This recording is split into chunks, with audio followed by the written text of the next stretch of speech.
Suspense. And the producer of radio's outstanding theater of thrills, the master of mystery and adventure, William N. Robeson. Take a deep breath and let it out slowly. And once more. No, this is not a caprice. It is a thoughtful precaution.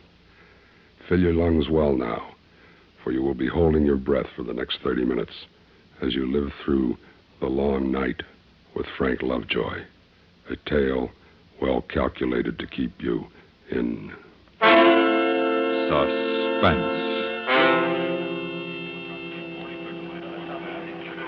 This is United 404, 10,000 over outer range. Request lower altitude, over. United 404, this is Rockford Tower. Maintain present altitude until further advised, over. United 404, roger, Rockford, over and out. Rockford Radio, this is Delta 318, over. Delta 318, this is Rockford Radio, go ahead. Delta 318, request permission for Australian approach. I'm over Milford Hills at 4,000, over. Delta 318, straight You stand in approach the airport granted. control tower 90 feet up in the sky over Rockford Field, waiting to go on the night watch. And you listen to the babble of voices that fill the crowded room in an endless series of requests. Request for altitude change, request for landing Rockford Tower, permission, all request aircraft. for the weather. Here is the 9 o'clock weather. Low, straightest clouds over the entire Mississippi Valley, spreading out over the central states. Visibility 2 miles, ceiling 2,200 feet and lowering steadily. Smoke Clouds, and haze, smoke, low haze, clouds. and fog, and a ceiling getting lower every minute. You look out through the tinted glass windows into the misty night, and you think of the strangers overhead, in and above the clouds. And you wonder if they, too, feel the hush as the long night begins. You wonder if the strangers, with the throb of engines and the harsh rasp of many voices in their ears, can feel the stillness. You look around the tower room, you look and you listen to the voices, and you're glad every time a ship touches down safely on the long, light-lined runways. Okay, Brother Ken, you can have it. For me, it's been a long day. Traffic been heavy? It started sort of slow, but it's building up. I got 3 converging on the outer marker and 2 inbound on the range. It's all here on the board for you. Yeah, okay. We're beginning to stack up over Chicago, but that's their worry. Yeah, and they can have it. Yeah. Well, happy landings, man. Yeah, so long, Charlie. Night, Charlie. Rockford Tower, this is TWA Flight 70, requesting weather your field, over. Hello, TWA 70. This is Rockford. We have straightest clouds, ceiling of 2,000, visibility under 2 miles. Smoke, haze, and fog on the ground, over. What is your traffic there, Rockford? 5 inbound inside the 20-mile range, 1 Convair and 2 DC-7s outbound on the red, over. Okay, Rockford, this is TWA 70, requesting change of flight plan to land your field instead of Chicago. Roger, TWA. I'll notify Chicago and clear you in. Give us a call when you pass the Milburn Hills. Rockford out. Roger, thanks very much. Give Chicago a call, Mike. Tell them their Flight 70 is terminating here. Okay, Ken, we'll do. Hello, Chicago. Rockford Radio. Rockford Tower, this is Beechcraft Bonanza N91457. Hello, Beechcraft N91457. This is Rockford Tower. I've been homing on your range, and apparently my automatic direction finder isn't working right. I think I'm lost. Stand by, 457. Check the flight file, will you, Mike? See if he's on it. All right. Hello, Rockford. Are you hearing me, Rockford? If you are, please give me a call. This is Rockford. We're reading you fine, Beach. Hold on a second. Find anything on it, Mike? Nope, there's nothing here, Ken. No flight plan. Okay. Hello, Beechcraft N91457. This is Rockford Tower. What seems to be the trouble with your ADF? I don't know exactly, Rockford. I'm not too familiar with this equipment. But I don't think it's working right because I've been changing from one range to another just like I was told to, and I ought to have been somewhere over Minneapolis long ago, and I'm not. All right, Beechcraft, we'll work something out for you. Where are you flying from? Indianapolis. Headed on a direct flight to Minneapolis? That's right, Rockford. I set my automatic direction finder just exactly the way I was told to when they installed it. Did you make any visual checks against what your ADF showed? I'm sorry, I didn't get that. Did you check your course when you passed over the Airways range stations by looking at visual ground objects like signs on the top of oil tanks telling you what city you were over, anything like that? No, I'm afraid I didn't. I thought my ADF was working, so I didn't think about anything else. Okay. Now, what was your last known position? Last known? Well, I'm trying to think. I guess the last time I positively knew where I was when I departed Indianapolis. What time was that? About 5:30, maybe 5:45. 5:30? Verify that time. That would be more than 3 hours en route. You should be well out of my range. Yeah, I know. But I've been circling for more than an hour, trying to make the ADF work and looking for Rockford. What is your remaining fuel supply? Well, I guess there's no use kidding myself. I think I've got about 45 minutes, maybe at the very best, an hour. Well, here is the situation. The weather here is solid overcast at 600, visibility 1 mile in smoke and haze. Do you see any towns, rivers, highways that you can identify? No, I can't see anything but clouds. I'm on top. Holy smoke, did I hear that right? Yes, you did. Beechcraft, did you say you were on top? That's right, on top of a solid layer. Have been for a long time. At what altitude? I'm at 5,000 indicated, about 1,000 above the clouds.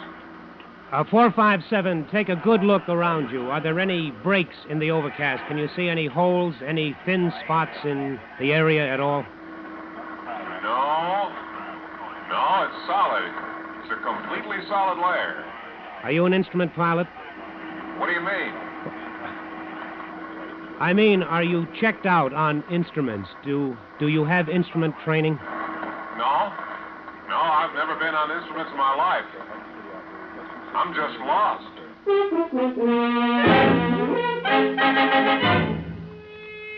You look at the clock, 9:04. You look at the clock and mentally give yourself 45 minutes. 45 minutes to find him, bring him in, and get him on the ground. You check the latest weather chart and you don't like what you see. Your mouth feels dry. You reach for a cigarette as you punch the mic button and do the next thing that must be done.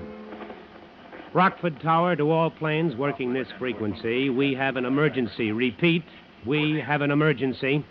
Please maintain radio silence on this frequency until further notice. Out. Rockford Tower to Beechcraft, N91457. Come in, 457. Okay, Rockford.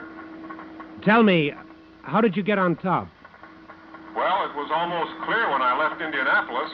I climbed straight out to 5,000, and later, while I was trying to get the ADF working, I found myself on top. It just happened. Yes. Are you familiar with range orientation? No, I don't know anything about that either. I'm just a businessman with a new airplane. I know only enough about the radio to tune in the stations. I know I'm lost, though, and need help. These gas tanks aren't getting any fuller. Yes, I know, 457. I understand. Sure, you understand, but he doesn't. He knows he's lost and he needs help. He understands that. But he doesn't know what the odds are on getting him straightened out and over the field and then getting him down through that solid layer of clouds. You fight down a sudden urge to push the microphone button and scream at him. To tell him that nobody forced him into an airplane he hardly knew how to fly. Nobody forced him to take off on a long night cross-country in weather suitable only for experienced professionals. But you know there's no time for hindsight. There's hardly any time for hopes. So you push the black button and you try to sound calm. Hello, 457. This is Rockford Tower. Now, listen to me carefully. Are you reading me okay? Yeah. Hello, Rockford. I'm hearing you fine. Loud and clear. All right. Now I'm going to try to get a fix on you. But before I do, I want you to know what the situation is. I'm sure I can find you. I'm reasonably sure I can get you over the airport before you're out of fuel. I am not sure, though, that we can get you on the ground. Do you understand? No, I don't understand. I'm lost and I'm about out of gas and I don't understand why we're wasting time talking about it. You get me over an airport and then we'll worry about getting on the ground. All right, but you understand this. It's my job to help find you. It's my job to help you find the airport, and I'll do everything I can to get you on the ground. But flying that airplane through those clouds will be the hardest thing you've ever done in your life. Do you understand that? Okay, I understand. Now, what are we going to do? Now, we're going to orient you by radio and bring you in over the Rockford Airport. I will tell you what must be done, but you have got to do it. I can't fly your airplane for you. Do you understand? Yeah, okay, Rockford. I understand. You know the standard procedures for range orientation. You've run over every step of them 1,000,000 times for just this kind of emergency. That's one of the reasons you're up here in this modern Tower of Babel on these long nights. But you've got 2 strikes against you on this one. Time, you read the clock at 9:07, and a fool in an airplane. Mike. Yeah, Ken. Get Chicago Control Center on the horn. Ask them to set up an alert of all facilities within 100 miles. Roger. You better get them to clear all altitudes in the area below 6,000 feet. Okay, we'll do. You know, I don't know whether to try to get him down through the clouds now and then try to bring him in, or whether to get him over us on top and then let him down where we won't lose radio contact if he gets too low. Well, it's souped up all across the valley, Ken. You might get him down through it, but if he's too far out, he'd have no chance of getting here under the ceiling. Yeah, and if I don't get him started at something, he'll be out of fuel anyway, and it won't matter. I'm going to bring him in on top. Okay, I'll check weather very closely, Ken. If I hear of any breaks, I'll give it to you. Good, thank you. Hello, 457, this is Rockford Tower. Yeah, okay, Rockford. I'm going to speak very distinctly, and if you don't understand any part of what I tell you, come in and break me off. It's vital that you understand me. Is that clear? Yeah, I understand. Okay. Now, I want you to listen very closely to my range signal. Put everything else out of your mind. Listen and describe exactly what you hear. Okay. Hello, Rockford. I hear a code sound. Is that the range? That's right. What does it sound like? Well, it goes da-dit, da-dit. Okay, 457. Now, is it loud or soft? It's pretty loud. Okay, that's the N quadrant. Now, I want you to tune to the Madison, Wisconsin range and tell me what you hear. Okay, wait a minute. Yeah, hello, Rockford. I've got the Madison range. What does it say? It's just like the other, only backwards. Dida. Dida. That's right. I can hardly hear it, but it's there all right. Yeah, okay, 457. That's the A quadrant. Now I want you to try Peoria and then Chicago.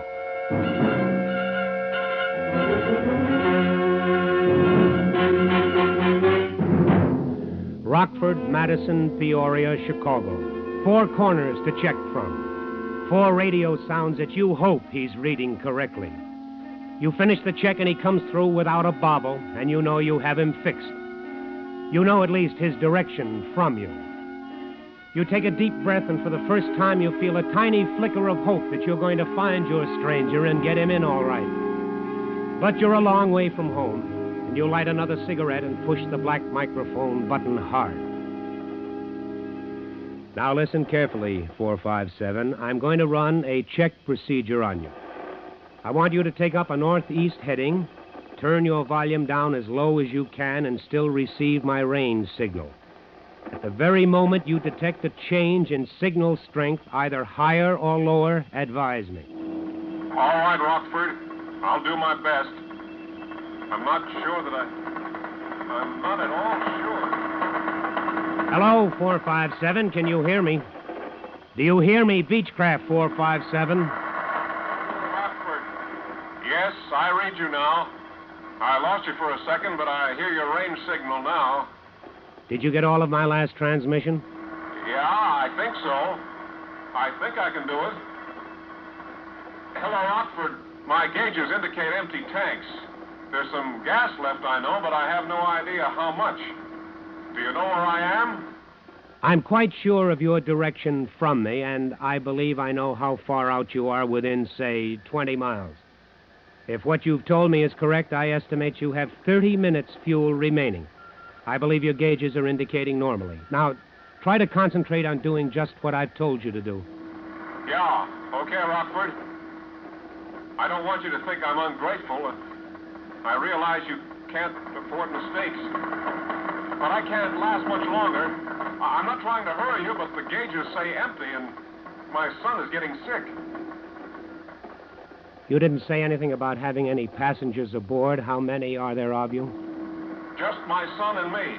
Is the air rough? Is there turbulence? No the air is smooth. But you said your son is getting sick. Yes.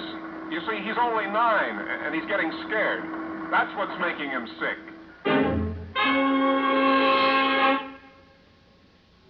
You don't say anything for a long minute. You just stare out into the miserable night, and your thoughts are not nice. You think of your own kid, and you thank God he's home safely in bed. And you know now, if you didn't know it before, that you've got to bring these strangers home. You reach for the microphone button, but before you push it, the voice is back What's on your happened, Rockford? I can't hear you anymore. Did you hear me? I was talking to you and you didn't answer. Hello, Rockford. Come in, please. I'm reading you. 457, I heard everything you said. Now listen to me carefully. You should be approaching my west course close into the station. I want you to listen closely and describe any change in your signal. I won't call you. You call me when you hear anything change. Okay, Rockford.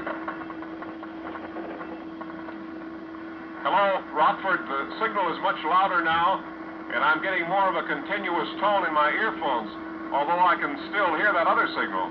All right, 457. That's fine. That's good. Now, listen carefully. Turn your volume down a little more.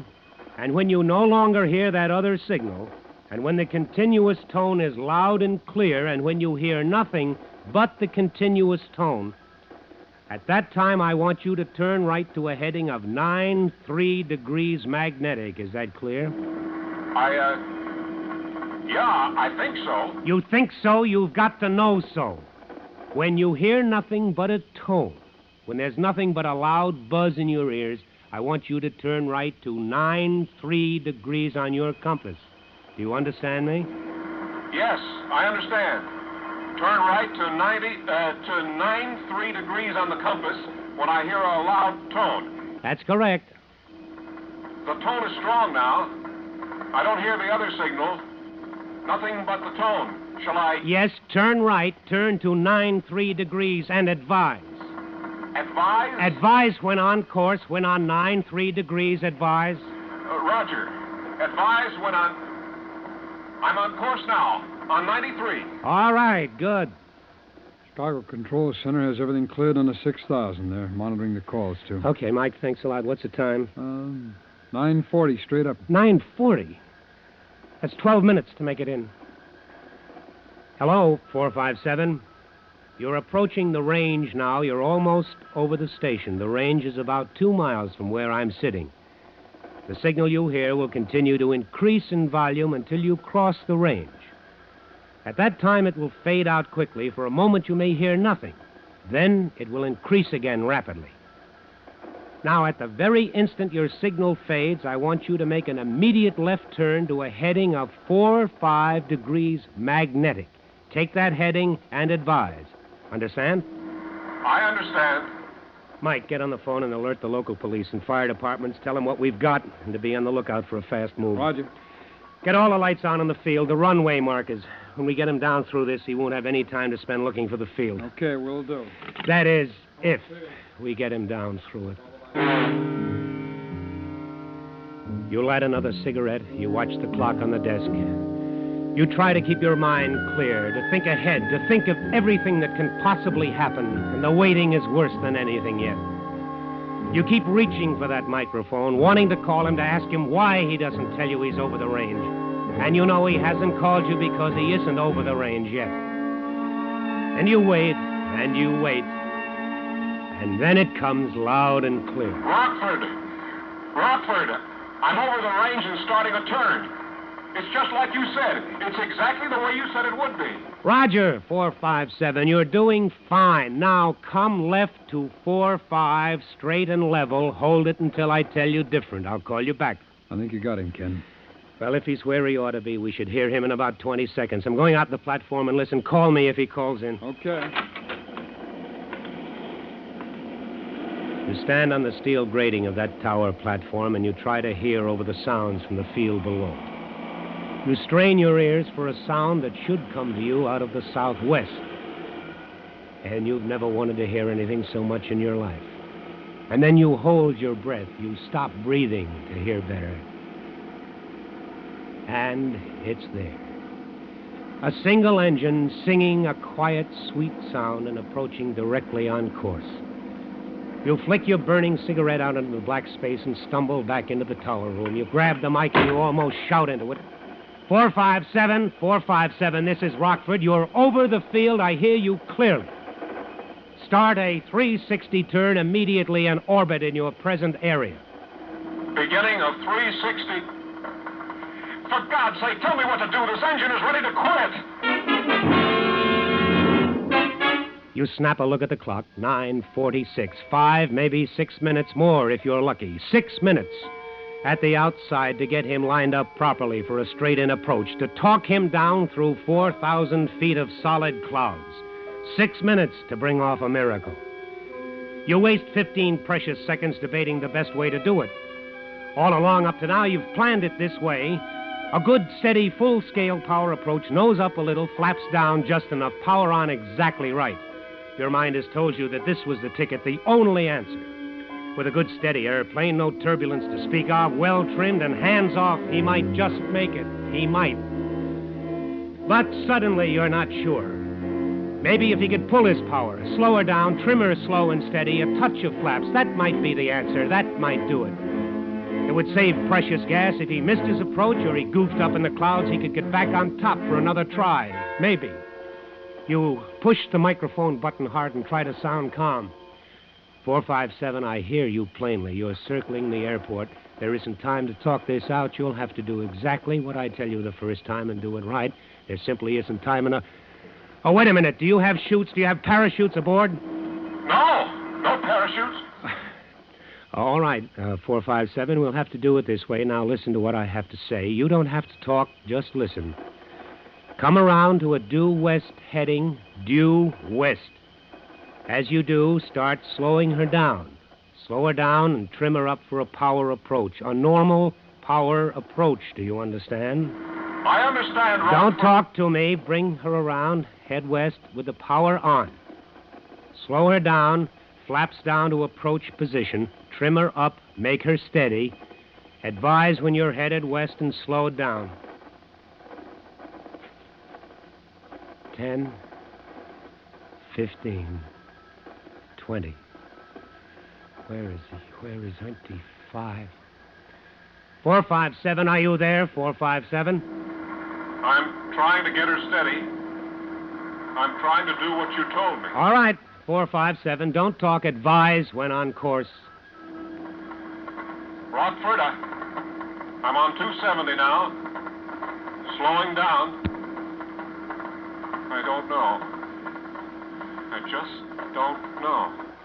I know you don't know. All we can do is try. I understand. I'm down to 80 now. Flaps down and power on. Roger. Continue trimming her. Trim her down good. Adjust your power and trim her until she's descending at a steady 500 feet per minute. That's 500 per minute. Trim her good, do you understand? Trim her so good that she will let down at 500 feet per minute with your hands off. Do you get that? With your hands off. I understand. Now, 457, you're going to bring her around very slowly and precisely to an east heading. You're going to handle her very gently so she won't fall off on you flying so slow. You hear me? Yes, I hear you. Let her continue to settle at 500 feet a minute. Just bring her around slowly to the east, recover, and then take your hands off the controls. She won't fly with my hands off. She will fly. She'll fly better than you can. Now listen to me. When you are eastbound, hands off. She will descend slowly into the clouds. After you're in the clouds, do not touch the controls. I don't think I... Then don't think, do as I tell you. Now, when you get in the clouds, everything will change for you. You will think the airplane is all wrong, that it's doing everything that it shouldn't do. If you leave it alone, it will start a slow spiral to the left, but I don't think it'll be enough to do any harm until you've broken out under the ceiling. Now, whatever it does, you will think it's going to the right or up or down or even spinning. But it won't be doing any of those things unless you make it do them. Now, don't touch it. Now, are you eastbound? I'm eastbound, yes. Take your hands off the controls. But Take your hands off now. Okay. Hands are off. Now, let her have it. Let her fly herself. Ken, the ceiling's under 600 feet. That doesn't give him much time to recover and get his bearings when he breaks out. Oh, but it's all we can do. It's all anybody can do.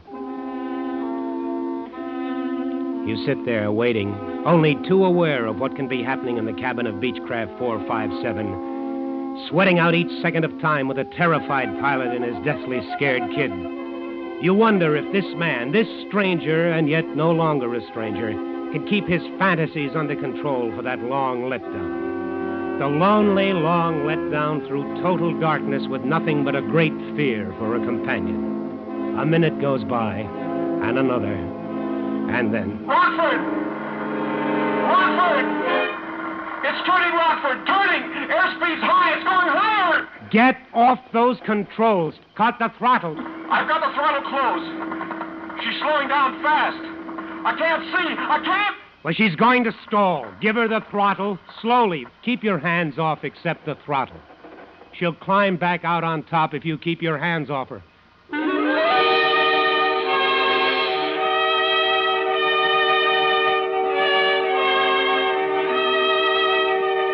2 minutes wasted, more than 2 minutes, because he couldn't believe what you told him. You had him and then you lost him. And now, if the teacup of gas still in his tanks holds out, if he gets back on top, you still have it to do all over again. You begin to feel the long night closing in on you. He's almost calm when he calls you back this time. You can almost hear his sigh of relief. Hello, Rockford. I'm back on top now. Good. Maybe we have time for one more try. Now, let's try it with the power off this time. You may lose your engine before you can get... It's no use, Rockford. It's just no use. I can't do it. I was fine until I got into those clouds. I just couldn't sit there and do nothing. I just couldn't. I know I can't do it again.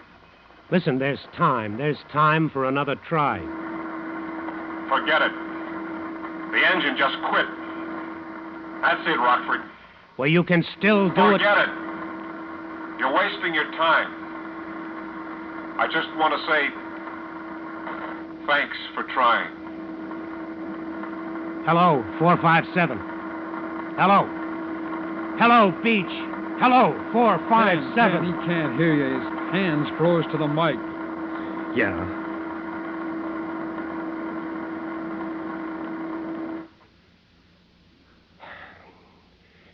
You better hit the crash button. Roger.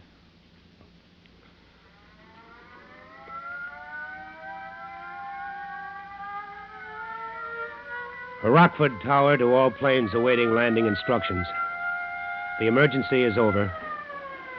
Normal radio procedure is now in effect. Rockford, over and out. Rockford Radio, Delta 216, rest. WWII 70, request permission.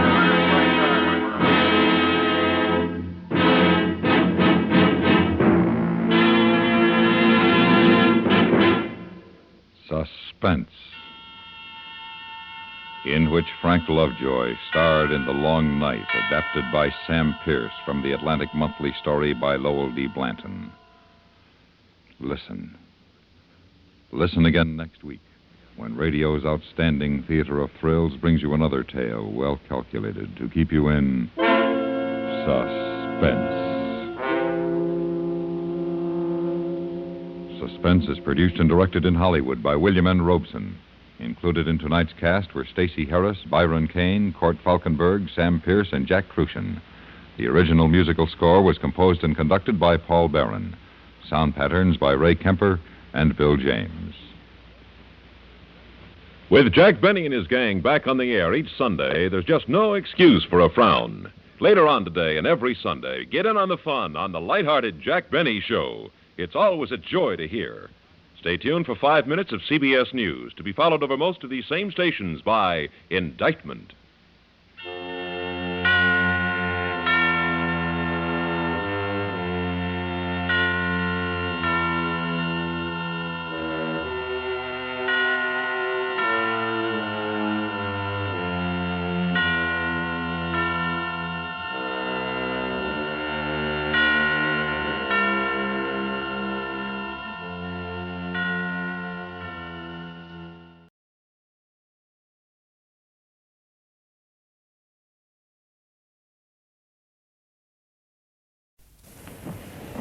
Target sighted, Skipper. Sighted? I should think so. It's like a fun fair down there.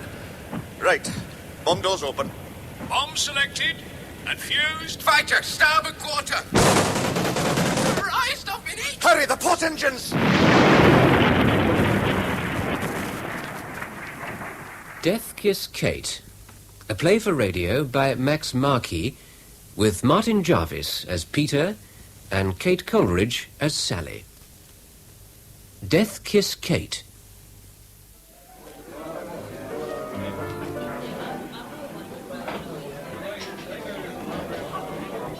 Hi. Quite a decent pub, this. Yes, most of the squadron prefer this one. Well, the beer's not bad, either. Another one? No, thanks. Ron? No, thanks, sir. Look, Ron, when it's shop, it's Sir or Squadron Leader Locker. Off duty, in the mess, or a pub or anywhere, it's Ben, right? Right. Evening, Ben. Hello. Hello, George. Good leave. This is George Relton, our gunnery leader, and the squadron's oldest inhabitant. Some new bods have just joined us, George. The skipper? I'm Peter Draycott. How do you do? Hello. Oh, this is our navigator, Ron Chiswell. Hello. Hi. Well, it's your second tour, I take it, Peter. I mean, you being a flight Louis with a gong. Yes, that's right. Oh, only him, though. We were a headless crew. Our original skipper wrote himself off in a car prang at OTU. Oh, tough. Well, I'm off. Oh, it's my shout. Won't you have another? No, thanks. And don't let your lot get too sloshed tonight. I'll be giving you all a flying check tomorrow. Right, cheers. Cheers. Have you done much flying in Lancasters, Peter? Yes, I did my first tour in them, in Lincolnshire. First time I've been up to Yorkshire. Same again, Ron. Thanks.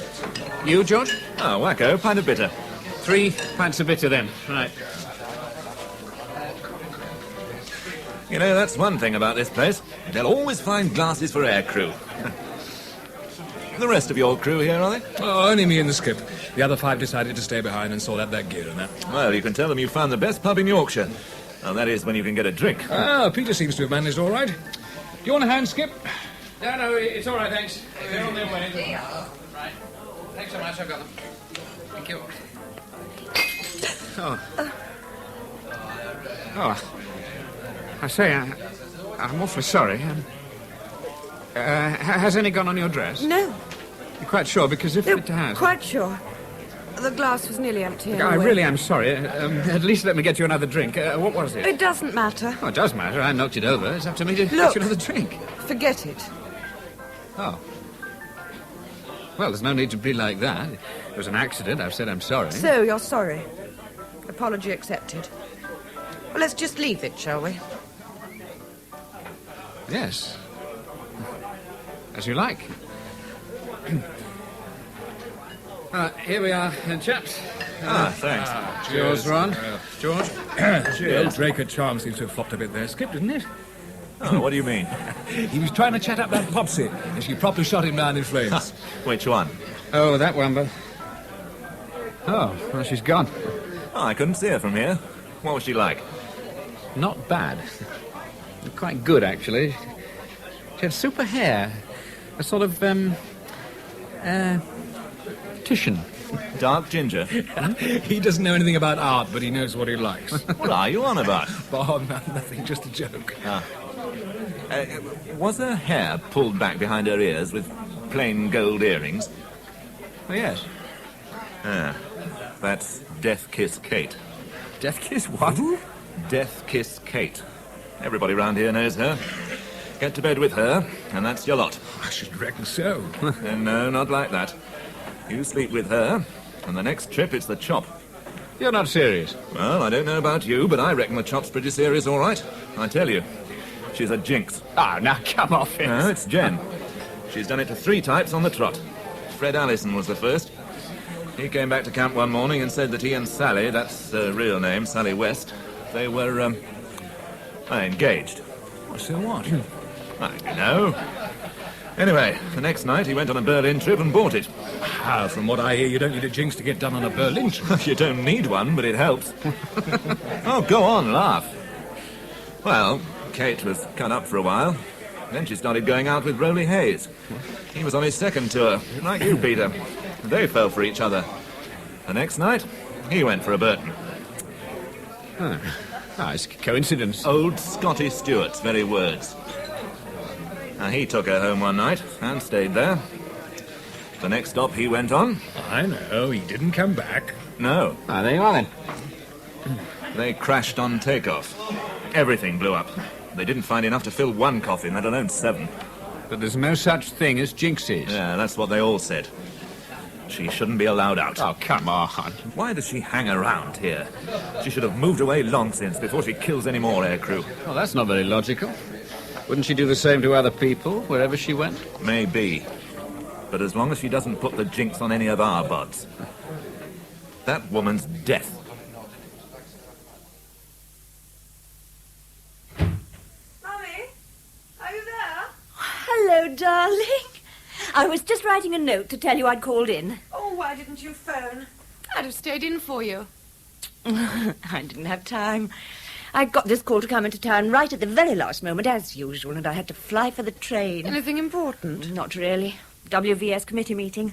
I didn't understand half the things they were talking about. Then how did you know how to vote? Oh, I watched Mrs. Prendergast and voted against her. Silly woman.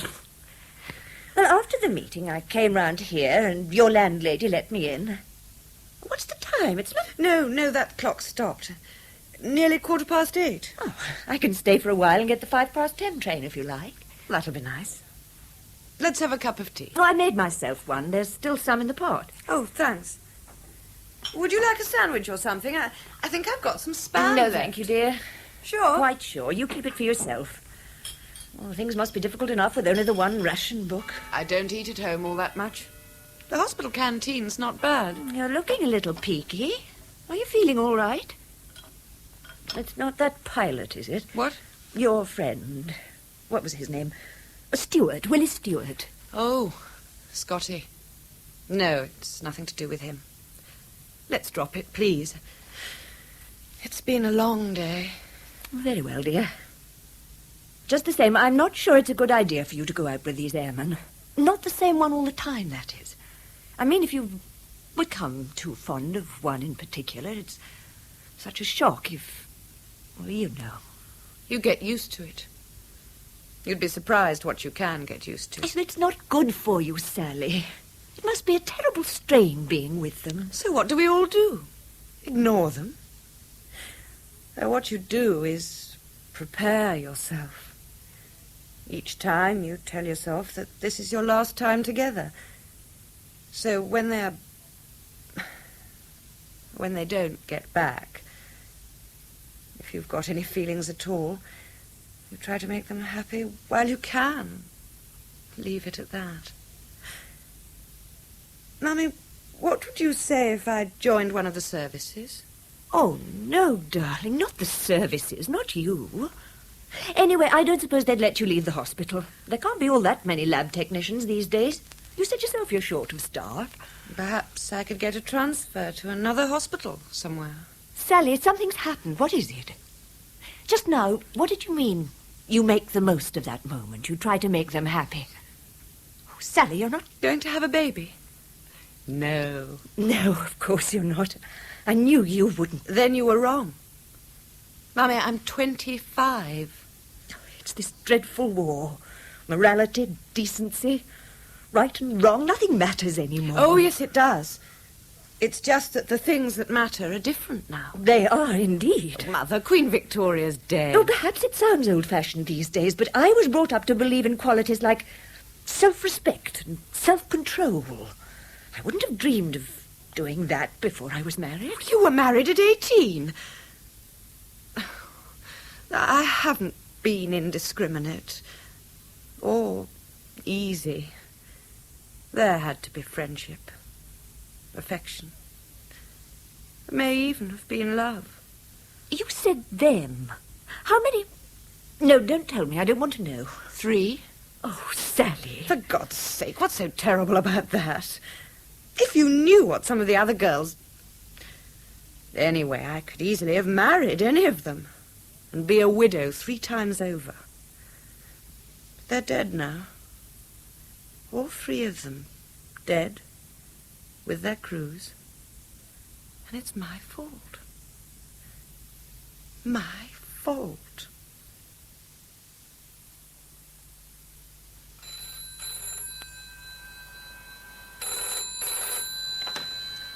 Pathological Department, Northern General Hospital. Who?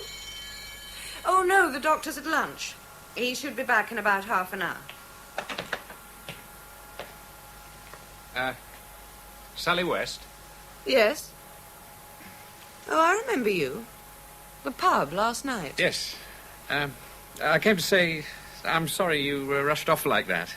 How did you know I was here? One of the chaps mentioned your name, and someone else told me what hospital you worked at.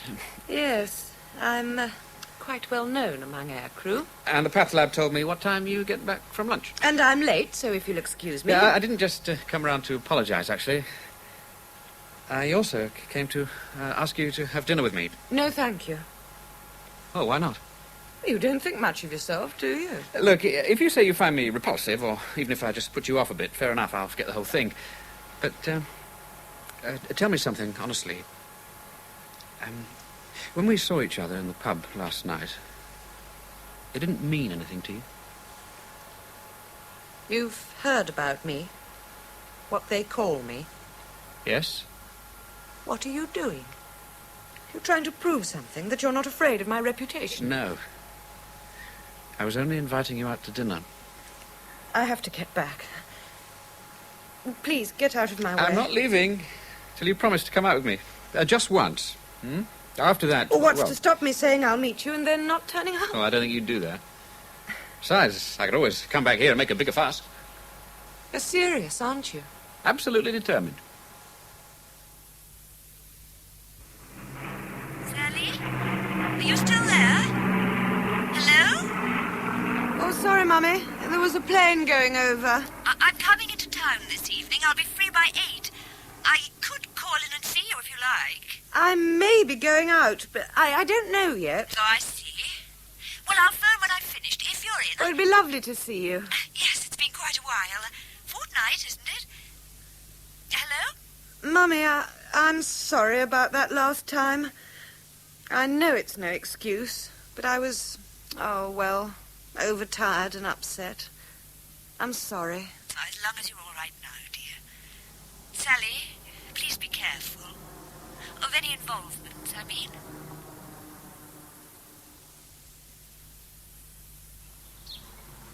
Here's the skip. Hey, Peter, we flying? I don't know yet. Just look at you, lying all over the place. Worse than Brighton Beach on bank holiday. Hey, move over. Tell you, much more of this and I'll go bonkers. Air tests, day navigation exercises, air tests. When are we going to do an op? I don't see what difference it makes to a wireless operator, whether it's night or day, England or Germany. You never see anything, Alex, stuck in front of your little crystal set. Listen, who's talking? All you ever see is your navigation chart. For all the good it does the rest of us. It's only us gunners that have to keep our eyes open. Isn't that right, Timber? That's right, Paddy. Hey, Skip. Yes, Frank? The flag commander wants to see you for a moment. Looks like he's calling all the captains. What? Oh, right. I should think he's heard whether we're on tonight. Oh, it proper stumps me. Every day it starts by looking fit for flying, and then all of a sudden it clamps down. And even when it stays fit here, they say it's solid down to deck over continent. You can't trust those tricky hands when they're weather. Oh, what do you reckon, Ron, about tonight? Oh, I don't know. I tell you one thing, I'm getting thoroughly browned off with this lot. I think I'll join the WAFs. Wouldn't have you? Oh, they might if they put it to a vote. Do you know, I've been in the service 3 years and I still haven't fired a shot in anger. And you won't break your duck tonight. We're stood down. Oh, dear God. That's all Ben wanted to tell me. Over the continent, there's 15,000 feet of 10/10 cloud with heavy icing. You're kidding. No, I'm afraid not. Then why aren't you crying, Skip? Well, Skip's all in favour of scrub outs. Hey, Peter. What? Well, the chance of getting to town to see your mystery Popsy. Is what? Mystery woman. The Skip's found himself a Popsy, and we've never seen her. Don't he go out with you lot, then? Oh, goes swanning off on his own. Dead sly about her, he is. If there is a Popsy. Is there, Skip? Well, she's not Scotch mist. Then why all the secrecy? Oh, do you blame me with you lot? Anyway, you won't get any competition from me. My wife's due here tonight or tomorrow. Oh, well, that's the last we'll see of you when we're not flying, then. What do you think? I might as well have not been married this past 3 months. What's she like, Skip? Well, Ron's wife? Oh, never met her. No, you're Popsy. Oh, give it a rest. I know it is. It's the Queen Bee Waff. What? Oh, rock crusher. Here, I've got it. Well, don't give it to me. No, I reckon Ron's right. What he said the other day. It's Death Kiss Kate. Goering's secret weapon against Bomber Command. That's what she is. I mean, the idea of a Skip with that jinx. Yeah. You're going out with her, Skipper. You can fly kite on your own. Hey. Peter, is it her? Is it Death Kiss Kate? Don't be bloody silly. That's no answer. Of course it is. Transport coming up, lads? It isn't her, Skip, is it? Skip. Of course not. Nice to see you both again. What'll it be, sir? A pint and a light ale, please, Joe. No, you sit there, sir. If you can come all this way to my place, at least I can bring your drinks to your table. We haven't had Air Force people in here for, 2 or 3 years. We've only been out together 3 or 4 times, and yet... Oh, once can be enough. I mean, it wasn't just another case of meeting someone in a pub and that's all, was it? You can know someone the first moment you see them. Sometimes. But I was so rude to you. I wanted to frighten you off, and at the same time I didn't. Oh, you're right. I knew I wasn't meeting just some other man. So why? Why did you try to frighten me off? Just in case there was something in what they said about me now, being listen, you're not serious. Oh, yes. I was beginning to believe it myself. What? It was natural enough. I had time to think about it. In fact, I thought of practically nothing else. I was on my own so much, you see. Yes, I know, but even so... No, you can't understand it unless you've suffered it. Being an outcast. People treated me as if I had a bell round my neck. I've been in pubs and had them talk across me as if I wasn't there. They called me Death Kiss Kate out loud, standing next to me. I wasn't really human, you see. I didn't have any senses, any feelings. Oh, Sally. Why did you keep going to the pubs? Bravado? No. No, if I'd stayed away, it would have been an admission to myself that I believed it too. Yeah. And as I said, I was beginning to believe it. When 3 men you've been close to have died, it's easy to start believing. But not anymore, Oh, no. No, of course not. Pint of bitter and a light ale. Thank Sorry you. to keep you waiting. Thanks. How much? Oh, that's all right, sir. Pay for them with your meal. What have you got for us this time? Oh, vegetable soup, some chicken and peas. Chicken? Maybe a bit tough. She stopped laying a while back now. Peas and sprouts, how's that? Well, that's marvellous. I'll have Alice get on with it then. Thank you. Oh, I've got something special for dessert. How about that? Oranges. And chocolate. Oh. Flying rations. I saved them for a special occasion. What's the occasion? Well, I'm with you. Where are the rest of your crew tonight? Oh, I don't know. Crescent moon, I expect, as usual. Right, that's 2 pints. Oh, hello, George. What about you? Bitter? Ah, thanks. You get your phone call, Ron? No. What phone call? Well, I don't know. Someone rang you at the mess 3 times this evening. Personal call from Manchester. Manchester? I don't know anybody in Manchester, unless... I wouldn't worry about it. They'll get you later if it's important. Yes. Where's your skipper tonight, Ron? He's off on his own somewhere. He's got this secret popsy tucked away. Oh. You know, sometimes I wonder if it isn't Death Kiss Kate after all. Oh, not again. What's got into you, Ron? Always nagging away about... I'm not. Well, I mean, you don't see her around these days. You don't see Betty Grable either, but that doesn't mean she's out with a skip. That's a stupid argument. Here we are, 3 pints of bitter. Jolly good. Oh, you didn't want a shandy, did you, Frank? No, thanks. I'll get myself one later. Oh, wacko. It's a crime to put lemonade in good beer like this. Cheers. Cheers, Pop. Anyway, the skip said it wasn't Death Kiss Kate. Oh, just the same.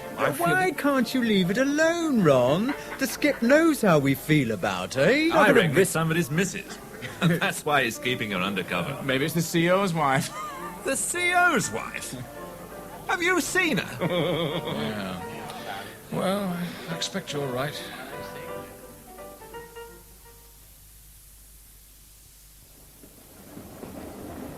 When shall I see you again? I'm off duty tomorrow evening as well. Oh, good. Oh, damn, no. It's the officers' mess dance. If we aren't flying, I'll have to go. Otherwise it'll look bad. I wish... I don't mind. I do.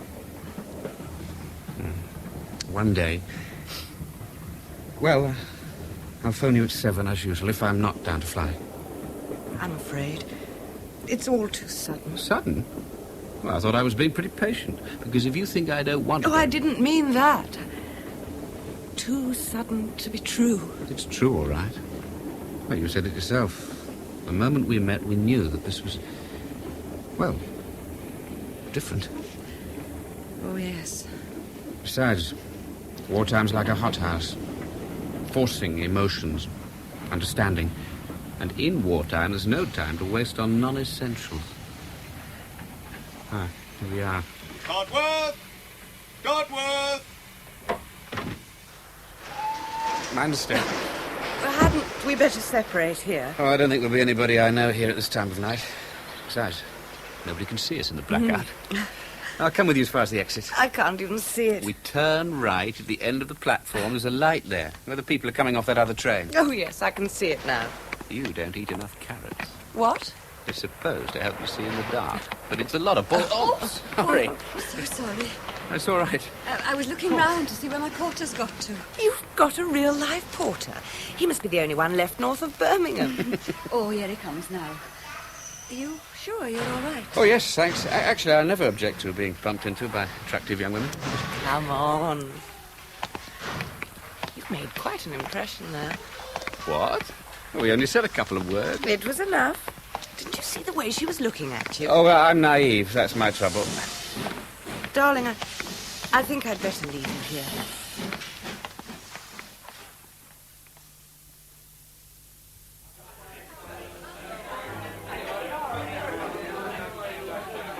George, not dancing. You inviting me? People would talk. Hello, I haven't seen her before. She local, over there with Pop Gun and Ron Chiswell.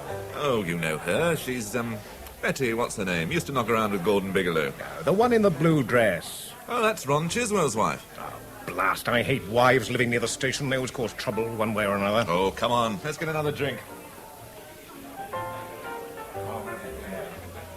Where are you staying, Mrs. Chiswell? Gwen, please. Oh, okay. Gwen. I found a small place in Berwick Street. It's not bad. Gwen went straight there last night. Actually, I didn't know she was coming. I was out when she phoned from Manchester. Good evening, everyone. Good evening. Oh, hello, Betty. Hello. Ah, there you are. We were beginning to think you ditched us. Gwen, this is our skipper, Peter Draycott. Peter, my wife, Gwen. Oh. Gwen. Oh, sorry.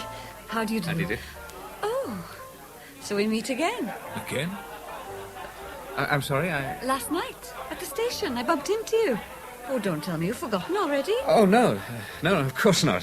What were you doing at the railway station?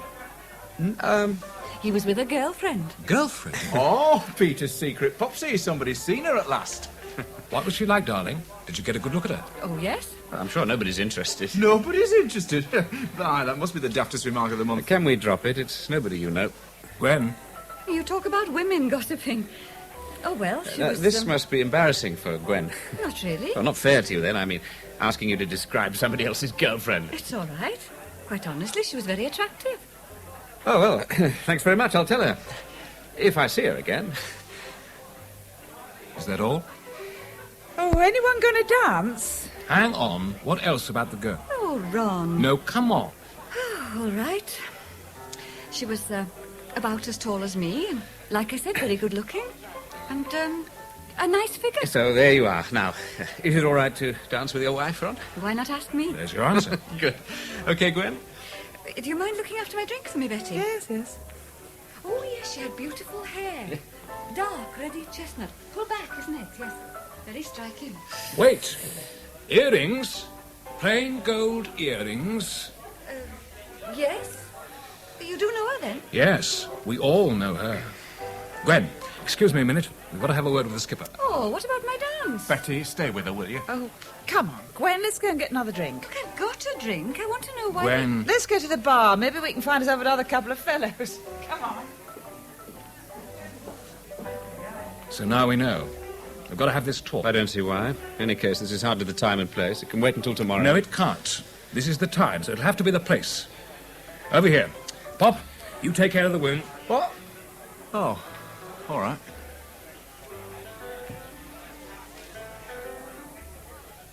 So it was Death Kiss Kate. You have been going out with her. I've been going out with Sally West, yes. You told us you weren't, Skip. You lied. You forced me into it. I tried to avoid the subject. It was for your own peace of mind, as you're also damn superstitious. 3 bods got the chop because of her. 3 bods and their crews. That's not superstition, that's hard facts. Facts? For God's sake, I've never heard anything so ludicrous. There's not a single aircrew on this station who doesn't believe that woman's bloody death. I don't. What's the matter with you, causing all this trouble over some cheap tart? What are you trying to prove? Take it easy, What's the matter with you? You're getting twitchy over the thought of doing your first op? Pack it in, both of you. Going at each other like a pair of kids. Listen, Skip. She can't be all that important to you. Lots more where she came from. Sure. Bags of pops is all ready to jump at the chance of a good-looking Flight Louis pilot with a DFC. Ron. We're a crew, Skip. What any one of us does affects all the others. The trouble is you're so bloody well sex-struck. All you want to do is... You bastard! Easy, Skip. Let go. Ron, you are deliberately stirring it up. All right, all right. I think you're going around the bend with all this talk of jinxes and bad luck. Look, Skip, this flying business is dicey enough as it is without going to look for extra problems. Right now, we're all as jumpy as mice with scrub-outs and stand-downs night after night. If we're going to have to start worrying about jinxes and bad luck, instead of keeping our minds on our business, we might as well all send in for our little wooden crosses right now. That's it. So understand this, Peter.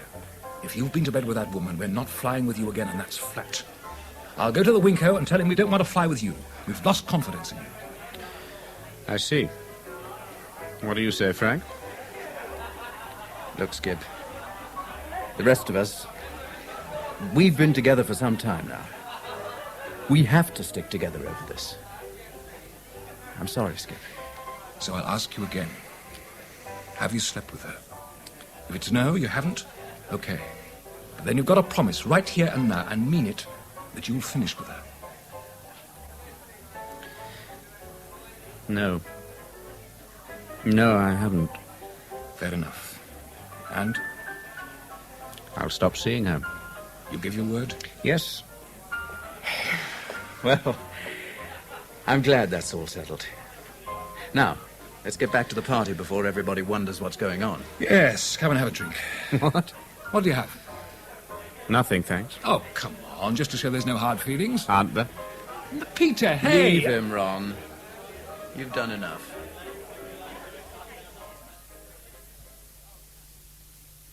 You heard about the skipper? Yeah, last night. Aye. Death Kiss Kate. Fancy. Alec, you going to eat your pie? Oh, no. They're horrible. Oh, they're not bad. Thanks. Yeah, you reckon he'll pack it in with her, like he said? I hope so. In fact, he better. I'm not getting airborne with anyone who's been knocking around with Death Kiss Kate.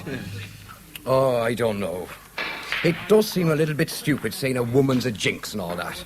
Ron's no fool, and he believes it. Oh, I wonder. Wonder what you prove? Well, Ron never really liked the skipper. Really liked him. Why shouldn't he? I don't know. Maybe because he was scrubbed out as a pilot before he became a navigator. What, Ron was? I never knew that. He told me himself. One night when we both taken a drop. He went to the States on a pilot's course, but they had to fail a certain percentage and make them into navigators and bomb aimers. He was one of them. And all he ever wanted to be was a pilot. Well, what's that got to do with Ron not liking the skipper? Oh, jealous is a powerful thing. Oh, bull. Have you not seen the way he looks at him sometimes? All right. You take the skipper's side. Let him keep on seeing her till he gets to bed with her. Hey, what's that? God. Suppose he has already. Oh, he hasn't. How do you know? Back home, the girls are terrified of two things, the priest and mortal sin, in that order. So fellas get the chance to do it so rarely that when they do, it shows. You get to know the look of a man who's had a woman. Well, if the skip gets that look, you tell us. You can fly with him on your own. I'm not so sure. You know that he hasn't. Yeah, you asked me. Attention, you two, you're please. Attention, please. The following captains and their crews will report to briefing at 1800 hours. Sergeant Abbott, Pilot Officer Bilkowski, Flight Sergeant Shannon, Flight Lieutenant Edwards. Bloody hell, we're not Flight on. Officer Gregson, Flight Lieutenant Martin. Maybe we'll be at the end of the list. Pilot Officer Delicate, Flight Lieutenant Richards, Flight Sergeant Sampson, Sergeant Underhill, Flying Officer West, Warrant Officer Yates. Navigators Well, and bomb God aimers help us all. meeting I at thought we were supposed to be going on the next trip. 17:15. That doesn't. They've had me. They can all get knotted from the group captain down. We've been put down to fly on every single lot ever since we got here. But every single time the trip was scrubbed. Now we've been taken off the list, they'll fly, you mark my words. What a doolally way to fight a war. Hey, where are you going, Paddy? Where am I going? I'll tell you where I'm going. I'm getting ready to go into town, and I'm going to find myself a poxy.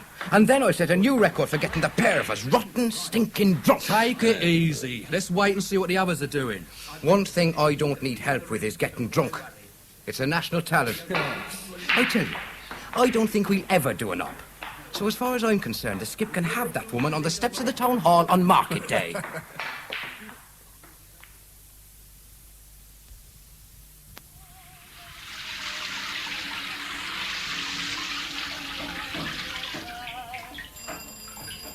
Just a moment, darling.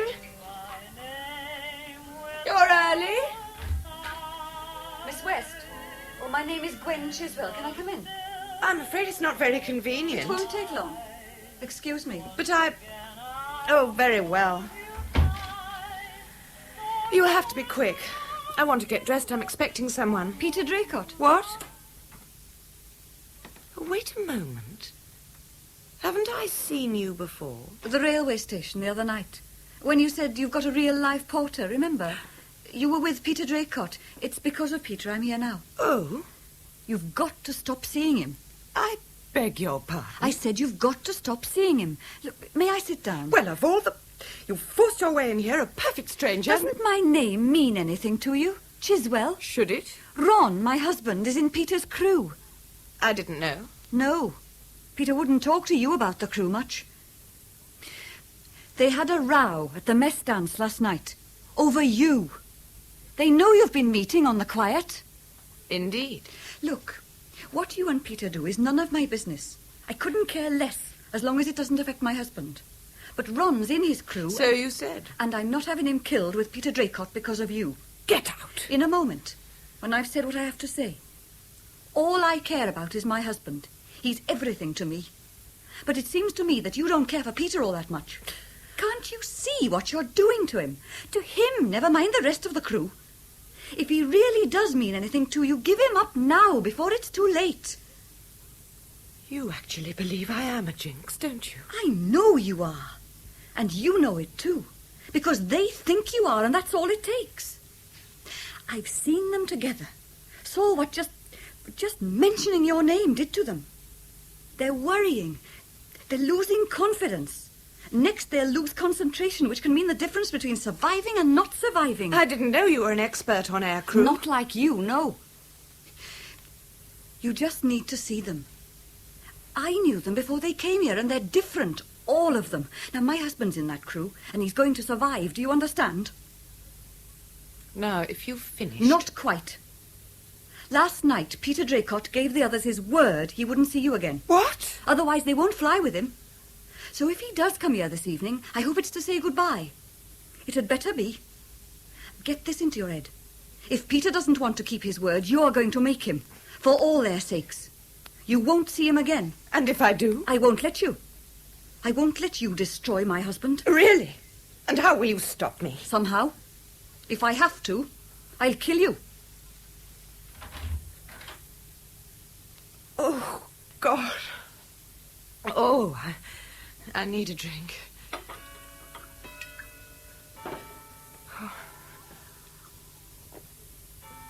Oh! Oh! Sally. Oh, I'm sorry. Oh, you startled me. I didn't hear you come in. I always seem to be making you drop glasses. Here, let me clear it out. No, it's all right. I'll manage. I say, I like that bathrobe. Oh, I've just had a shower.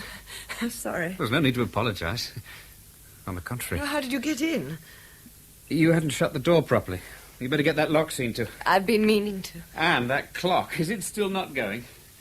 Or remind me to take it with me. I'll give it to our instrument bashers to have a go at. Scotch?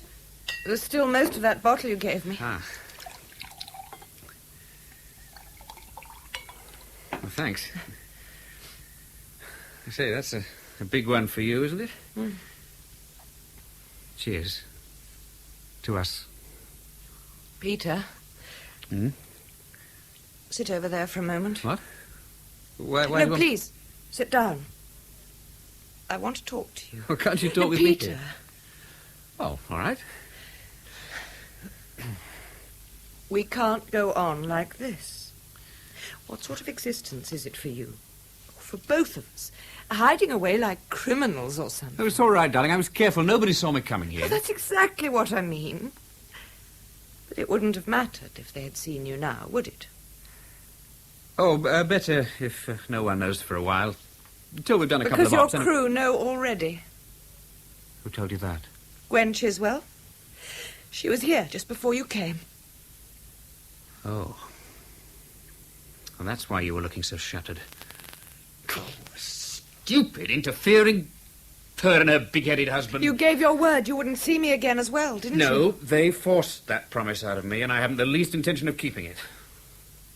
Anyway, it's only for a little while. As soon as we've done a couple of trips, I'll tell the boys, and they'll realize how stupid the whole thing was. No, they won't. They'll go on wondering and worrying every single trip until your tour's over. Over one way or another. And so will you. Of course I won't. And how do you think I'd feel every time I heard aircraft taking off from the aerodrome? Worrying myself to death about you, waiting... Will you worry any the less if we don't see each other? Anyway, a lot of women manage to bear it. You wouldn't be the only one. But I'd be the only one who'd blame herself if anything happened to you. For Christ's sake, stop going on about that. Forget it. How can I? I have to live with it. And look what's happening.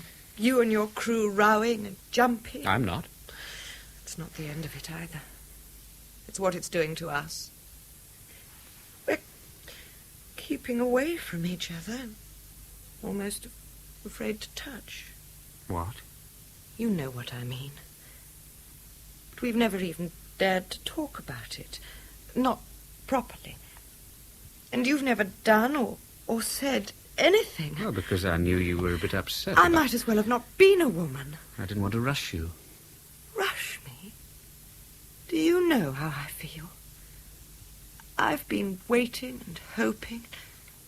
At the same time, I've been scared. Oh, Peter, I am scared.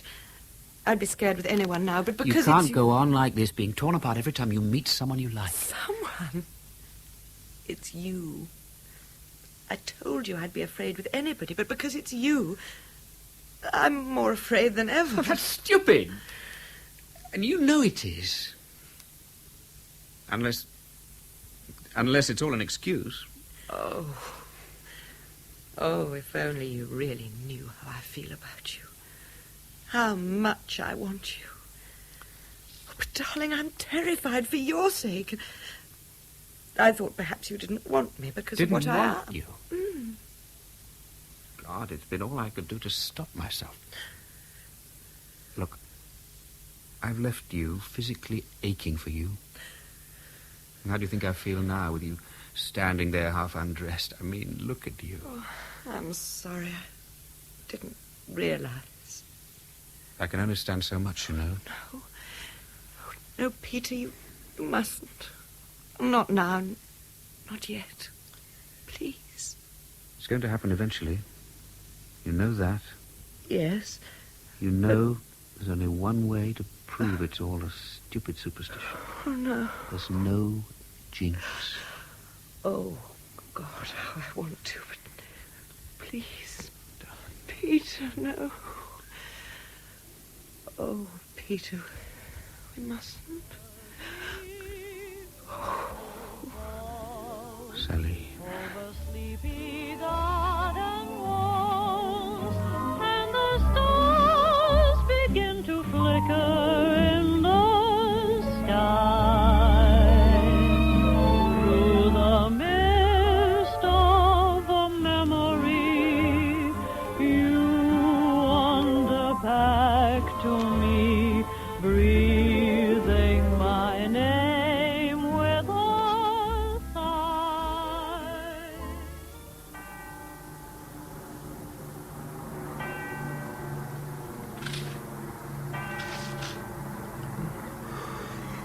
Gwen, what time is it? 3 o'clock. What are you doing out of bed? Nothing. I couldn't sleep. Ah, come and do your staying awake in bed. You'll catch cold standing by the window like that. I'm all right. Can't find my dressing... Ah, here it is. Something wrong, darling? Not really. Too much coffee, I expect. More likely the boy's coming back. It is a bit shaking if you're not used to it. All those kites belting across at 0 feet. I don't see how you can sleep through it. You'll get used to it sooner than you think. I'll never get used to it. I'll be all right. Of course you will. Ron, do you think Peter Draycott will give her up? Ah, so that's what's bothering you. Forget it, you won't see her again. I hope so. I told you. Forget it, it's all over. Anyway, don't let's talk about her. She's bad luck. I know. Ron, I think I saw him outside in the street just now. Peter? So what? Well, she lives down the road there near the corner. He was coming from that way. Well, how do you know where she lives? Somebody mentioned it. At the dance. Yes, it was Betty, Pop's girlfriend. Anyway, you sure it was Peter? Well, I couldn't see all that well, but... There you are, then. Even if it was him, you didn't actually see him leaving her place, did you? He could have been anywhere, seeing some other woman. But he was coming from that way. Ron, I think he'd been with her. Come on, Gwen. I mean, it'd be quite a coincidence, wouldn't it? You waking up, getting out of bed and looking out right at the very moment when Peter comes out of her place and goes past here. No, I'm sure we scared him off her. He doesn't want trouble with the crew. Oh, I don't know. It's all right. He's an absolutely first-rate pilot. Cool as a cup of Toc-H tea. Never flaps. Come on, let's get back to bed. It's about time I got some sleep. It's odds on we'll be flying tomorrow. Or tonight, rather. Ron? That woman... There's the smell of death about her.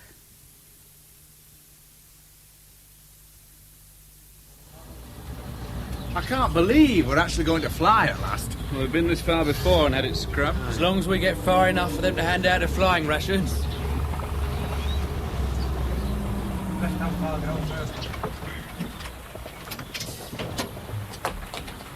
If all timber stopped eating, this country could end rationing tomorrow. Hey, Skip. Do you reckon they'll be out to bomb Ava's and Navigator's briefing yet? Well, there better be main briefings in 10 minutes. Others are over there, Skip, on the grass. They don't look very cheerful, do they? All right. Is it a major target? You could say that. So, where is it? Berlin. It's a maximum effort turnout. Bomber Command are putting up something like 700 aircraft on the main target. There'll be 3 sets of diversionary raids. Sterlings will be doing gardening off the Frisians, and both Lancs and Halifaxes will be going to Bremen and Kassel. All right? Now, the Pathfinders will be marking with Parramatta, starting at H-2. Red target indicators turning green, followed by all green TIs after H+10. If the Met people have got it wrong for once... If the Met people have got it wrong for once and the target is obscured by cloud, it'll be Wanganui. Same times, same colours. Oh, yes, the master bomber's call sign will be Lamplighter, and the main force will be Stoker.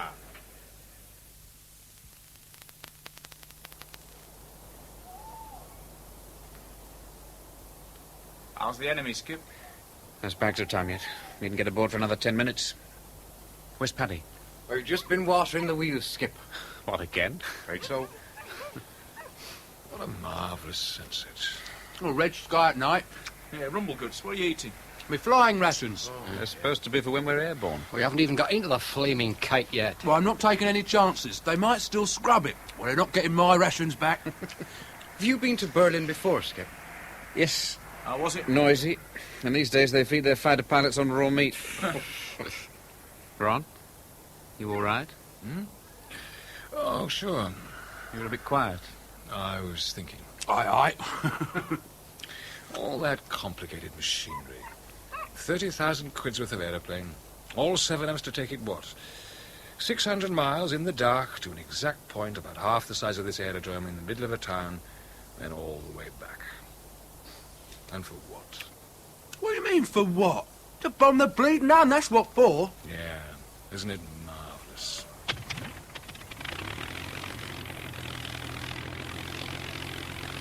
Come on, lads. Time to get moving. All aboard for the Skylark.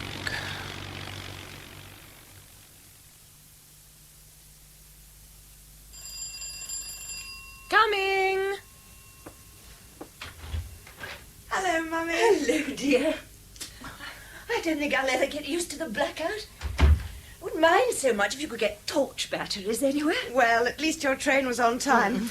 You give me your bag. Oh, thank you. And your coat. I really need a new one. I don't even have enough coupons left for a handkerchief. Oh, goodness. They're going off again tonight, are they? Yes. I should think so. And I'm complaining about torch batteries.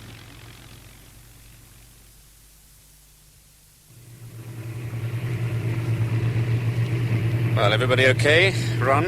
Okay, Skip. Frank? Okay. Pop? Fine, Skip. Alec? Okay. Timber? With you, Skip. Paddy? Sitting with me back to the engine as usual, Skip.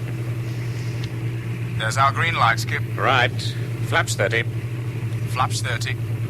Brakes. Pressure okay. Radiators closed. Radiators closed. Lock throttles. Lock throttles. Full power. Full power. 90. 100. 105. 110. God, she's heavy. Come on. Off you come. Climbing power. Climbing power. Wheels up. Wheels up. Flaps up. Flaps up. 5 minutes to rendezvous point, Skip. Steer 051. Okay, Ron. Actually, I can see it from here. Wacko. Your first course from rendezvous point will be 092. I'll let you know a minute before time to set course. Roger.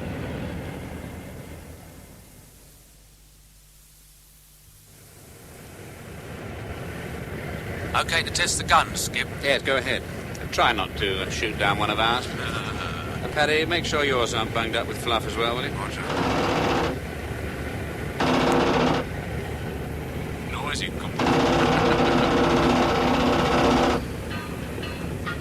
BBC time signal coming up in a minute, Skip. Roger. Ron, Frank, check your watches. Okay.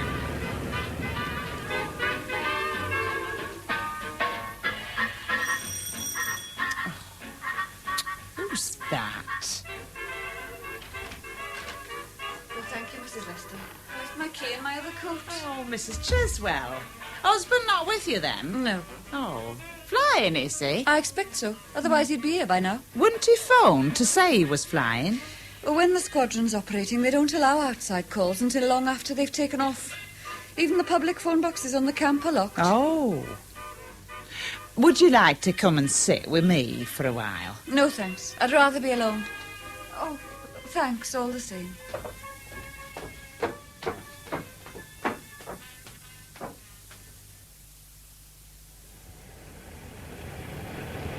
Enemy close due any moment now, Skip. If the night fighters knew us up here, they wouldn't dare to get airborne. Well, they don't and they will, so belt up. Frank, down in the nose. Frank? He's already on his way. Starboard outer's getting a bit warm, Skip. I'll keep an eye on it. Roger. Crossing the coast. Now. Bang on time, Skip. Frank, did you get a fix? I made it a mile north of track. Good show. Aircraft. Port quarter up, Skip. How far? Friendly? It's all right. It's a Lanc. About 1,000 yards. Looks as if the flag's coming from Amsterdam. I don't give a monkey's where it's coming from. It's where it's going to. Skip, can we go home? I just remembered something. I'm a neutral. Stop nattering and keep your eyes open.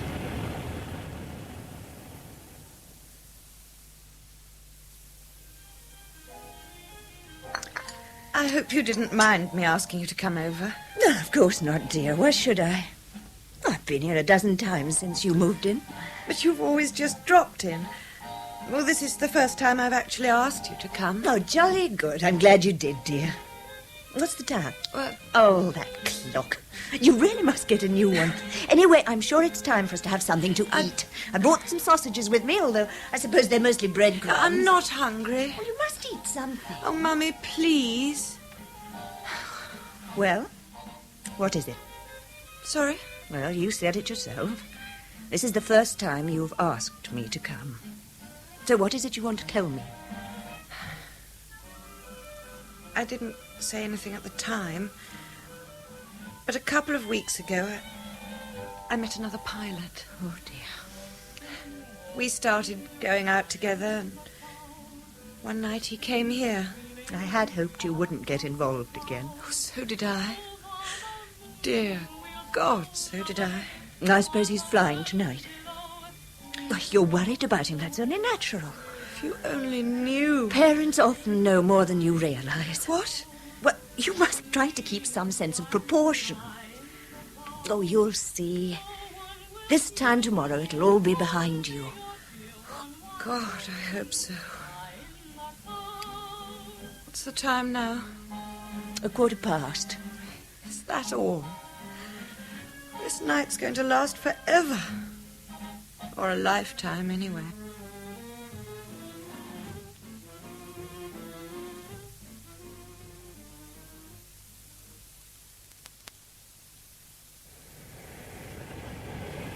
Coming up to the next turning point in 1 minute, Skip. New course will be 115. How are we doing? I got a couple of bearings from Stockholm and Hamburg before it went off the air. I think we're about 10 miles south of the track. Hell. Then get us back on it smartish. It's too dicey being away from the mainstream. Night fighters always pick on kites stuck out on their own. I've made allowance for it on the new course. I'll be giving you a correction after 2 minutes. Right, but don't let us get that far off again. It's not too bad, actually, Skip. I can see quite a few kites on the old radar. Fair enough, but do watch it, Ron. It's not healthy. Skip, that starboard outer's getting hotter. Yes. Well, there's sweet FA we can do about it, though. Maybe I can cut it back a bit when we drop the bombs. That's still quite a while. Well, hard luck. We'll just have to press on. Fighter! Starboard quarter up, 800 yards. Prepare to cock through starboard, Skip. Christ, he isn't half coming in. 600. 500. 400, cocks through starboard. Go!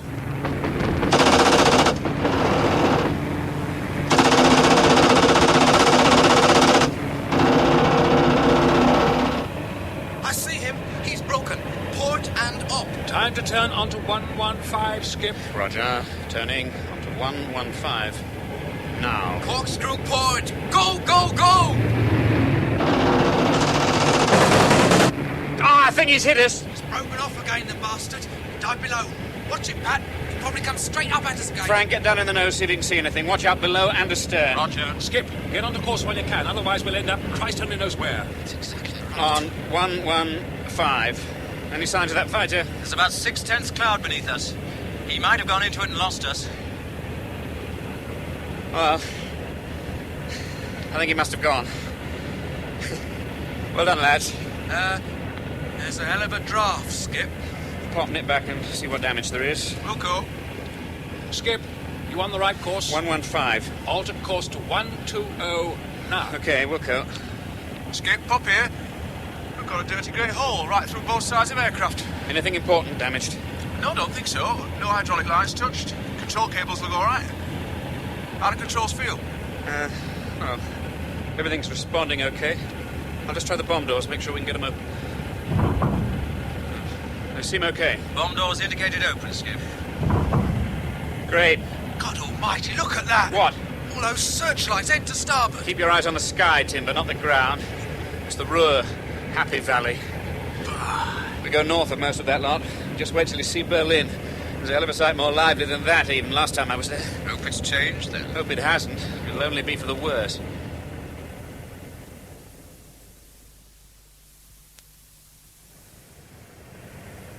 We're about 5 miles north of track, Skip, as far as I can tell.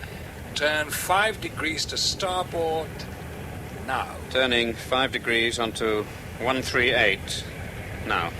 Skip, I don't like the look of that starboard outer. No, not do I. Hope the blaster thing doesn't flake out on us. I suppose we've got to press on. It'll be a bit dicey if we have to stagger there with a full bomb load on 3 engines. Well, we've still got 4 at the moment. We'll keep going. We'll be safer with the mainstream anyway. If we jettison the bombs, the night fighters will know somebody's in trouble. And if we try to turn now, we might prang into someone while we're doing it. Then we'd have to stooge halfway across France and Germany like a fox on 3 legs, with all the night fighters chasing us with their tongues hanging out. Yeah. You could try reducing revs on it a bit, Skip. We're a lot lighter with all fuel we've used. Yes, I'll do that.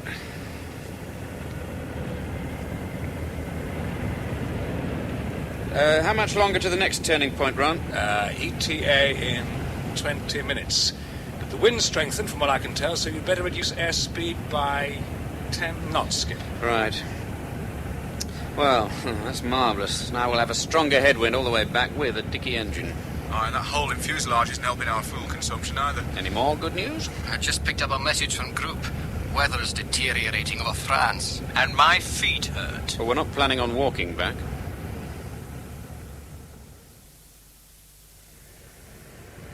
Steering 181 now. Pop, get up in the Astrodome, keep a good lookout. We're liable to be jumped all the way in and out now. Okay, Skip. Bah! You don't have to steer a course. Just head for the flag and searchlights. What are they going so mad over? We're still miles out of range. They're after the Pathfinders. Timber, keep your eyes peeled for fighters. Bugger what's happening on the ground. We'll go, Skip. I make it time for the first target indicators to be going down. See anything up front? Oh, plenty, but no TIs. Wait a minute. Yeah, there's the first one. And another. Bang on time. You've got to give it to the Pathfinders. Who's trying to? Cut the chat.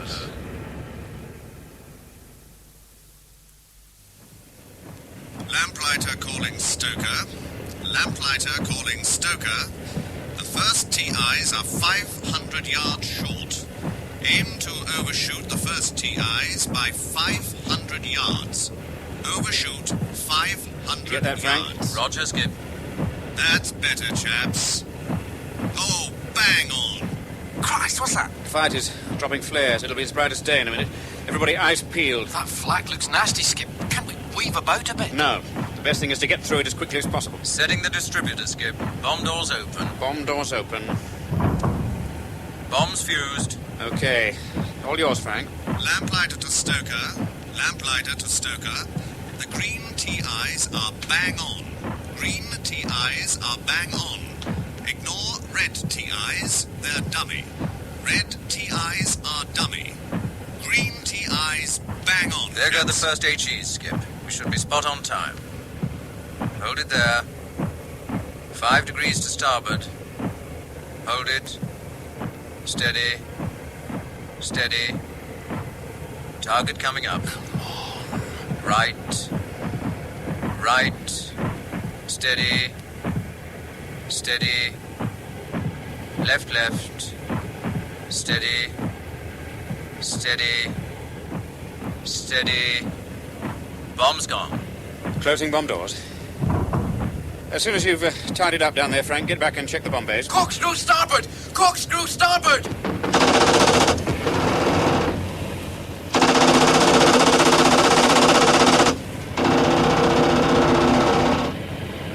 There's another one above us, starboard quarter. Timber, you take that one. Right, Skip. Skip, can you turn on to 253 degrees now? Okay, 253. Hold on. Oh, Christ, the starboard outer ceased solid. Pop, give us a hand. Coming. Feather the prop, cut the fuel and ignition. I can't take my hands off. That's better. What's that? We're in a searchlight. Pop, through the gate with the throttles. Paddy, where is he? I can't see anything. Port quarter up. Aim for his gun flashes. We've got to get out of this light. Hang on, everybody.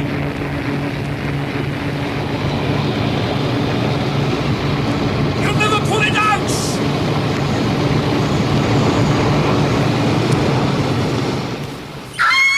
Sally. Sally. Oh. No. Oh, sorry. Oh, it was a nightmare. Oh, where are my cigarettes? What were you dreaming about? I don't remember.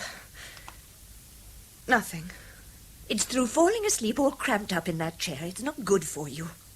Why don't you... I couldn't go to bed. Well, just go and lie down. I'll call you if there's No. Damn. Pass me those matches, please, Mummy.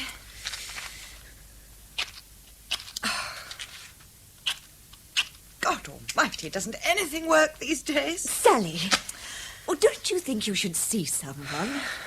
You must know a doctor at the hospital you could go to. Perhaps he could give you a tonic for your nerves or something. I'm all right, Mummy.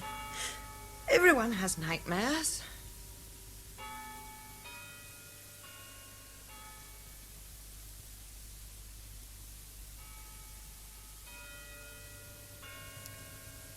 Mrs. Chiswell? Mrs. Chiswell? Yes. I'm just going to make a cup of cocoa. Would you like some? Oh, no, thanks. Oh, well, if you do later, I know how it is. Do you? I mean, if you get tired of being on your own. Thank you, but I prefer it. All right, then.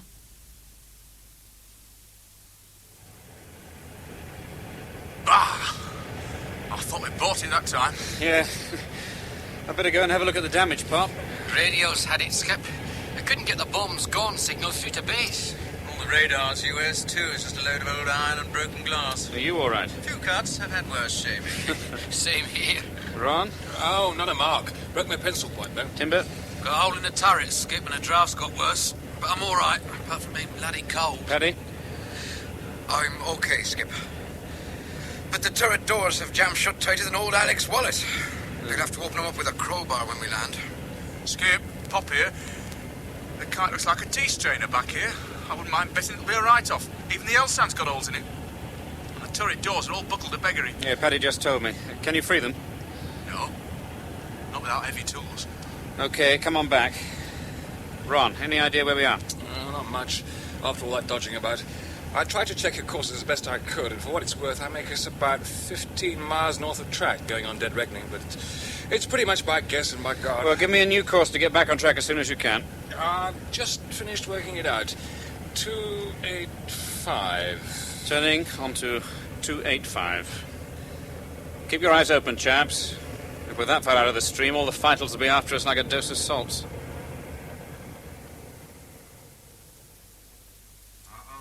What are you looking for, dear? My cigarettes. You've got one burning in the ashtray. What? Oh, yes. Yes, I just wanted to know where I'd put them down. What's the time? 2:45. Sally, please go and lie down. 2:45. Is that all? Seems an age. Oh, I wonder what time they'll get back. You'll hear them coming back. Do you have to go on knitting like that? It's quite restful, actually. Not to me. All right, very well. I'm sorry. Oh, darling, I know it's difficult, but you should try to relax a little. I don't think you've sat still for 5 minutes. I'm all right. Don't you think it's time you went to bed? You've got to get up early tomorrow. I couldn't sleep. If you just lie down for a while. I think I'll go out. Go out? For a cup of tea or something. Well, I can make one here. No. I want to go out. But, there's nowhere open this late. Well, there's the canteen on the station. That's open all night. Oh, Sally. I must get out. I feel stifled.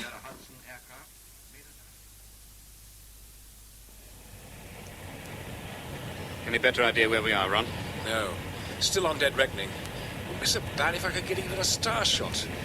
Any chance of making it above the clouds, Skip? I couldn't do it on 4 engines, let alone 3. Skip, what's this going past my turret? It looks like sparks.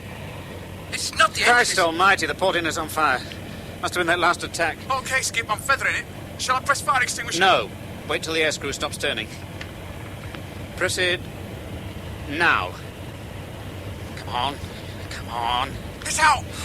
That's the first good news I've heard for a long time. You lot sound very busy up there. Hey, Skip, it started again. God. And the fire extinguisher's all used up. The only thing I can do is try reducing speed, see if that cuts down the spread.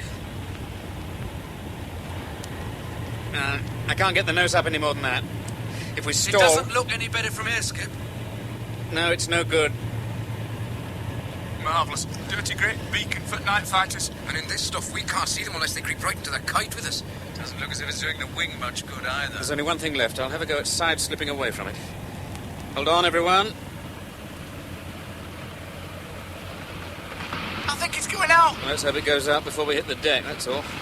It's going, Skip. Oh. Hey. Here, Skip. Is it always like tonight? No, this is a bit special.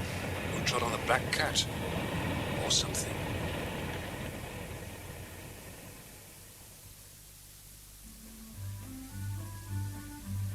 Oh, shut up. How much longer before they get back? Well, perhaps I'll hear them sooner if I open the window.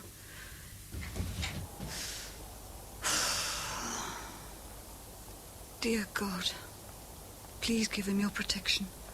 Bring him home safely to me. And please, dear God, let me know that you'll take care of him. Isn't that Sally West? My God, it is.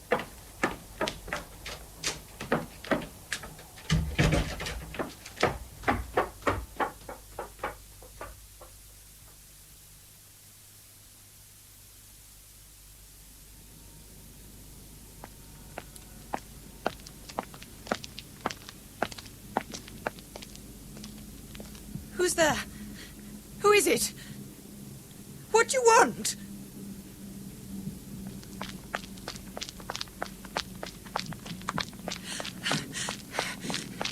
Oh!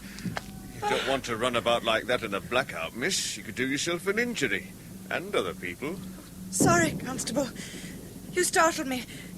I was already a bit jumpy. Oh, I should think we're pretty safe here. It's Hull that's catching it again. It wasn't the raid. I thought someone was following me. I can't see anyone. It must be my imagination. Things can sound funny in the blackout. Good night, miss. Good night.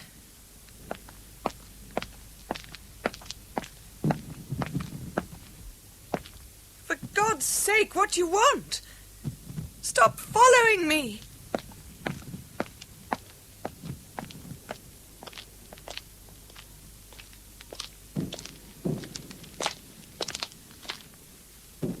I was right. It is her. Now, where's she going?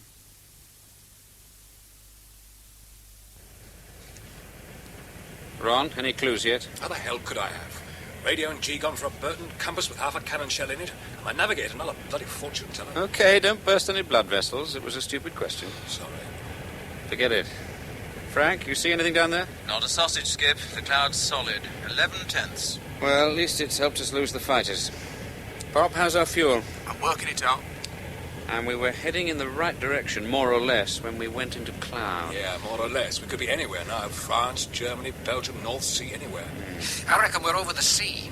There's been no flag for some time now. It doesn't follow.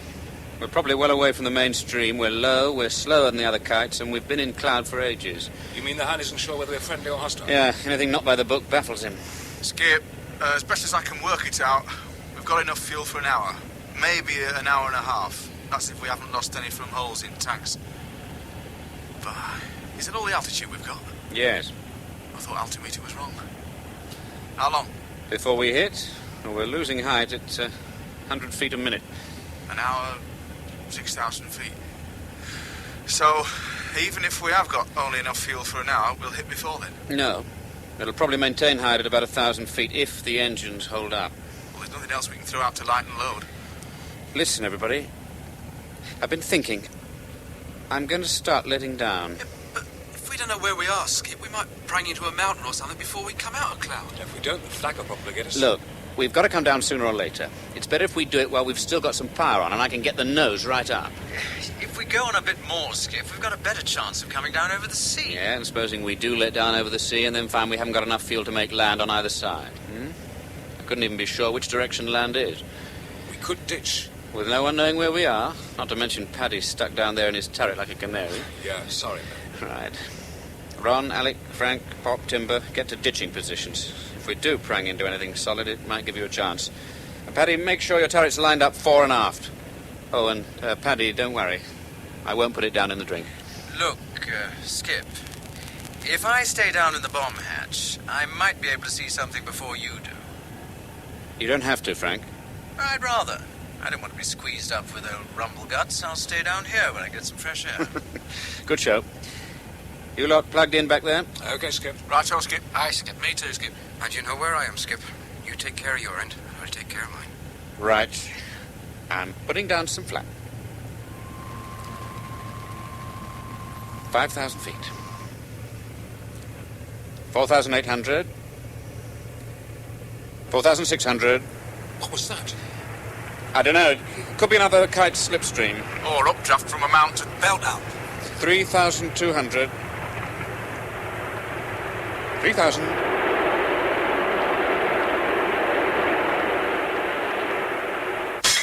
Oh, no. Now look what you made me do. Sorry. Oh, fat little good that is. I'll pay for it if you like. That's all very well. Where are we supposed to get the caps? There's a war on, you know. What was you doing, walking about not watching where you was going? Well, I was looking for someone. I thought I saw... You all right? What? Oh, yes, thanks. Don't look it. Here, sit down there. I'll get you a cup of tea. No. No. Thanks, just the same. Talk about did you ever see dream walking?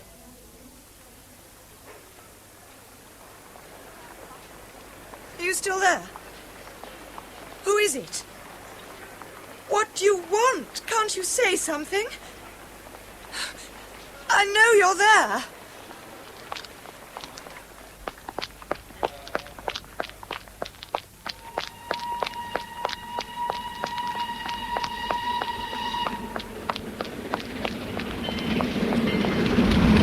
Oh, Christ!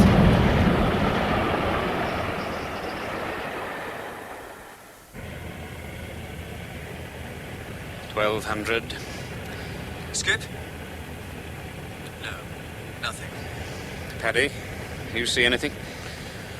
Only me reflection in the turret, Skip. I've looked better. 1,000. 900. Flag. We're still over enemy territory. Oh, bloody hell, we've had it. We'll never get back now. Skip? I can see something. We're over the sea. The sea? You're right, it's a ship firing at us. Here, I think it's one of ours. Ron, quick, what's the letter of the day? Come on, what is it? D-Dog. I'll get the oldest lamp. Ron, find the colours of the day as well and fire them. Okay, forget it. They've identified us as friendly. I'm not feeling very friendly. Skip! Skip, I can see land up ahead. Yes, I think I can too. It must be England. Come on, chaps, back to your places. Skip, there's an aerial lighthouse ahead, just a bit to starboard. See it? It's flashing. Dot, dash, dot, L. L. Hang on. That's, yes, weatherall. Oh, black oak. I can cope from here. Chaps, we've done it. We're going to make it. Ron, bung it down in your log. 0114, out of cloud, pilot map reading back to base. 114, Roger, Skip. Hey, Skip, the 114 bus goes right past my door at home. Hey, good show, everybody. Oh, thanks, Frank, for staying down there. And you too, Ron. Your dead reckoning was spot on. Wizard.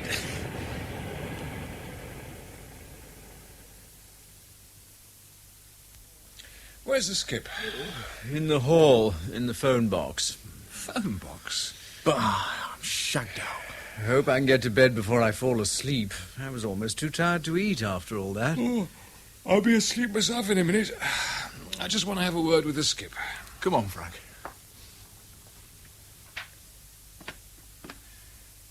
Hey, Peter. Bit late for phone calls, isn't it? Oh, not this one. Hello, Sally. What? Hello, darling, I'm back. Wasn't that Sally? Who's speaking? Gwen Chiswell, what are you doing there? Gwen's there. No, wait a minute. Look, what's going on? Hello? Hello? Oh, she's hung up. What the hell's going on? Well, there's only one way to find out. Well, hang on, I'm coming with you. Mrs. West, you haven't touched your tea. It's cold. Yes. Shall I make some fresh? No, thank you very much.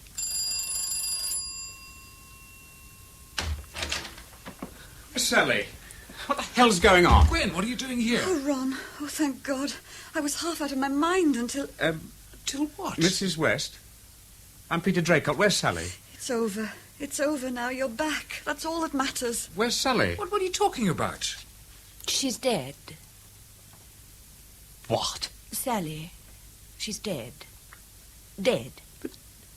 But she can't be. I mean, I phoned her. How? A raid? At the railway station. How do you know about it? I was there. I saw it happen. She was walking along the platform. She'd just gone for a cup of tea, you know. I told her...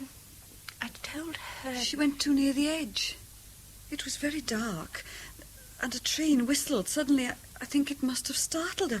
She sort of turned quickly and slipped onto the track. I tried to save her, but... What was she doing at the station, and how is it you happened to be there? You were following her, weren't you?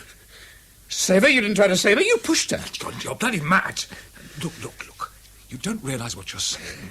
Why would Gwen want to... For your sake, you pushed her, didn't you? She never slipped. No, you're quite right. It wasn't an accident. What? He's right. She didn't slip. Gwen, for God's sake. I saw her in the street. I had to follow her. Oh, it all seems unreal now. Like a dream where you can only watch things and know what's going to happen but can't change anything. Well, I followed her to the station and then along the platform. And she ran right to the end of it as the train was coming in. Then without looking round or hesitating or anything, she turned and deliberately jumped in front of the engine. Oh. I'm sorry. I didn't want to have to tell you that she killed herself. Sally killed herself? That's impossible. Why would she want to do that? But because she loved you. She knew she always brought disaster to anyone who loved her. Shut up. She was afraid of what she might do to you. And because she loved you, she ended her influence over you the only way she knew. But she wouldn't have... Oh, yes. If she loved him enough. How do you know all this? Did she tell you? No, but what other explanation is there? Of course Sally didn't kill herself. It was an accident. Those platforms can be terribly dangerous at night. That's the second time there's been an accident with the 114. What train was that? Oh, does it matter? Was it the 114? Yes. Why? We're having a pretty rough time of it. Lost, losing height, kite all shot up, then Suddenly, everything changed, and we were safe. At 1:14 exactly. I wrote it down. 1:14. Dear God. Gwen, I want the truth. It was exactly as I said. She brought about her own death. Christ almighty. What is it? The clock. What are you talking about? It doesn't go. It hasn't gone for weeks. Look at it. The time. 1:14. It was an accident. A dreadful accident. Well, it must have been. She would never have killed herself. You don't believe she did that, do you? No, Mrs. West. No, he doesn't believe she killed herself. But there's something else you do believe now, isn't there, Peter? Isn't there? Her death, and you suddenly coming out of danger, and the clock stopped weeks ago all at 1:14? All coincidence? Or was she really Death Kiss Kate, after all? When the deep purple falls over sleepy garden walls, and the stars begin to flicker in the sky. In Death Kiss Kate by Max Markey, Martin Jarvis played Peter and Kate Coleridge Sally. Mrs. West was played by Sheila Grant, Ron Chiswell, David Neal, Gwen Chiswell, Diana Bishop, Ben Locker, William Edel, George Railton, Stephen Thorne. Pop was played by Peter Pacey, Frank by Neville Jason, Alec, David Goodison, Timber, Peter Craze, Paddy, Steve Hodson. Mrs. Lester and Betty, Anne Jameson, Joe and the Master Bomber, Michael Shannon. The play was produced and directed by Cherry Cookson.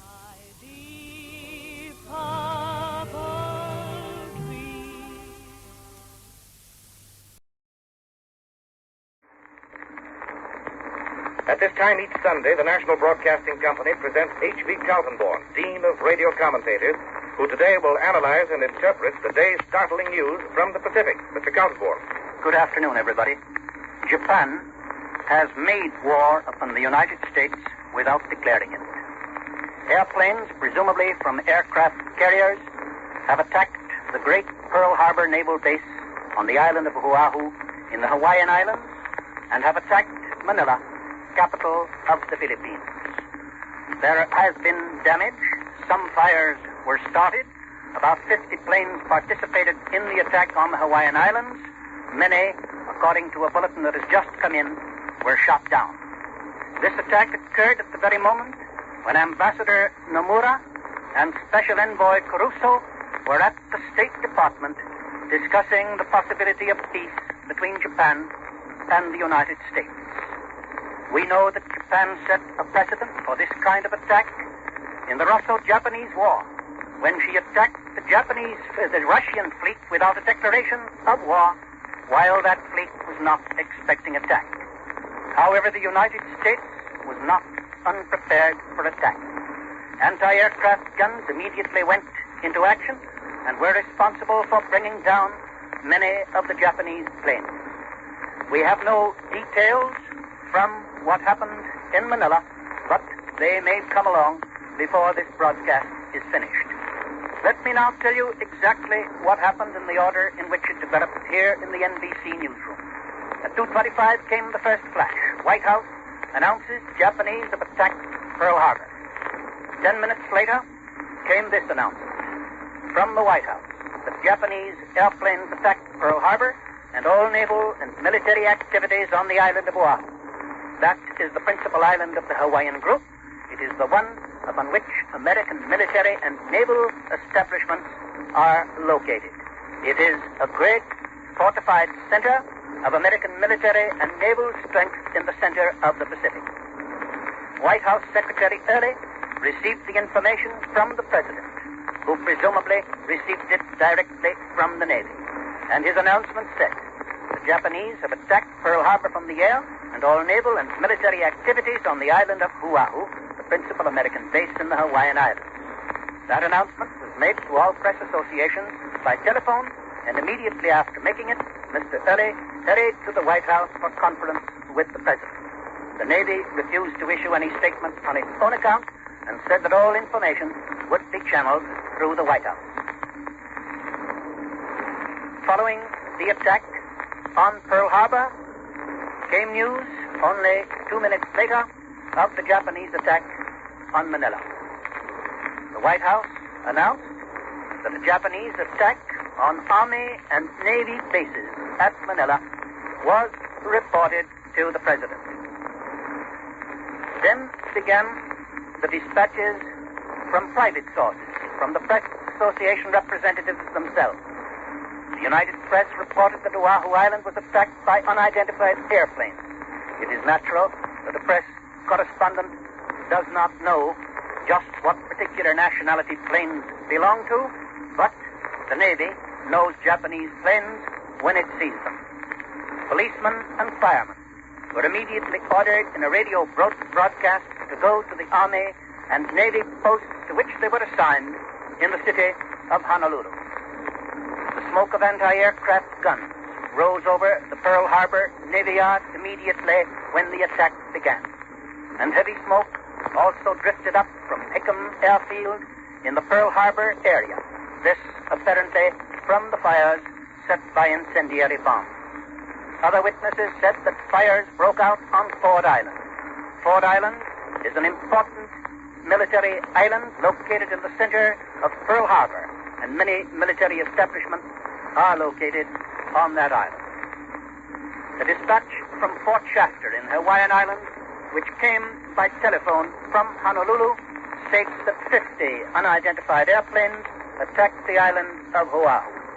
The main targets appeared to be Hickam Field and, of course, the great naval base at Pearl Harbor. So far as is known, the attacks on Hawaii and Manila were made wholly without warning. This is the first sentence of a statement that has just come from the State Department in Washington. The statement reads, so far as is known, the attacks on Hawaii and Manila were made wholly without warning when both nations were at peace. And they were delivered within an hour or so of the time that Japanese Ambassador Nomura and Japan's Special Envoy, Mr. Caruso, had gone to the State Department and handed to the Secretary of State Japan's reply to the Secretary's memorandum of November 26. You may remember that yesterday we received the reply from Japan to the President's comment and request for information with regard to troop movements in Indochina. This afternoon, Mr. Caruso and Mr. Nomura bring to the Secretary of State the reply to Mr. Hull's general memorandum in which he called for a return to the basic principles of international law. The State Department goes on in its special statement just issued, quote, as soon as the information of the attacks was received by the War and Navy Departments, it was flashed immediately to the President at the White House. The President directed the Army and Navy to execute the previously prepared orders looking to the defense of the United States.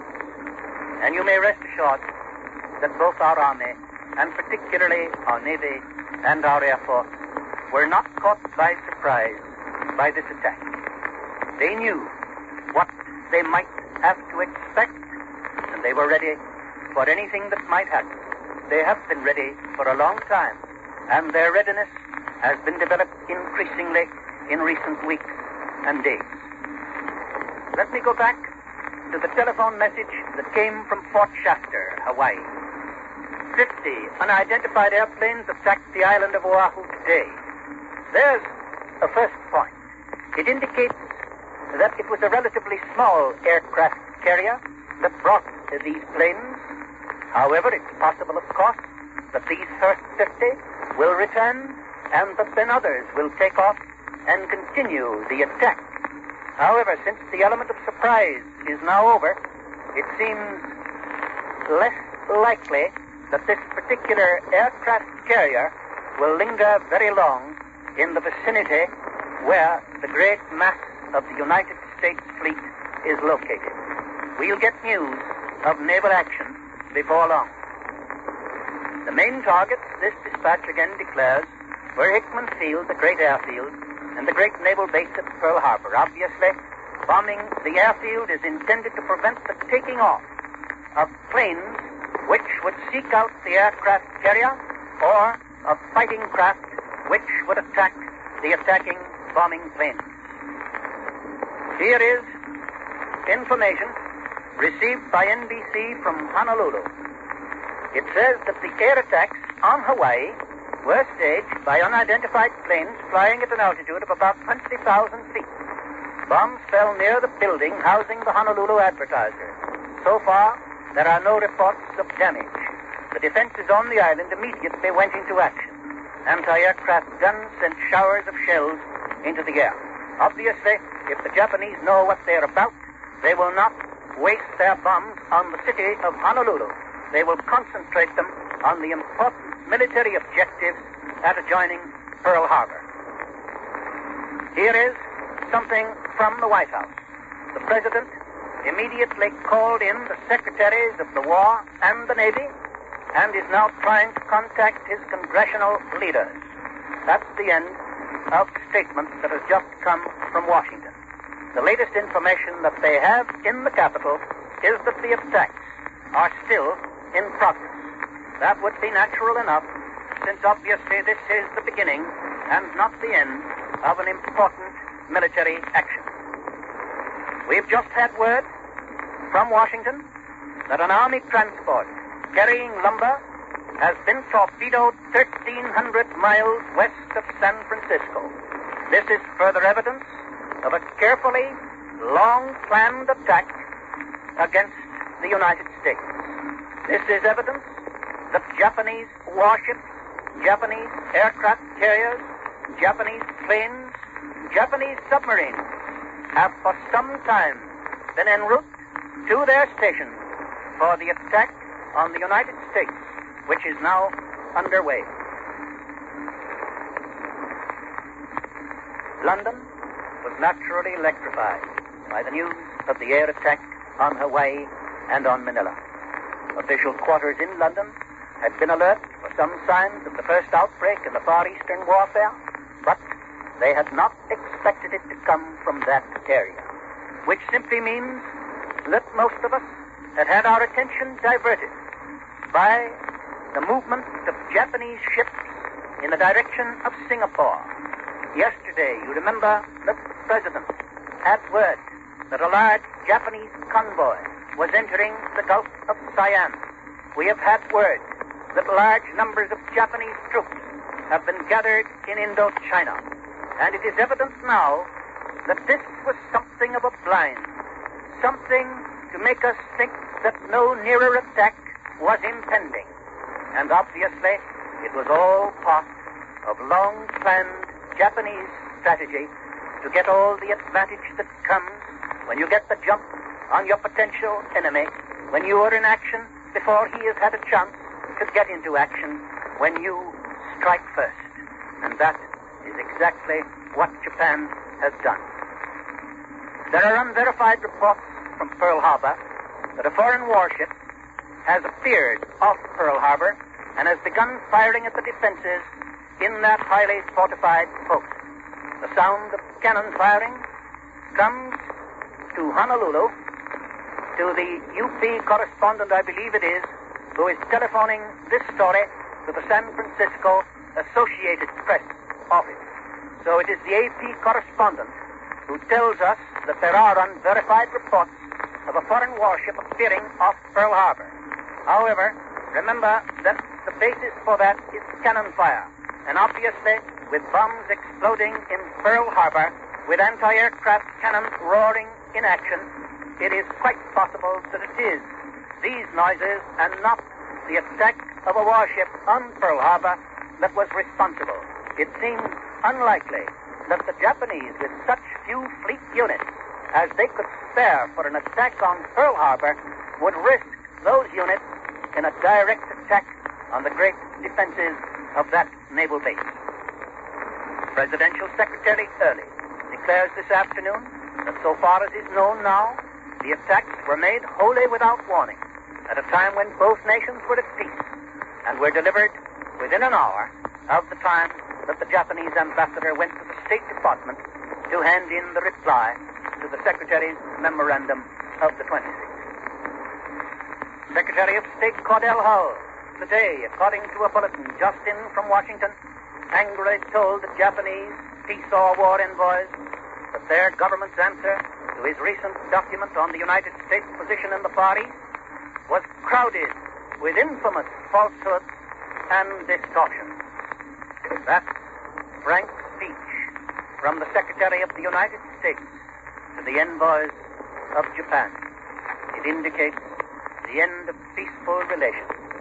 It means that those envoys will be sent packing home, and the United States, through no fault of its own, without anything for which it is responsible, at the very moment when it was finally making a last effort to maintain peace, the United States has been attacked, and the United States will know how to answer that attack. Good afternoon. You have been listening to Mr. H.V. Kaltenborn, noted news analyst. This is the National Broadcasting Company.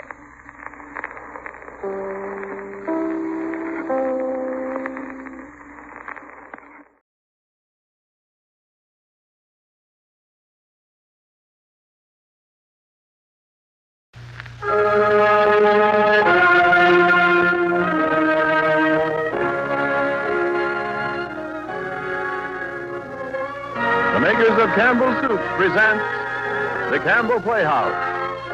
Orson Welles, producer.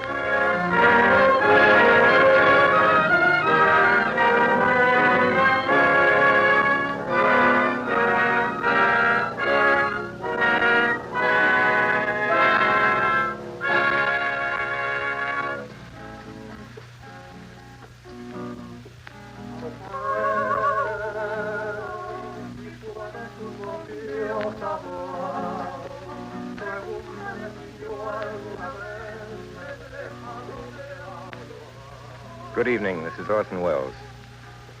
Our offering for tonight deals with those fabulous creatures who are rapidly becoming a race apart, the professional flyers of the world.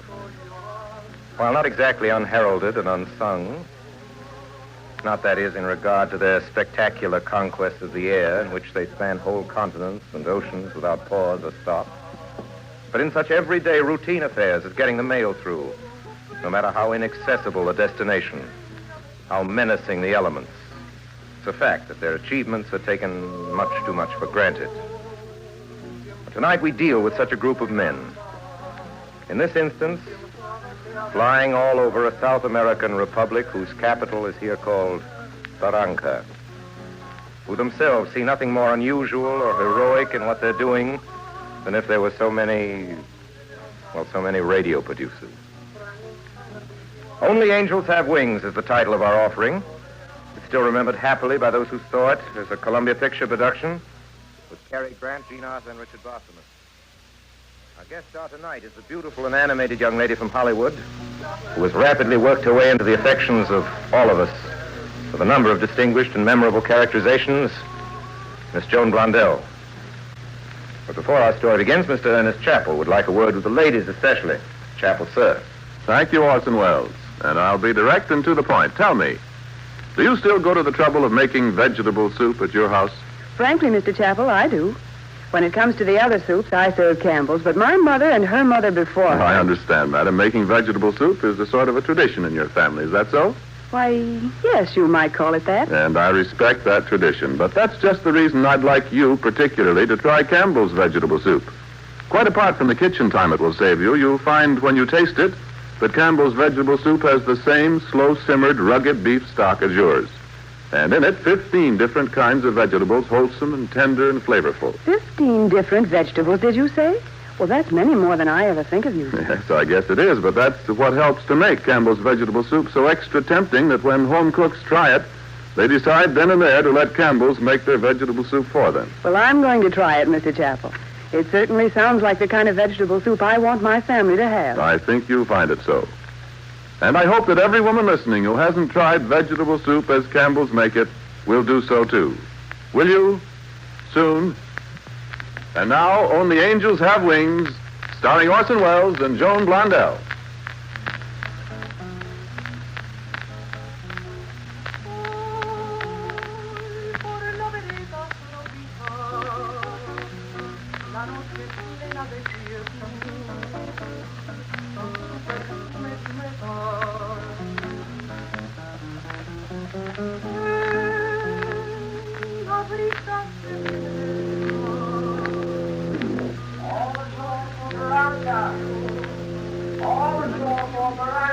Oh, Purser. Yes, Miss Lee. How long do we stay in Barranca? The ship sails at 4 in the morning. We're sorry, From the but looks of this place, that'll be long enough. Where's a good place to go? there's only one place, the cafe at the airport. It's called the Dutchman. If I had a quarter for every time I've been in a dump in the tropics called the Dutchman, how do you get there? Just up that street, miss. It's the only one.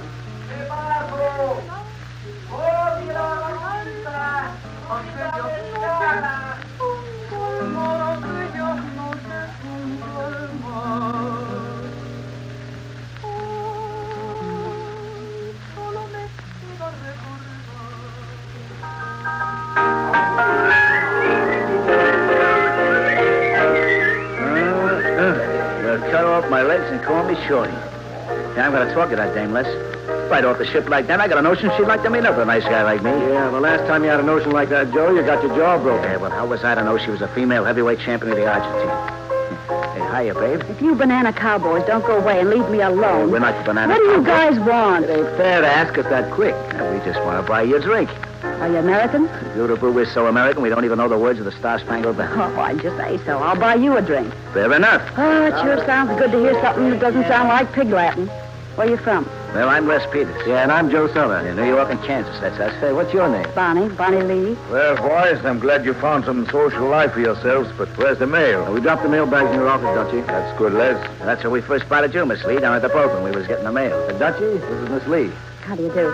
You. Miss Lee, this gentleman here is postmaster and leading banker of Barranca. Also the owner of the general store, when you're right, eh? Manager, cook, waiter, and general staff of the hotel and restaurant you're in right now. And outside of that, I'll right. pay no attention to them, Miss Lee. My name's John Van Ryder. Shake. Hello, Dutchie. Hey, Dutchie, bring us a bottle of scotch, huh? Sure. Wait, just wait, Miss Lee. My scotch is marvelous. My scotch is marvelous. Want to have a drink I'll with make us, it myself. Dutchie? Sure, thanks, I will, but I'll have bourbon. I'll bring it right away. Yeah, he makes his own peanuts, too. Say, what are you fellas doing down here? Yeah, same as everybody here. Working for the Dutchman. Working at what? We fly a little mail. And things. Here and there. Who'd ever think there was a flying field in a place like this? Where is it? What, the flying field? Yeah. Outside the door. Yeah, Dutchie it's owns that, outside. too. Yeah, you see, Dutchie owns the Here you flying are. field, and we thought it And muchas gracias, senor Dutchie. Well, what you doing down here, Miss Lee? On your way back to the States? Yes, if I don't get a job in Panama. Ah, professional, eh? I quit a show in Valparaiso. Hey, Dutchie, leave that bottle on the table. Hey, you boys, better go easy. What for? Why? One of you has to fly the mail tonight. Hey, I thought Tony was first out. Now, Tony's got a touch of fever. Hey, can you Either beat you that? or Joe. Thing? Hey, he's right about drinking. If you boys are worried We're about... not worried about who's going Yeah, out. what we're worrying about is... Who is going to take you to dinner? Yeah. Who said anything about staying for dinner? Well, we'll send you a formal invitation later. Yeah. Say, how do you like your steak? I don't know. You mean real American steak? Well, I don't like to brag, Miss Lee, but how do you think I keep those boys down here? Then I guess I'm staying for dinner. You hear that noise. Joe Southern, you're up next. Hey, Joe, stand by. Check this clearance. Not me, Jeff. I'm having dinner with Miss Lee. What? What's going on here? This is Miss Lee, Mr. Jeff Carter. How do you do? Hello, Miss Lee. I'm sorry, Joe. The mail goes on schedule instead of the pilot. Now, since when, Jeff? Anyway, Les can take I want Les to go to the warehouse and check over that stuff that came in on the boat. Hey, that's an all-night job. What'd you think that up? Just now. Come on, get going, Joe. Yeah, but what about Miss Don't Lee? you worry about Miss Lee. I'll be glad to take up where you left off. Look here, mister. I got something to say about this, you know. Chorus girl? No, I do a specialty. So much the better. Pick up that stuff on your way back from our cruises, Joe. See you later, Miss Lee. Oh, you will you? Hey, who does that guy think he is? He don't have to think who he is. Yeah, he's the boss. Well, he's not my boss. Don't you bet on that. Well, so long, Bunny. I'll be seeing you. Goodbye, Joe. Now, be careful, Joe. No chances.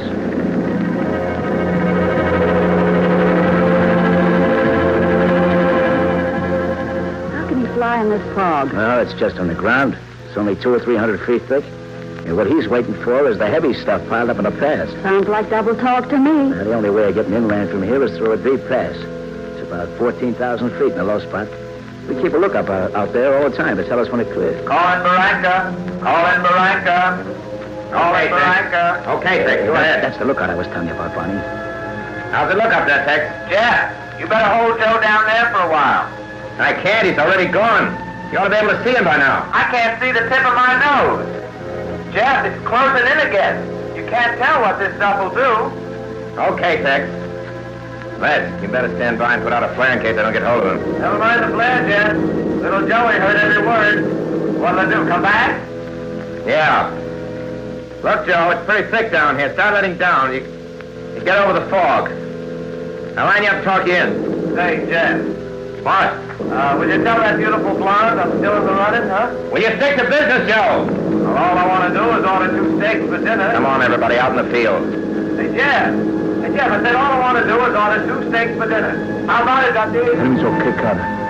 Okay, Joe.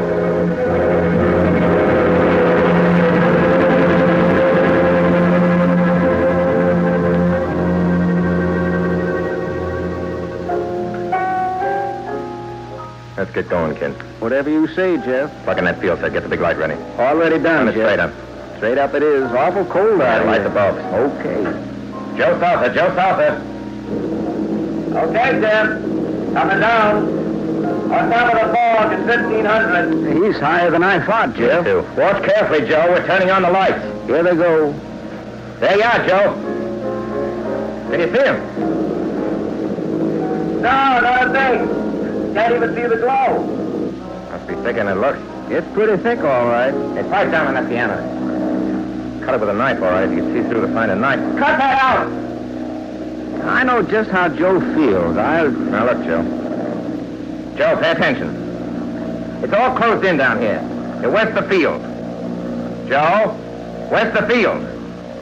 You fly due east. Fly due east. Joe? Fly 1,500 due east. Due east is 1,500. Blink your motor, Joe.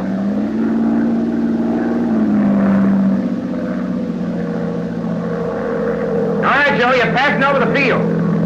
Now go 1 mile, turn 180 degrees, and start letting it down. Watch for the lights. He sounds a little south, Jeff. Joe, you're a little south, a little south. Okay, Jeff. Turning north. I'll switch the light, Jeff. Here I come. 1,200. 1,000. 800. 600. Hey, Joe. Joe, you're coming in too high. You overshoot the field. Hey, turn it, Joe. Joe, make a turn. Go further back. Try it again. Okay. I'm turning. Look, Joe, can't you see the lights? Now doesn't it even look like a dim candle? His line was okay, Jeff. Yeah. Joe, your direction was perfect. Be sure to keep the same line. All right, Jeff. I'm turning. Here I come. Cut up 100, Sid. 500. 400. Take it easy, Joe. Take it easy. Shut up, Dutchie. 300. Go now, Joe, cutter. I'm down to 100 now, Jeff. Jeff, that doesn't Joe, sound... pull her up. Pull up. You're heading for the tree.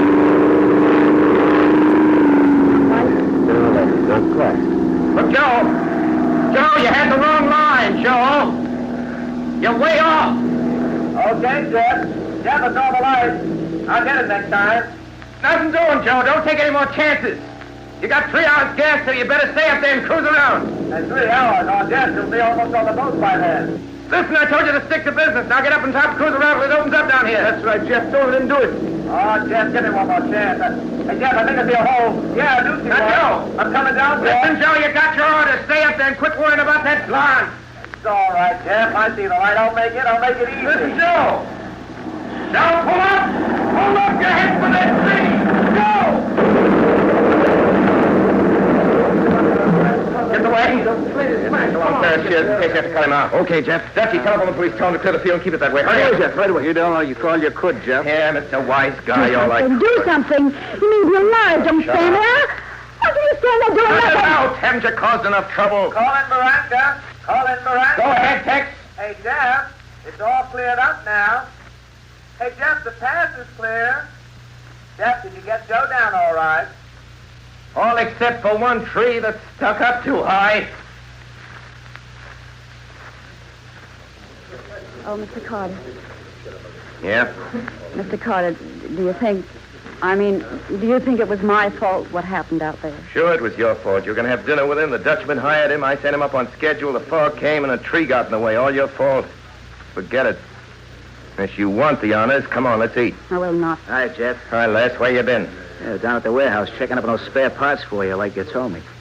I hear I missed all the excitement around here. You sure did, Les. Gonna eat?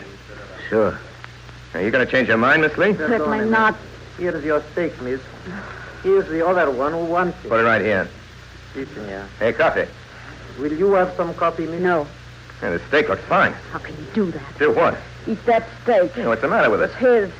Look, what do you want me to do? Have it stuffed? Haven't you got any feelings? Don't you realize he's dead? Who's dead? You know anybody around here who's dead, Les? News to me. Who's dead? Joe. Joe? Joe who? Anybody know a Joe? What's the matter with you? He was sitting here talking with us and laughing just a few minutes ago, and now...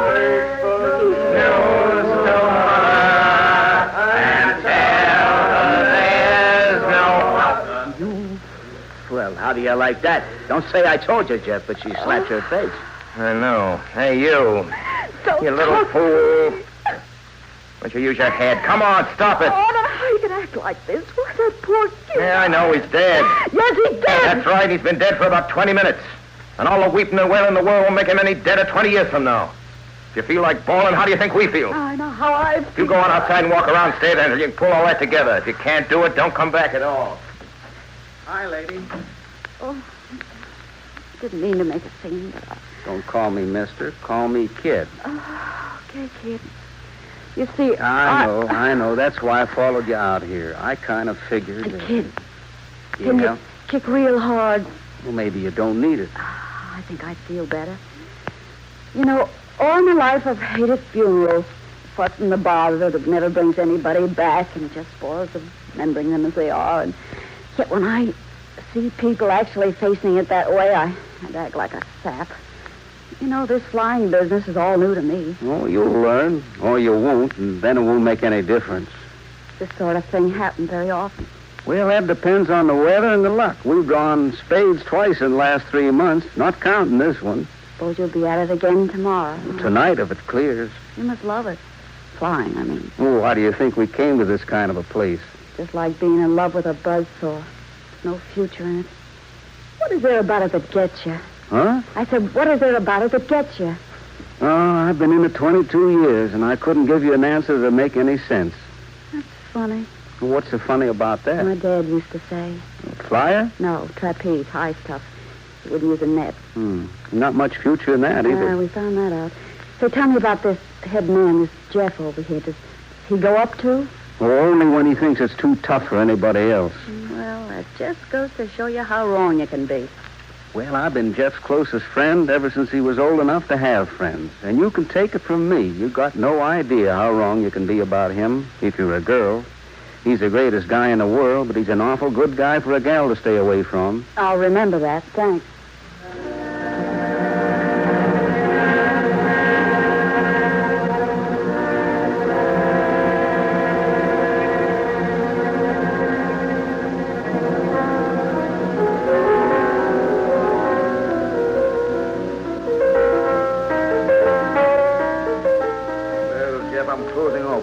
Stick it on if you want to. If you want a drink or two, help yourself.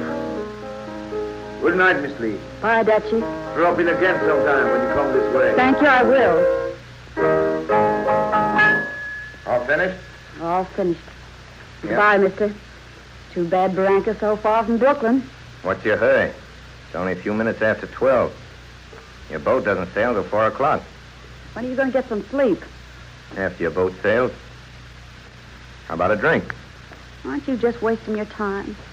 Well, that's a point that's open to argument. What I'm afraid of. What? Those arguments. What's the matter with them? Oh, they're too one-sided. Well, no hard feelings. Your apologies accepted. Say, tell me something, will you? What was she like, anyway? Who? That girl that made you act the way you do. Still carrying a torch for her, aren't you? Got a match? Don't you ever have any? No, don't believe in laying in a supply of anything. Snatches, marbles, money, or women? That's right. No looking ahead, no tomorrows, just today. That's right. Is that why she gave you the air? Who? That girl. Listen to me. I wouldn't ask any woman. Did you ever know a woman who didn't want to make plans, map out everything, get it all set? Well, if I that's don't a blame them, crime. I guess. It's the only way they can operate, run a home and have kids. Didn't you ask her to? Who? That girl. I told you I wouldn't ask. What if she was willing to? That's what they all say. Women think they can take it, but they can't.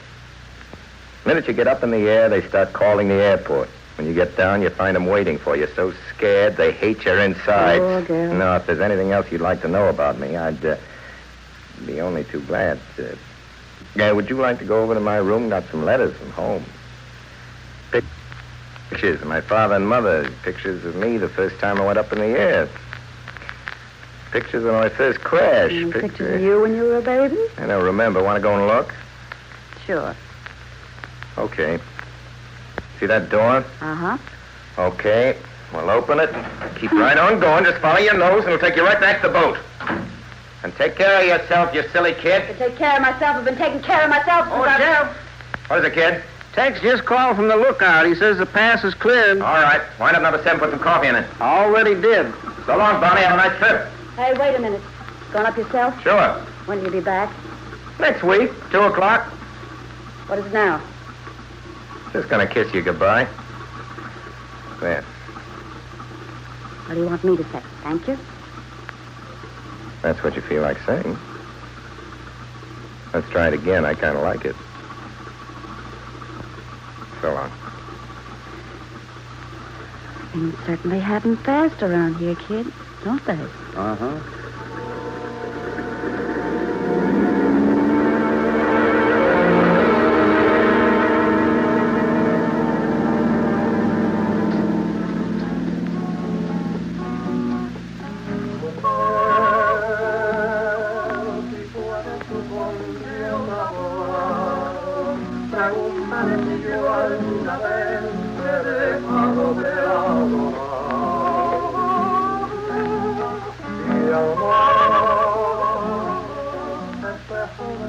You are listening to Orson Welles in the Campbell Playhouse presentation of Only Angels Have Wings with Joan Blondell.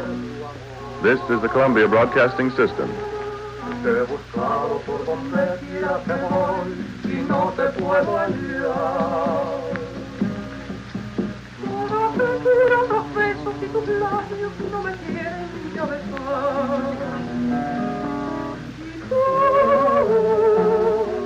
¿Quién sabe por dónde andaba? ¿Quién sabe qué aventura tendrá que lejos está de mí?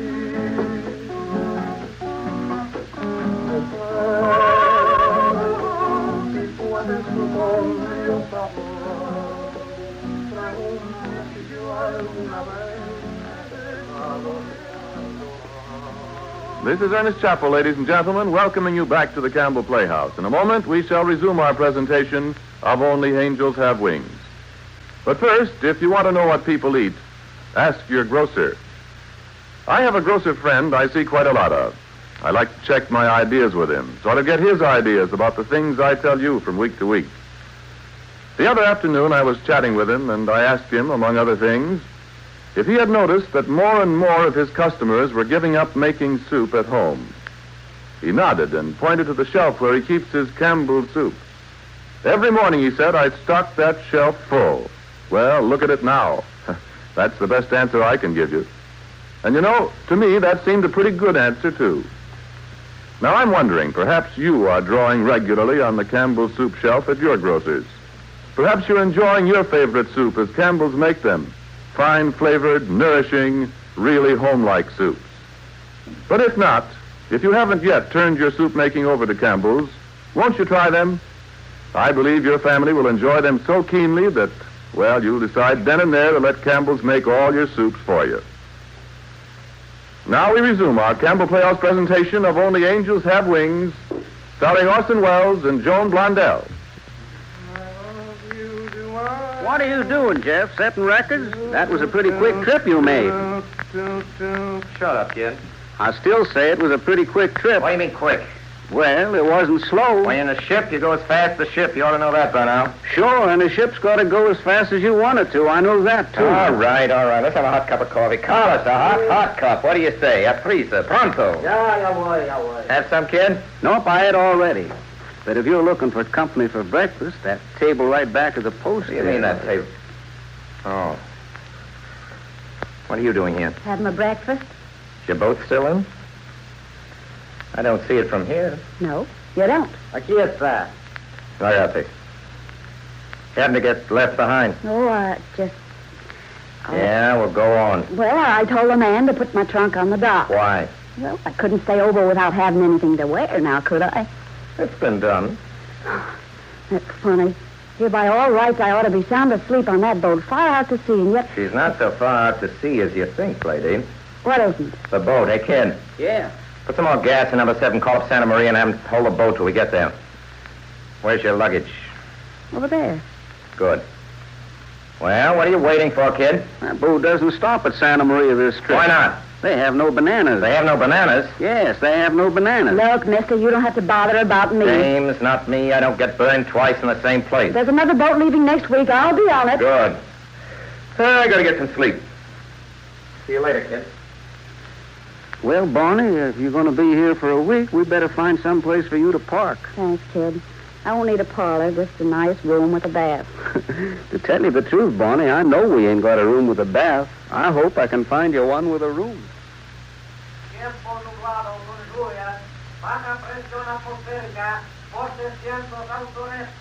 Dutchie. All right. I'm only the owner. What is it? That's what I mean. You're behaving like a guest. Oh, I got to go someplace, eh? Right. You got to meet the southbound boat, Dutchie. Why don't you send less? It ain't polite to send less. We got that new flyer coming in. Go on, Dutchie. Make him feel good. You know, go and meet him in person. You kind of get the idea you care. See what I mean? You sure you aren't just sending me down because I look comfortable? Yeah, that's one of the reasons. Oh. What's that new guy's name, Les? Byfield, eh? Yeah, that's it. Byfield. Well, who is he? What's the... what's the difference, Dutchie? As long as he can fly, we can't afford to be too fussy down here. Go on down and meet the boat, Dutchie. All right. The owner should go. The owner should sweep out, too, and the owner should make the drinks, and the owner should... Number 7, calling Barrancas. Number 7, calling Barrancas. Go ahead, kid. Let me talk to Jeff, will you? Hello, Grandpa. Say, Jeff, you need an elevator to get down in this place. I told you nobody could set down that canyon, Jeff. It don't make sense. Makes sense if you do it. What's the matter? The wind bad? Man, did you ever sit down in here, Jeff? Yeah, once. It's about as easy as getting a piano over a transom. Come on back if you can make it. Okay, I'm coming back. Well, here's the mail. Hello. Where's the new pilot? He's putting his things in his room. I'll give you a hand with those bags in a minute, Dutchie. All right. Don't strain yourself. No, sir. Yes, sir. Quite all right, Dutchie. Quite all right. You're all right, Mr. Byfield. It'll do. Well, let's get you acquainted around here. This is Mr. Byfield, our new flyer. Welcome to our fair city. That's Peters. How are you? Hello. Pete Shelton. How are you? How are you? Too early to buy a drink? Yeah, I guess not. Let's sit down. Hey, where you from? Mexico City. What kind of stuff are they using up there? Oh, some old Fokkers and Fords. Oh, Jeff. Yep. This is Mr. Byfield. Yeah. Glad to see you, Mr. Byfield. Well, gents, drinks? No, we won't be drinking with this guy. What's this all about? Your name isn't Byfield at all, fella. It's Ashton Stevens. Did you say Stevens, Jeff? That's what I said, Les. Bat Stevens? That's right. My name's Stevens. Bat Stevens. Well, what of it, Les? He's not the first guy that came down here under a different name. No, Pete, but he's the first pilot who will have bailed out of his plane and let his mechanic crash. Oh, that's the way you tell it. Yeah, that's the way I tell it, Stevens. If you like to make Cut it anything out, out of it... Les. Stevens, did you know the kid was working down here? What? He is. No, I didn't know it. Look, Jeff, maybe you tell poor old Dutcher what this is all about. He doesn't know anything. What's the kid got to do with it? Nothing. Except that it was the kid's younger brother that was killed when this guy took to his parachute. What? Yeah, I've had enough of this guy. Me too. Come on, Les. Let's find another tape. Right. Come on, Jeff. That's good enough for me. Oh, you're not so particular, huh? No. I don't think even you could spoil my breakfast. Thanks. I'm not used to these small favors. Sorry I said it. Not used to being around people like you. As long as I got to talk to you, Stevens, here's a piece of news for you. That was the kid that come in on that ship just now. What? Jeff, what are we going to do? What are we Quiet, Dutchie. Better make yourself scarce, Stevens, because for your information, the kid carries a gun. See, you're getting kind of careful of me all of a sudden. I'm not worrying about you. I just wouldn't like to have the kid doing it. It'd be kind of inconvenient for me right now if they slapped the kid in the hoosgown. Well, I'll have to meet him sooner or later, won't I? Yeah, maybe you're right. Anyhow, it's your funeral. Might be, too, at that. Hello, everybody. Hello, kid. Whew, it's hot down here on the ground. Give me some cold water, Dutchie. Okay. Who's got a match? Hey, what's the matter? It's like walking in the graveyard. Oh, hello there. You the new guy? He's the new guy. Well, welcome to our city. Hello, kid. Hey, wait a minute. I know you. Yes, I think you do. Yeah, sure. Long time no see, Stevens. That's right. Get easy, kid. Okay, Jeff, okay. You know what I think of you, don't you, Stevens? Let's go ahead. 2 years ago, I'd have broken your neck. Well, there's nothing I can say, I guess. That's right. Just you keep out of my way. I might still do it. It's none of my business, Jeff, but I don't know why you stopped. You're right, Les. It's none of your business. Father, listen, you got to believe me. I had no idea that Nothing he you was down can say that I'll believe, Stevens. As long as you fly where I tell you, all right. Jeff, you're not going to put this guy to work. You remember we was talking about things that were none of your business, Les? Now, wait a minute, Jeff. I'm not going to allow Who's you... running this airline, Dutchie? Hey. You are. That's what I mean. Come on with me, Stevens. You do some pretty queer things, Stevens. Byfield's the name. Yeah, Byfield, that's what I'm talking about. What made you think you could get away with coming Let's down? get this over with. When does the next boat leave? Got enough dough for your passage? No. That's swell. Wonder if I could... Could what? Cram you down their throats. That bunch out there? Well, I wouldn't mind choking a few of them. Well, here it is. Every now and then we get a job around here that I wouldn't send a friend of mine out on, see? Wouldn't even go myself. Well, it looks like that might be a spot for you. Uh-huh. Mm-hmm. Kind of nice for me, having someone I can send out in any kind of weather. Any kind of job and only worry about the ship getting back. Yeah, some of those ships aren't worth much. Mm-hmm, that's just it. Still want the job on those terms? I don't know any other way I'd want it. Hey, Jeff. What is it? Well, they're loading number 8 with nitroglycerin. I know. Taking it to the oil fields on your way out. Say, Jeff, we aren't supposed to fly that stuff with the mail? I know we aren't, Dutchie. There's nothing in my contract that says I'll fly nitroglycerin. You're getting $1.50 a mile for doing Not me. What? Jeff, I saw a guy blow a tire once. I was way down on the other end of the field, and it broke a bottle in my hip pocket. Give me a map, Pete. Byfield. If you're figuring on me flying That's nitroglycerin... just exactly what I'm figuring. You took this job with the understanding... Okay. Only nitroglycerin. Well, you weren't kidding me, were you? I never kid people I don't like. Hey, Dutchie. Yeah? Figure out Pete's time. You're through, Hey, Pete. what's the matter with you? Wait a minute, Jeff. You can't blame that boy. I'm not blaming him, but he's fired, that's all. Sorry, Pete. Jeff, I don't like the way you're... You better clear the field before Byfield takes off, Dutchie. It's nitro, you know. My goodness, yes. I didn't think of that at all. It'd be a little late to think of it after he hits the nitro.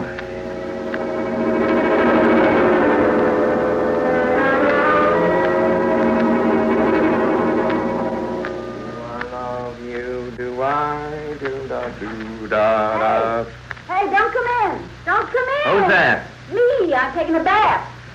Now, this is my room. Take it in my room if I could. Can't bet take a bath in a wash basin, you know. All right, hurry it up. I'm hurrying. What's that? What's what? All this cooking. Oh, that's coffee.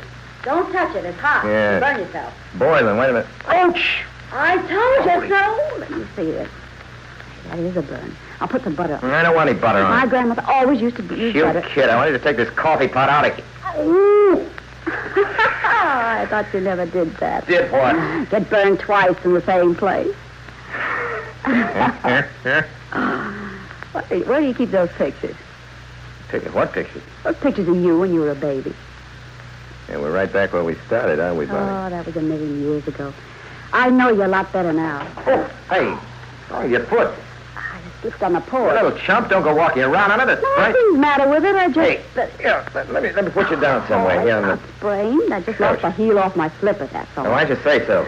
Don't I have the darndest luck losing one heel right after another? You're a queer duck, Bonnie. So are you. Hey, Bonnie. I want to ask you something, Bonnie. Go ahead. You want me to kiss you like this, carrying you, or you want me to put you down on your feet first? Well, you can kiss me like this, and if you put me down, that way you'll get another chance. Thanks. I just got no vision, I guess. Jeff, you don't have to be afraid of me anymore. I'm not going to tie you down. I don't want to plan. I don't want to look ahead. I don't want to change anything. I love you, Jeff. There's nothing I can do about it. I just love you, that's all. I feel the same way about you the kid does. Anything you do is all right with me. The kid? Yeah. He doesn't ask you for anything or get in your way or bother you, does he? He drives me nuts. Hey, Jeff. Oh, Come in, kid. Well, the boys are ready to test those motors, Jeff. Okay, kid. So long, Bonnie. You don't mean you're... There you go. I told you. Just, I'm a sucker for telling you this, Bonnie. I'd go anyway, but right now it's more important than ever. Dutchie's got a test contract with the government that expires tonight. If we make this flight okay, everything is Jake. If we don't, forget I explained it to you, will you, please? Okay, I didn't say I'll it. forget, only... Only you won't. What a sap I am. That's something I'll Oh, remember. by the way, Bonnie, take a look through this box. Maybe you'll be able to find it. It's somewhere in there. What is? That baby picture we were talking about, it's kind of cute. I'm nude on a bare rug. I can't wait. And keep the coffee warm, will you?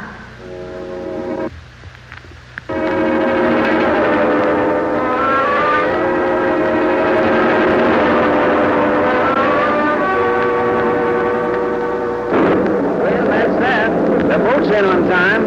This kind of a storm, I thought sure that she'd be a little bit late. Yeah, that'd be a lesson to you, kid. Even you can be wrong.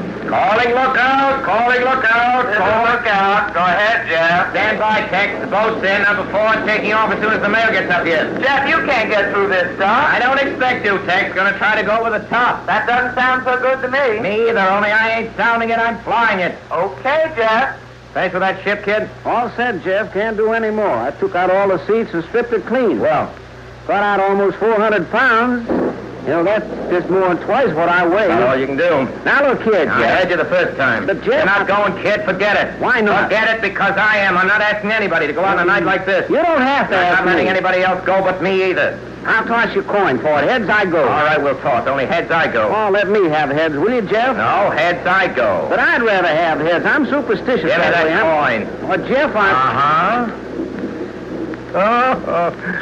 You're superstitious about heads, are you? Heads on both sides, that's all it is. Well, no wonder I've been buying you drinks all year. Well, what do you know about that? Dutchie, you went down to meet the boat. Why ask me, Mr. Carter? What have I got to do with it? You are running this airline, aren't you? Stevens going to pick up the mail, Jeff. Thanks, Joe. For your information, Mr. Carter, I want to ask you a question. Don't you think you're crazy to try to fly in this kind of weather? Get the lights ready on the field, kid. Okay, Jeff. I've told you so many times that whatever... Oh, Jeff, whatever you do, don't think you have to do it for me. I know what it means, but I'd rather be broke. I don't care whether we get the contract or not. Understand? Don't strain yourself, Dutchie. I'm flying.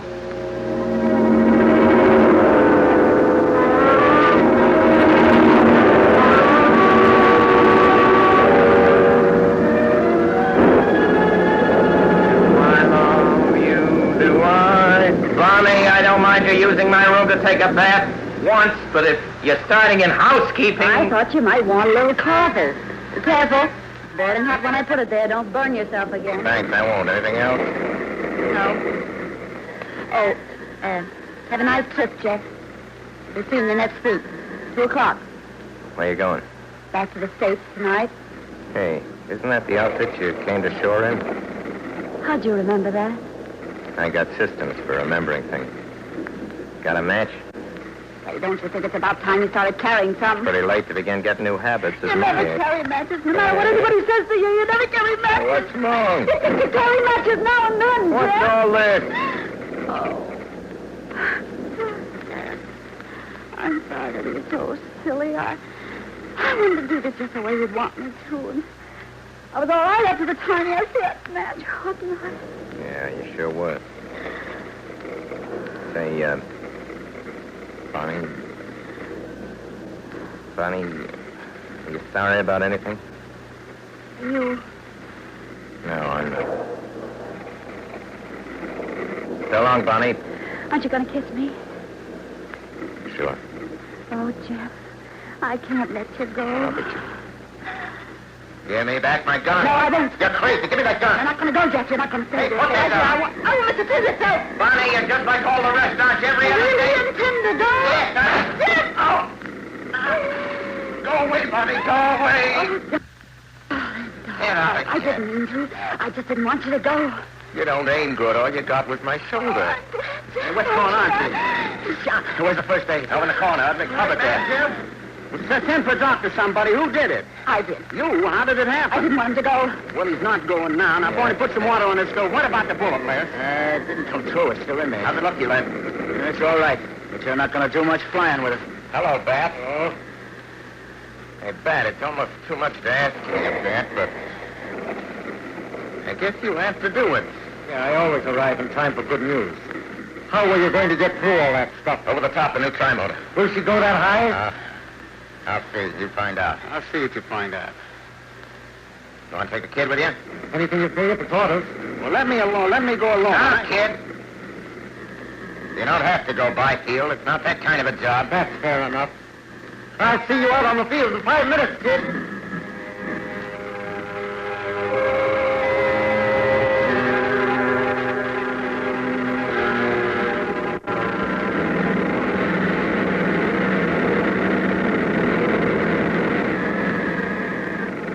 What's our altitude, Stephen? 2,500. Don't you think we ought to get a radio check? Yeah, give me the mic. Calling Barranca. Calling Barranca. Go ahead, kid. Hiya, Jeff. Radio check. 1, 2, 3, 4. Wait a minute, kid. Wait a minute. You're calling. Try it again. 1, 2, 3, 4, 5, 6. That's better, but there's a lot of half, kid. You may have to repeat everything. Okay.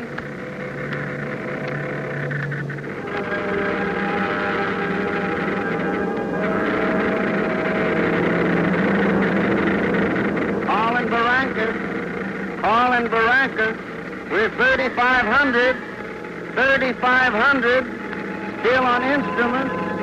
Still on instruments.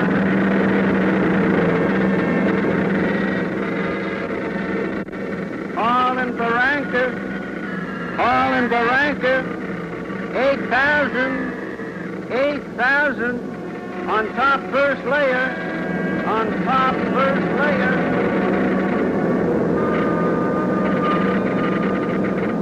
Calling Barranca. Calling Barranca.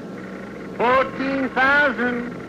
14,000. Picking up a little ice. We're to climb 320. To climb 320.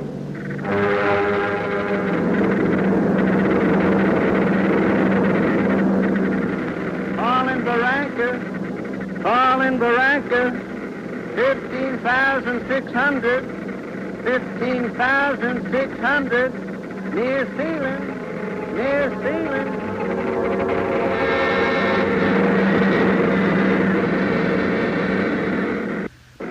I don't think she'll take much more. Yes, she's beginning to bust. Hold your hand. Here she goes. You all right, Stephen? I'm all right. What do we got under it? You'll save to 6,000. I'll wait till the air gets heavier, then I'll straighten her off. Yeah. I never saw one of these things guess you could sail through the side of a mountain.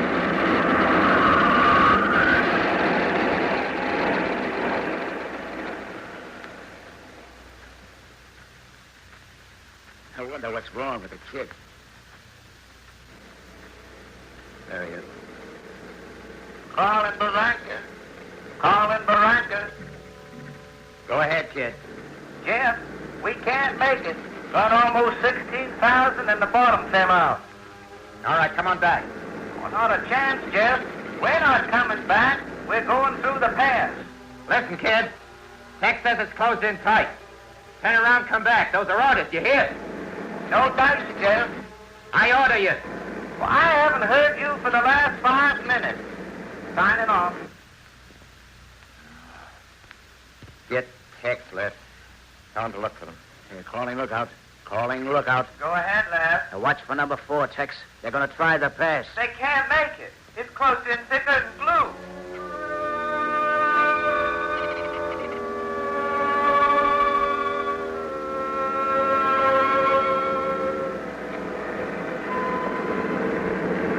We're not going to make it, Stevens. Get in one of those chutes and jump. Is there any reason I can't stay with the ship, too? You don't have to. Which way is the path from here? 10 degrees north and 3,000 up. Okay. To the left.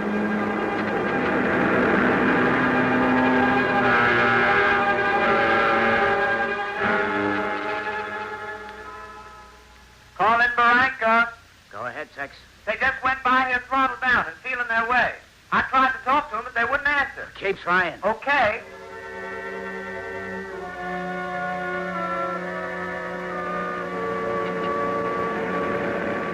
Are you coming, Stevens? Okay, only I don't like these big birds around here.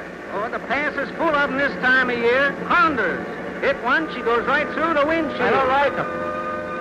It's tough enough not knowing your direction without... Oh! Are you all right, kid? Are you all right? Yeah. Get out quick, jump! Oh, I must have broken my... I can't move. You'll jump yourself. No, not this time. We'll get down. Go on, jump, you fool. I made my last jump. We're turning back, and we're making it if we can. Oh, if I could only move, I'd pick you up and... There, we're burning. Yeah, we've been burning for over a minute.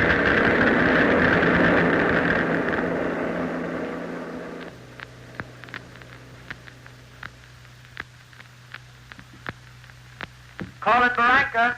Calling Barranca. Calling Barranca. Go ahead, Tex. Jeff, number 4 is on fire. Left outboard nose motor. They're headed back to you, and I don't think they can make it. Out on the field, everybody. Plugging that outside set. Listen, kid. Yeah, that receiver's no good if they're burning, Jeff. Kid. Calling number 4. Calling number 4. Look, Jeff. There they are. There's a big torch. I don't see how they... They'll never get her down, Kid. Stevens, number 4. Jump. Sail out.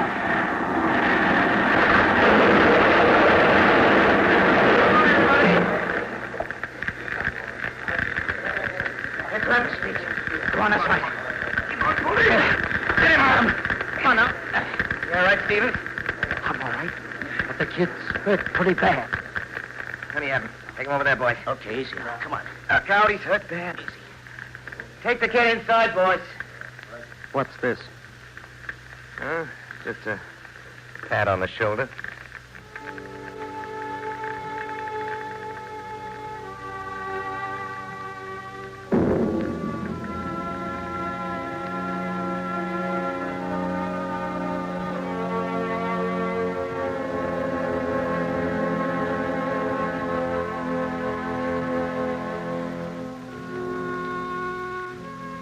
I'm all right, I tell you. If this doctor'd only quit them. Oh, Jeff, tell this guy to quit fussing with me, will you? I'm all right. I'll leave him alone, Doc. Oh, Jeff, give us a cigarette, will you? Yeah. How's the other guy? Hands burned, one side of his face is on. Stephen's all right, Jeff. He could have jumped, but he didn't, even after we was burning. He just sat there and took it like it was an ice cream soda. Well, Jeff, buy him a drink for me, will you? Sure, I'll buy him a drink. Oh, gone. You know, if it hadn't been for those birds, we'd have made it. Sure you would. You know, I might design a windshield at an angle. Then they'd bounce off. Not a bad idea. I'll make you a present of it, Jeff. And, when I get on my feet, we'll work it out. Or will we? Your neck's broken, kid. Well, no wonder I couldn't feel anything. Well, I guess this is it, huh? Always a chance. Sure. Hey, Jeff, don't let anybody else in here, huh? Whatever you say. Oh, you see, I don't want them to see me. I'm not afraid, Jeff. I ain't scared, but well, I don't want anyone else to see me. Sure, I know.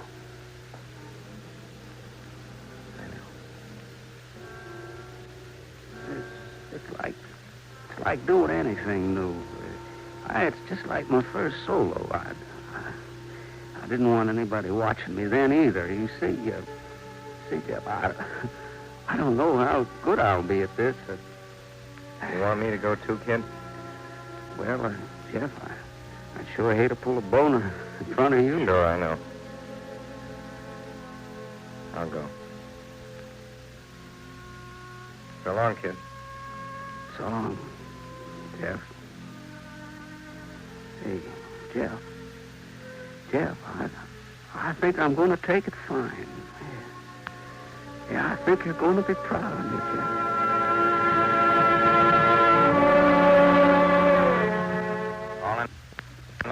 Calling lookout. Go ahead, Jeff. Let me know the minute it clears, Tex. We're all set to go down here. What about the kid, Jeff? Broke his neck. Took off a few minutes ago. Oh. Hello, Pete. I took care of everything on the field. Thanks. Give me a drink, will you, Dutchie? Yeah, you better make me one too, Dutchie. What is it, Stephen? Somebody said you wanted to see me. Yeah, the kid asked me to buy a drink. Oh, thanks. Hey, Dutchie, put it over on the table here, will you? Well, wait a minute. What is it now? Why not have it with us? Sure. Why not? Have a cigarette, Stephen. How are the hands coming? Well, not bad. Here's your drink. Careful with those hands. You got it? I'm all right. Well, here's how. Here's to you, Bat. Here's to you, Bat. Thanks.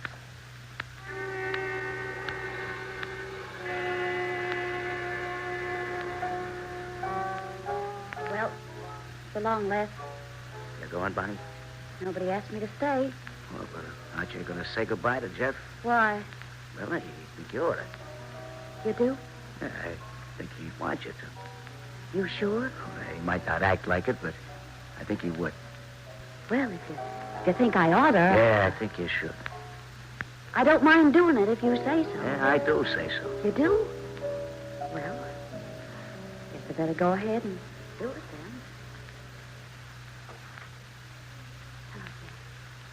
Hello, Bonnie. I thought I ought to... Well, Les said that he thought that before I'd go, I'd better... See, I don't know what to say. Don't say anything, then. Well, all I wanted to say is that... Well, he said that you'd like it, but I don't know. You know. I know. You want me to carry matches from now on. Well, Bonnie, I make you a promise. I'll carry matches all the time. Jeff. All the time. Jeff, you're crying. You're crazy. You're crying, Jeff. Oh, please don't. I'd never be You'll never be able to what, Bonnie? I'd never be able to say it. Say what? I was going to say goodbye. Well? Jeff, do you want me to stay or don't you? Well, Bonnie... Call in Barranca. Call in Barranca. Say, what's the matter down there?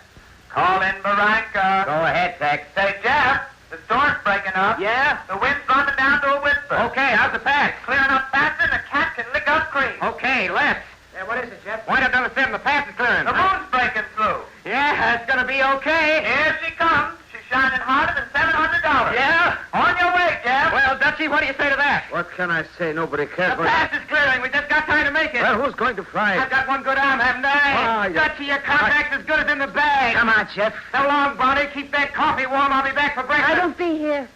Going on the boat. What? Nobody asked me to stay. Oh, they haven't? No. You wouldn't ask anybody to do anything, would you? That's right. Here, we'll flip a coin. Tails, you go. Heads, you stay. It's heads. Hey, you're not going to renege on this, are you? It was the kid's coin. I won't stay that way. You won't? It's got heads on both sides. No, I got the... What? Oh, Jeff. That's better. Well, aren't you going to kiss me? When I get back. Yeah, but maybe if I was to kiss you now, I wouldn't, Yeah. When I get back, Bonnie. I guess it'll always be like that. When you get back.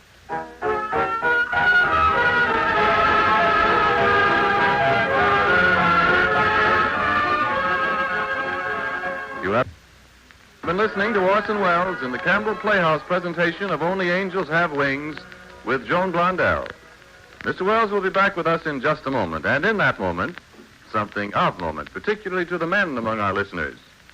Let me ask you, doesn't old-fashioned vegetable soup fit in with your idea of a hearty good eating? Picture a piping hot plateful of Campbell's vegetable soup at your place at the table. Its inviting look and the rich aroma in the curling steam sharpen your appetite. You dip in and bring up brimming spoonfuls of the deep-flavored beef stock and tender, luscious garden vegetables. And as spoonful follows spoonful, you continue to enjoy this vegetable soup of Campbell's down to the very last. Now tell me, isn't that a picture that appeals to you? Then don't you want to remind your wife to have Campbell's vegetable soup at supper tomorrow? And now, Orson Welles.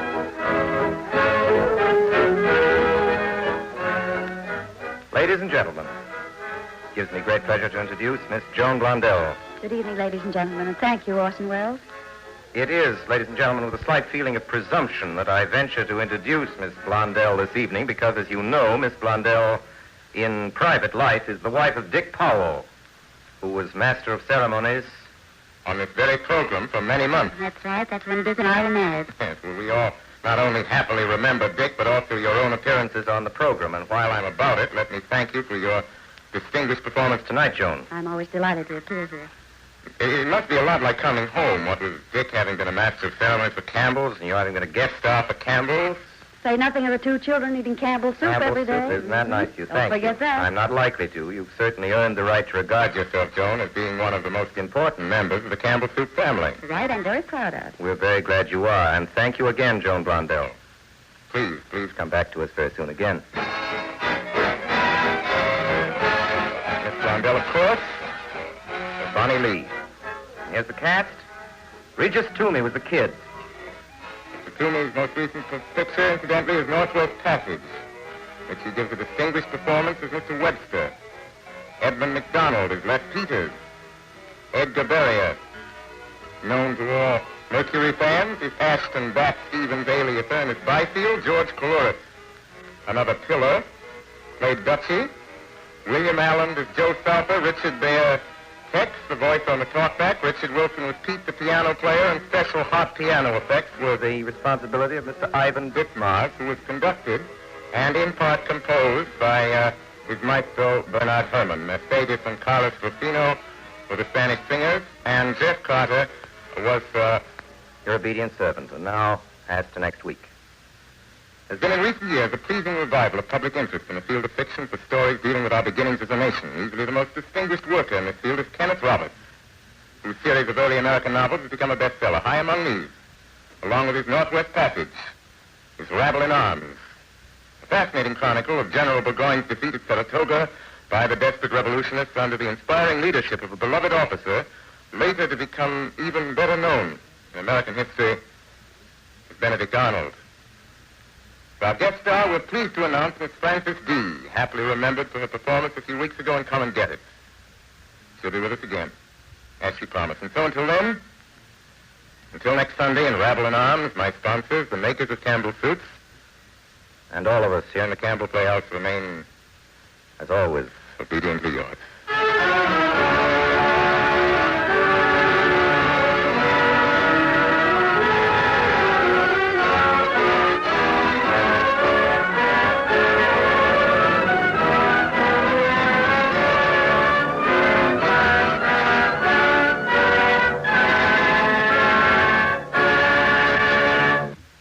The makers of Campbell Soup join Orson Welles in inviting you to be with us in the Campbell Playhouse again next Sunday evening when we present Kenneth Roberts' Rabble in Arms.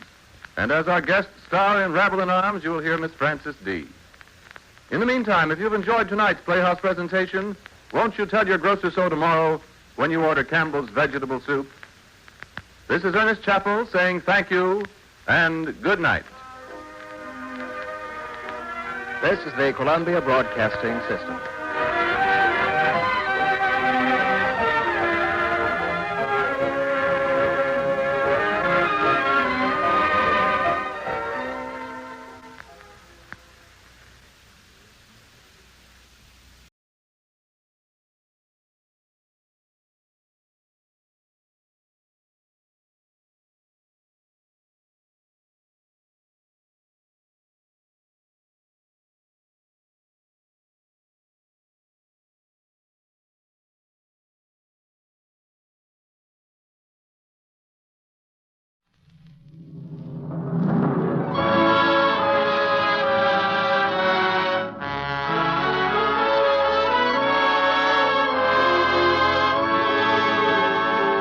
Lady Esther presents the Screen Guild Players.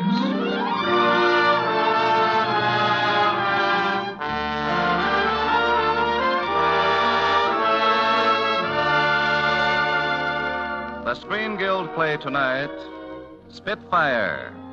The starring players. This is Basil Rathbone. This is Heather Angel. And this is Reginald Gardner.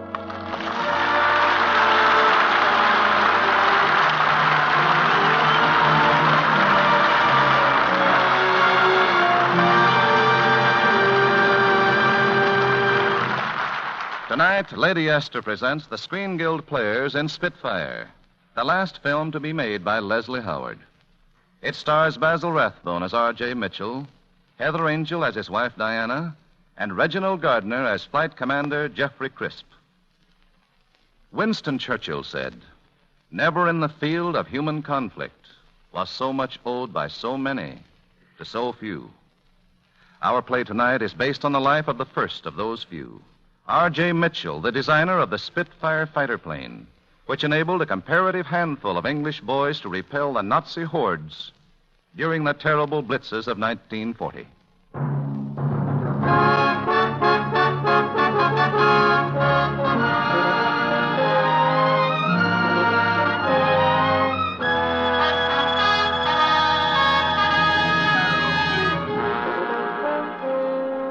Our story begins outside a fighter squadron dispersal hut, where Flight Commander Jeffrey Crisp, R.J. Mitchell's lifelong friend and test pilot, is telling his flyers about the plane they fly and Mitch, the man who brought it into being. 2 years after his plane had won the Schneider Cup trophy for England, permanently, Mitch seemed unable to interest himself in anything but his garden. You see, boys, there were no more races to win, no more record-breaking planes to build, and Mitch himself was tired, worn out by the constant battle he had fought to get his ideas across. So Mitch's wife, Diana, and I conspired to take him on a holiday in Germany. There at the Richthofen Club in Berlin, Mitch found a new purpose in life. We will drink the health of our honored guests. Herr Mitchell's name and work are well known in our country, and Herr Crisp, whom we already met in the last war, is a pilot of great distinction. Thank you very much. And my wife and Mr. Crisp say thank you, too. I'd heard a lot about what you were doing in Germany, and I must say I'm very impressed by what I've seen. Healthy, well-organized youth, peace-loving people, good company. Thanks very much. Herr Mitchell, you must meet a competitor of yours. Competitor? Yes, Dr. Paul Messerschmidt. Oh. How do you do? You enjoy your stay in Germany? Very much indeed, thank you. We've only been here a week, but we're looking forward to another 5. If I can help you to see anything special, Herr Mitchell. Oh, thanks. I've already visited one of your gliding clubs. Gliders? Oh, yeah, but they have their uses.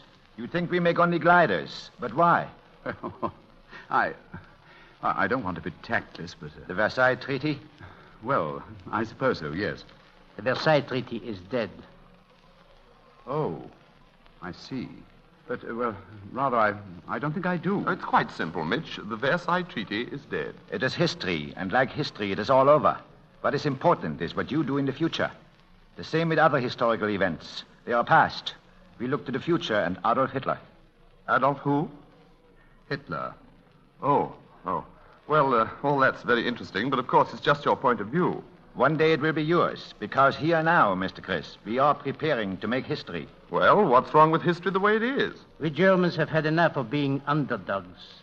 Under Hitler, we shall be overlords. Now, wait a minute. Being an overlord means somebody else being an underdog. And supposing the underdogs don't like it any more than you do, what happens then? Then, believe me, there will be no long arguments. Because of the guns in the hands of the German people, united behind Hitler.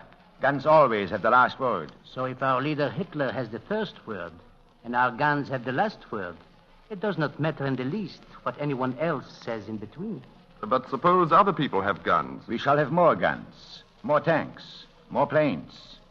Planes? With engines, I suppose? Oh, yes, with engines. 5,000, 10,000, 20,000. We shall have them. Oh, why stop at 20,000, old boy? We won't stop. It is the planes that will carry us into the future. With the roar of engines, the bursting of bombs, our destiny will be fulfilled. One city can be erased in a few hours. But you need not be afraid, Herr Mitchell. This is not against England. Oh, thank you very much. You see, England is helping us, lending us the money to accomplish this.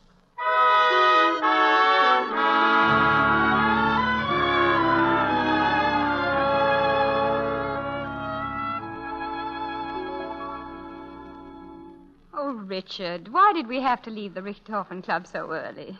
It was such fun. Diana, dear, I've got to get back to England immediately. Back to England? But we've got 5 more weeks here. Not after tonight, darling. Mitch is right, Diana. The silly blasted fools are going to do it all over again. Oh, let's forget about it. We're here to have a good time. No, dear. I've got to get back at once, tomorrow. I'm sorry I ever suggested coming to Germany, Mitch. I'm not, Jeff. I'm glad. Now I have a job to do again. A real job. More important than anything I've ever dreamt of before. And more urgent.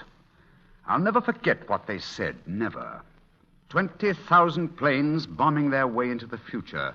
And guns have the last word. They meant it, too.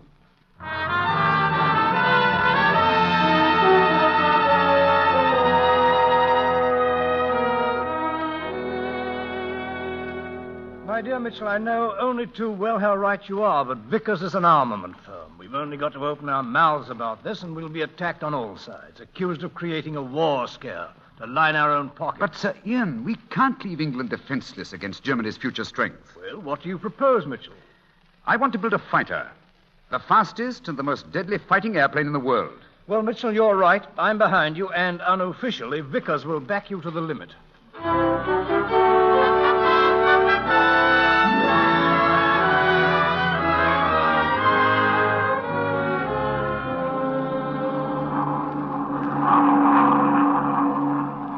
Well, fellows, that was when Mitch's real heartaches began. England was wallowing in a dismal swamp of unemployment, and no member of the government would approve the expenditures necessary to build Mitch's plane.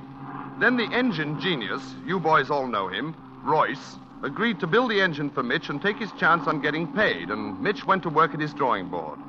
All through the summer of 1934 and into the winter of 1935, Mitch worked night and day, but he couldn't get what he wanted on the board.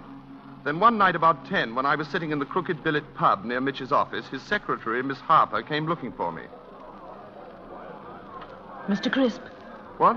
Oh, hello. What are you doing here in this den of iniquity? I've come to see you about Mr. Mitchell. Mitch? Oh, sit down. Thank you. You look tired. As a matter of fact, I am. Never worked so hard in my life. Mr. Mitchell starts early and never stops. I do get some time off, but I'm worried about him.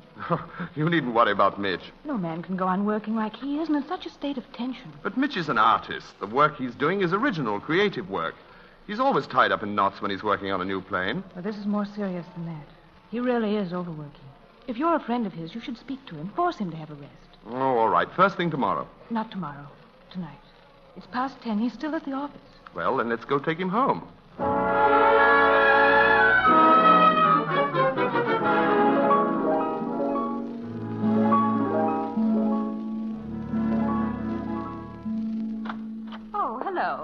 Oh, hello, Diana. We brought your wandering husband home. thank you, Jeff. How are you, Miss Harper? Fine, thanks. Oh, you shouldn't have sat up, Diana. I like to. I've been keeping some soup hot for you. Sounds good. I'll get it. Let me help you. I don't know what I'd do without her, Jeff. I'd be quite lost. I bet you would. A wife and a home. Sounds prosaic, doesn't it? And yet what a difference it makes to a man. Mitch. Yes, old boy? You've been working too hard. Can't you ease up for a bit? No, Jeff, I can't. I'd be worse if I stopped. It isn't working long hours that's tiring. It's because what I want is just out of reach. Like stretching for something you can't quite touch? Exactly. I'll get it. But what I want isn't easy to get. This plane's got to do 400 miles an hour, turn on a sixpence, climb 10,000 feet in seconds, dive at 600 without the wings coming off, carry 8 machine guns. 8 guns? That's right, 8 guns. And, Jeff, all this came from a picnic on the cliffs. Remember, Richard? Watching those birds? Yes, dear. But it's not a bird I'm creating, or at least it's a curious sort of bird. A bird that breathes fire and spits out death and destruction. That's it. A Spitfire bird. Funny how things work out, isn't it? Here, eat your soup. All right, dear. I think Miss Harper and I better be running along now. Don't you, Miss Harper? Yes, it's getting late. Take it a little easier, Mitch. Don't overdo it. Well, as a matter of fact, I may not go to the office tomorrow morning. Good. Then you can sleep late and maybe make up a little for all you've missed. Oh, I'm afraid I can't do that. Why not? Well, I've got to go into London to get some instruments, and I can't take the whole day off. But one day... No, I'm sorry, old boy. However fast I work, I still may not have any time to spare. I'll get the instruments and be in the office by noon.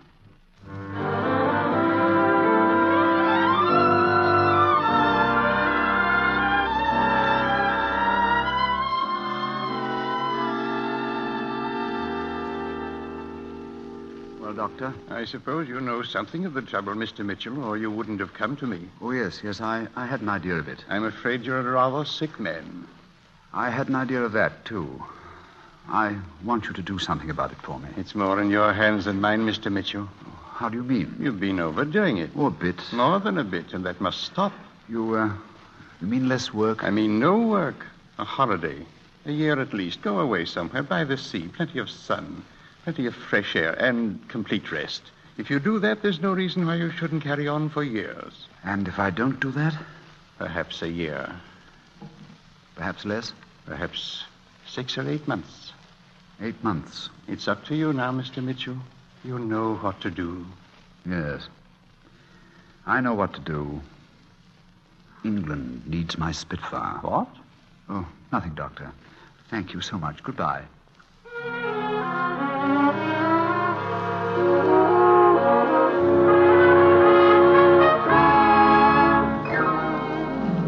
Did you send for Miss Ian? Yes, where the devil have you been? We've been chasing all over the place for you. Well, I took the morning off, sir. Something wrong? Yes and no. You've stirred up a hornet's nest in the Air Ministry. They've really got cracking now.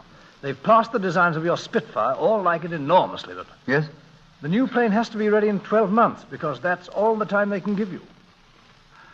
I'll be ready in 8 months, because that's all the time I can give them.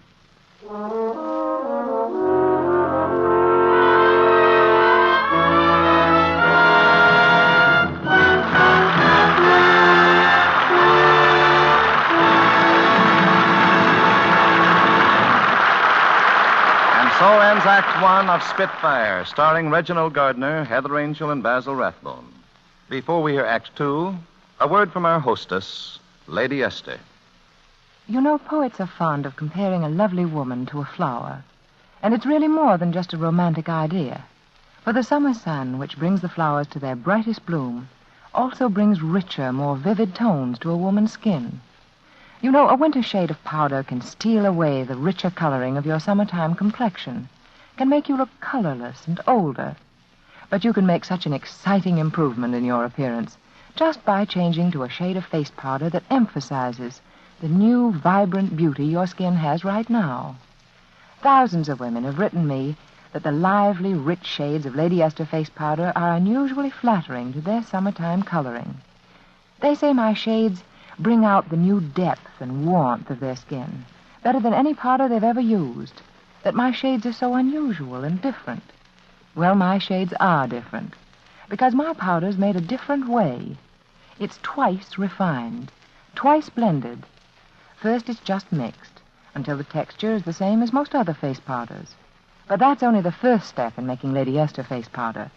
For at that point, I take my powder through my exclusive second process, my patented twin hurricane process, which blows color and powder particles together. Yes, blows them with the speed of hurricanes into a finer texture and more vibrant shades than ever made by any ordinary methods. I'd just like you to see how much lovelier you look when you use my powder in a shade that is perfect for you. So I'll send you all 9 shades of my powder at my expense. Just mail me your name and address on a postcard. Send it to Lady Esther, Chicago. Remember, Lady Esther, Chicago.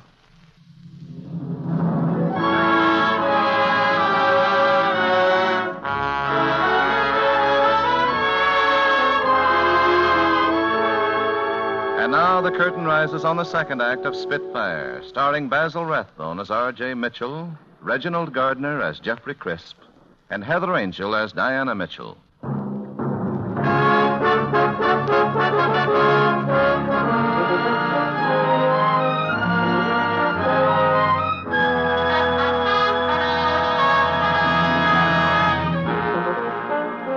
Flight Commander Jeffrey Crisp continues his story of the life of R.J. Mitchell, brilliant designer of the Spitfire fighter plane. The day that Mitch's plans were approved, boys, the huge Vickers plant started to make his drawings a reality. And at a meeting of all the company's workmen, Mitch impressed upon them the importance of their work. I'm not going to make a speech. I'd just like to say this. If you thought the Schneider Cup was worth winning, and I think you all did, well, we are now about to go in for a far more important race. A race for the life of this country. But time is short. I can't impress on you enough how short it is. Every day, every hour will make a difference. I know you'll do your best. That was really the beginning of the end, boys. With work actually starting on his plane, Mitch worked harder than ever. Each day was one reluctantly subtracted from his fleeting 8 months, and rare was the dawn that found him not still at his drawing desk. And his condition grew rapidly worse, until one morning he could no longer conceal it from his wife, Diana. Just getting in, Richard. It's 5:30. Oh, I'm sorry, dearest. I had to make detailed drawings of the oil feed system for the boys. I thought I might as well get it done while I was at it. Save 2 or 3 days. Darling, let's stop pretending. You're not just tired, overworked. You've been that before, lots of times. And, well, it isn't as if you were old. But you're just dragging through each day. Now, Diana. Darling, there's something more, something the matter. You're not well. I'm sure you're not well. Well, I'm not as fit as I have been. Will you do me a favor? Of course, dear. Go and see a doctor. I have. When? The day I went to London and told you that I'd been to see about some instruments. What did he say? Oh, he just wanted me to take a holiday. What did you say? As far as I can remember, I think I thanked him for his advice. What did he say, really? You must tell me. We're not children. Darling, you think the work I'm doing is important, don't you? Of course I do. I mean, really important. More important than us, for instance. What did the doctor say? That I was ill. And I wanted a rest. Yes? And if I didn't take one, he wouldn't be responsible. If you don't stop working, you'll die. I had to tell you sometime. And you're deliberately killing yourself. Diana, dear, I'm carrying on with my work because, well, as you said, we think it's important. Of course, we may be wrong, but it's what we believe, dear, and one has to live what one believes. Live? Darling, we've all got to pack up sometime. It isn't when we pack up that matters, but what we do while we're here. How long did he say, that doctor? Oh, don't worry about that. Time enough. I had a letter from Gordon yesterday. Oh, did you? Read it to me, will you? It's not very long. Darling Mum and Dad, I'm now in the second 11. Please send me some more pocket money. Your loving son, Gordon. Oh, the dear fellow. You're sacrificing your life for something that may never happen. You can't go on like this. You can't, day and night. Supposing you should never even finish it. Look here, Diana. Let's go to Cornwall together, shall we? I'll rest, and then I'll come back and finish it up in one quick spurt.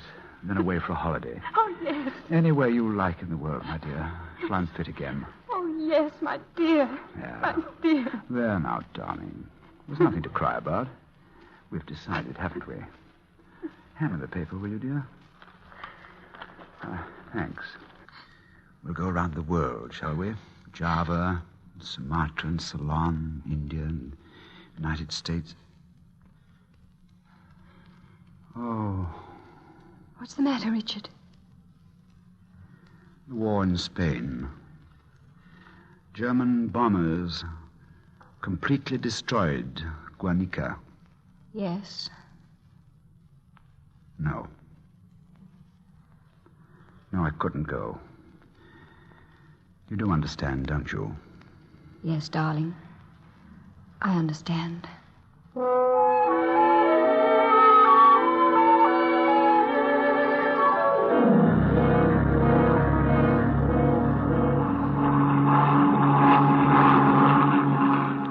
Mitch didn't take his holiday.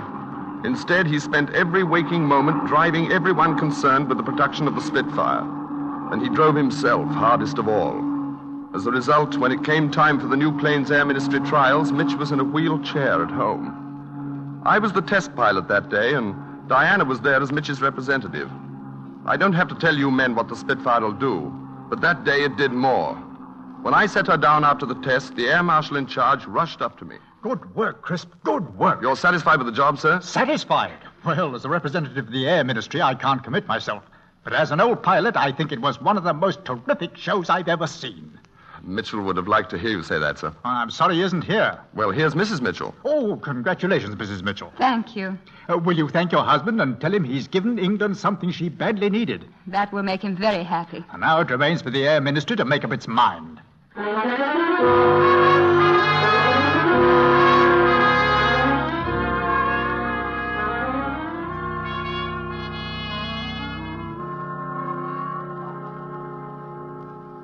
Any news, Diana? No. We'll have to wait a little longer. Yes, darling, I hope it'll be in time. It, hasn't been easy for you, has it? All I want now is to get you well. And then we'll go somewhere where there's lots of sunshine for a long, long time. We will. Mrs. Mitchell, Yes, nurse. there's someone on the phone who'd like to speak to you, personally. I'll be right back, Richard. Oh, no need to hurry, Diana. I'll keep him company. It's good to see you, Jeff. Hello, Mitch. Any news, Jeff, old boy? Not yet. What's the delay? What are they doing? I flew the thing. I could tell them it's all right.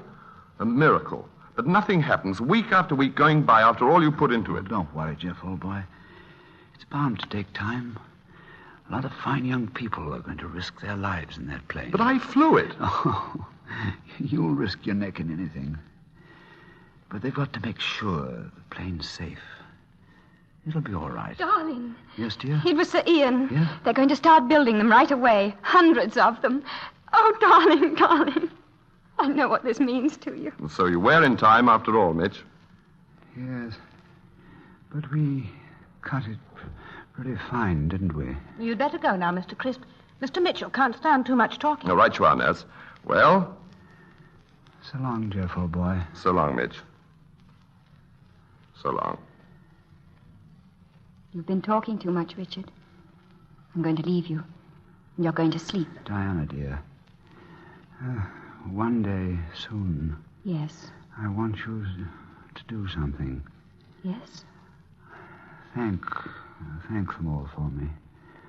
Sir Ian, Jeff, Miss Harper, all the boys at the works.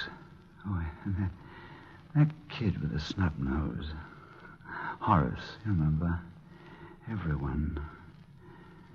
My dear, you most of all. Yes, darling. And now, sleep. Sleep. Richard. Richard. Oh, Richard.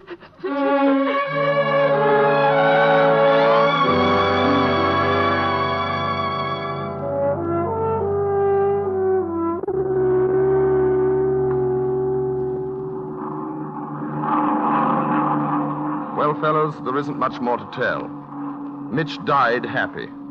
But perhaps if he'd known as much about his Spitfire as we know now, he'd have died happier still. The job he did called for more courage than it takes to fight the planes he designed. He knew the job he was doing was going to kill him, and yet he deliberately sacrificed himself for his country. I wonder how many men would have that sort of cold-blooded guts. Control calling. Control calling. 227 Squadron, come to readiness. There you are, men. Scramble. Control calling. Control calling. Right command it, Crisp. Yes? And it's still approaching from the east, southeast, and northeast. All available aircraft must take the air immediately. Right, off we go.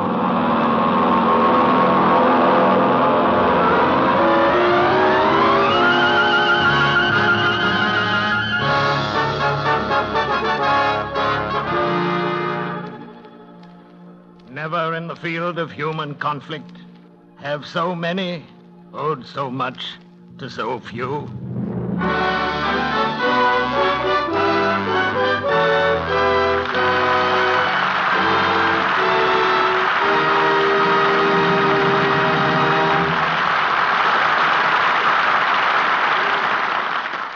Thank you. Ladies and gentlemen, to Mr. Leslie Howard, who produced and directed the picture Spitfire, as well as playing the leading role of Mitchell, and who, as you all know, lost his life in the service of his country, we pay tribute with affectionate remembrances. They shall not grow old, as we that are left grow old. Age shall not weary them, nor the years condemn. At the going down of the sun, and in the morning, we will remember them. To the memory of Leslie Howard, who gave us the story, and to Basil Rathbone, Reginald Gardner, and Heather Angel, who told it, our sincere thanks. It was a great pleasure to contribute to the series of programs, Mr. Bradley. We fully appreciate that the benefits go to support the motion picture Country Home and Clinic. And now, before we tell you about next week's program, here's a word from one of America's foremost beauty authorities, Lady Esther. Thank you, Miss Angel. I wonder how many of you women listening tonight feel you always take a poor picture. Well, that's probably because your coloring, which doesn't show in a photograph, is particularly important to your good looks. And so in your case, it's especially important to find just the right shade of face powder. The shade that makes all your coloring lovelier and more vivid. I know there is just such a shade for you, because so many women write me that the unusual shades of Lady Esther face powder bring a new, vibrant richness and depth to their skin. Well, the shades of my powder are different, because Lady Esther face powder is made by my exclusive twin hurricane process into the finest texture and truest shades you ever smoothed on your skin. Let me prove it to you at my expense. I'll send you my 9 unusual shades entirely free. Just mail me your name and address. Send it to Lady Esther, Chicago. Remember, it's Lady Esther, Chicago. I'm sorry, but government regulations won't permit me to make this offer in Canada.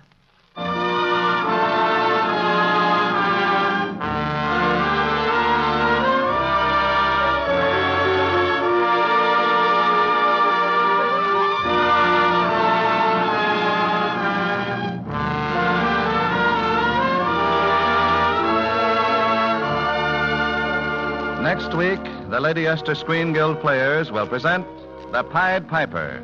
It will star Roddy McDowell and Monty Woolley. Be sure to listen. Basil Rathbone appeared through the courtesy of Metro-Goldwyn-Mayer. Heather Angel is now working in Lifeboat. Reginald Gardner can soon be seen in Claudia, both 20th Century Fox productions. Miles Mander, who portrayed Winston Churchill, is currently working in the Paramount production, Dr. Wassel. Music on tonight's program was arranged and conducted by Wilbur Hatch. This presentation of Spitfire was made possible by permission of British Aviation Pictures Limited and Samuel Goldwyn, who is presenting the film starring Leslie Howard and David Niven in the United States. To help your government save tin, buy the larger size of Lady Esther face cream, and at the same time, you will save yourself money to invest in war bonds and stamps. Truman Bradley speaking for Lady Esther, saying thank you and good night. This is the Columbia Broadcasting System.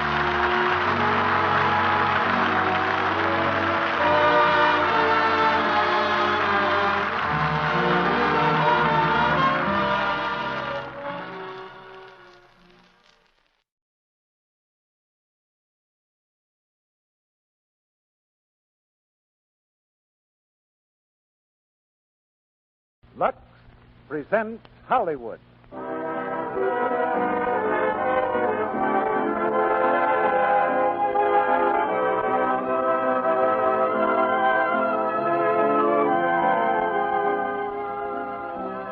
The Lux Radio Theater brings you Ray Milland, William Holden, and Veronica Lake in I Wanted Wings. Ladies and gentlemen, your producer, Mr. Cecil B. DeMille.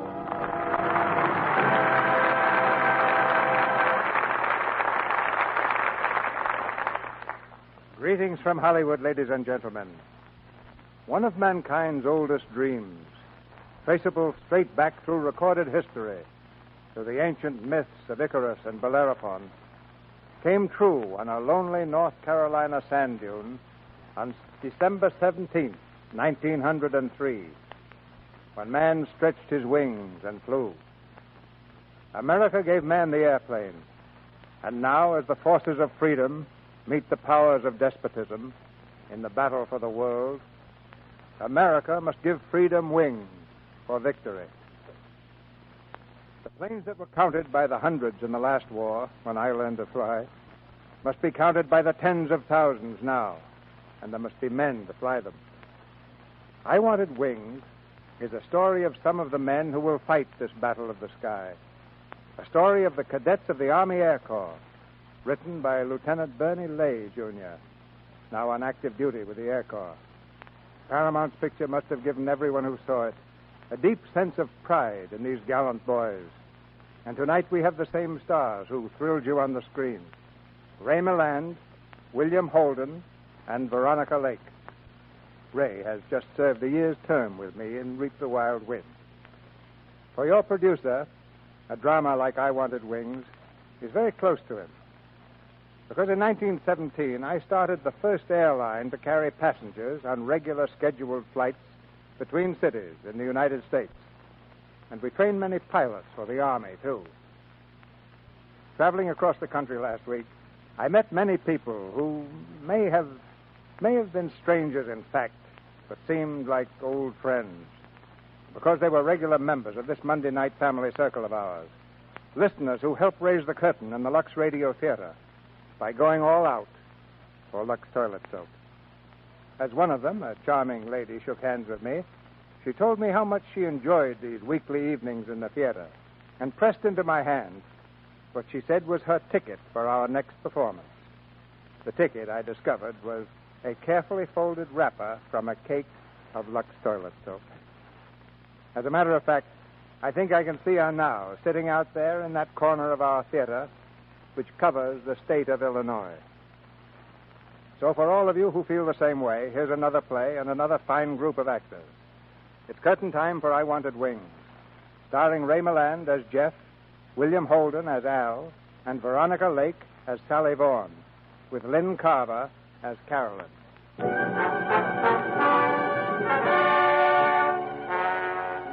Somewhere near Marchfield, an Army flying fortress wings low over the hills. Too low. Lurching through the night sky, it tries valiantly to gain altitude, its four giant motors roaring defiance to the earth. Suddenly, a ridge looms up in the darkness. With the speed of a comet, the giant plane sweeps on to its doom.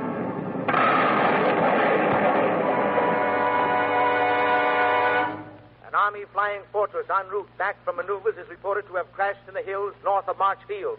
The pilot is alive, and several members of the crew are believed to have bailed out safely. Officials refuse to comment on the unconfirmed report that a woman was found dead in the plane. Now the pilot of the wrecked flying fortress is placed on trial. Gathered in solemn session to fix the blame for the disaster, the examining officers hear the charge. Charge 1, violation of the 64th Article of War. Specification. In that Jefferson Young, 2nd Lieutenant Air Corps, having received a lawful command from Captain Everett Mercer not to attempt to take off from the scene of an emergency landing, did willfully disobey the order, with the result that injuries were sustained by the crew, a passenger was killed, and the airplane destroyed. Charge 2, violation of the 96th Article of War. Specification. In that Jefferson Young, 2nd Lieutenant Air Corps, did at Marchfield, California, permit an unauthorized passenger, one Sally Vaughn, on board a flying fortress airplane in violation of existing regulations and to the prejudice of good order and military discipline. Are there any preliminary statements from defense counsel? I wish to waive counsel, sir. Is the court to understand the accused does not wish to be represented? Yes, sir. Very well. The judge advocate will proceed. How does the accused plead to the specification, charge 1? Guilty, sir. How does the accused plead to the specification, charge 2? Guilty, sir. You have no further statement? No, sir. The court will be closed pending an examination of the record of the accused.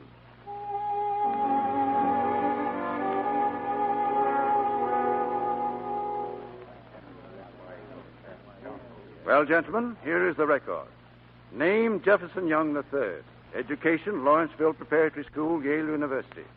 Applied for Air Corps training, was admitted to Randolph Field, January 1938. Colonel Brandt, sir. Oh, yes? May I be permitted to speak, sir? I'm Captain Mercer. Well, no witnesses have been called yet, Captain Mercer. Oh, I realize that, sir. But I feel I have something to say which may bear on this case. Who is this other man? Ludlow, sir. Albert Ludlow. I used to be a cadet at Randolph Field. You're an enlisted man now. I was the crew chief on that wrecked plane, sir. I see. You men are friends of the accused? Yes, sir. We know why this thing happened. And we know why he's pleading guilty, sir. Well, I see no reason why this court shouldn't hear you. Proceed, Captain Mercer. Thank you, sir. We'll have to go back quite a while. Just about the time you mentioned before, sir. When Jeff Young was admitted to Randolph Field. He was in the same class as Ludlow and entered on the same day. I was the officer in charge of new cadets.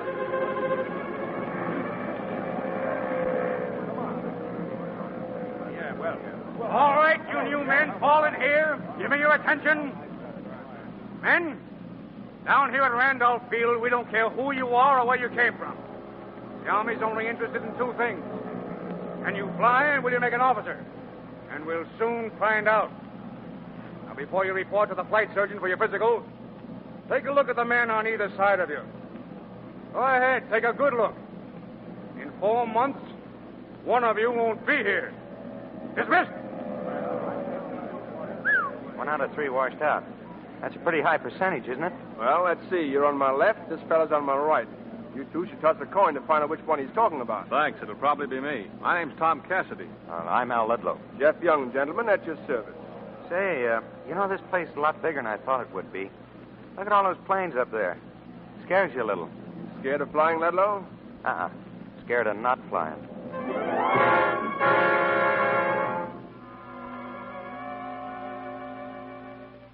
Okay with you fellas, I'll take this part of the room over here. Okay, Cassidy? Okay. How about it, Mr. Ludlow? Well, it's all right by me, Mr. Thank Young. you. Thank you. Come to think of it, it's gonna be all right. You're all moved in. Hey, who's the picture? Your girl? No, just me. I keep it around to remind myself how good I am. Let's see. What are you supposed to be doing on the horse? That is a polo pony, my friend. Well, fancy that. He plays polo. That's right. I'm an 8-goal man. Hey, Ludlow, this guy must be filthy rich. Yeah, $8 million. $1 million of gold. That's how they rate 'em. Say, Young, what does a tough guy like you want down here anyway? Well, maybe I'll find out just how tough I am. I don't have to find out. You see this statue? This is what they gave me for being the toughest left half in the Big Ten. Well, it's too bad they don't have cheerleaders down here. Yeah, and here's the shoe that kicked the winning field goal against Notre Dame last year. Oh, very nice. Someday I'll show you my baby picture. I can see this is going to be very pleasant, living in the Hall of Fame. Say, Ludlow, what did you do before you came here? Well, I was a mechanic, worked in garages, airplane factories. I tried just about everything. Where'd you get your 2 years college equivalent? Night school? No, I never stayed long enough in one place. I've got a satchel full of diplomas from correspondence schools. But what brought you down here? And I told you before, I want to fly.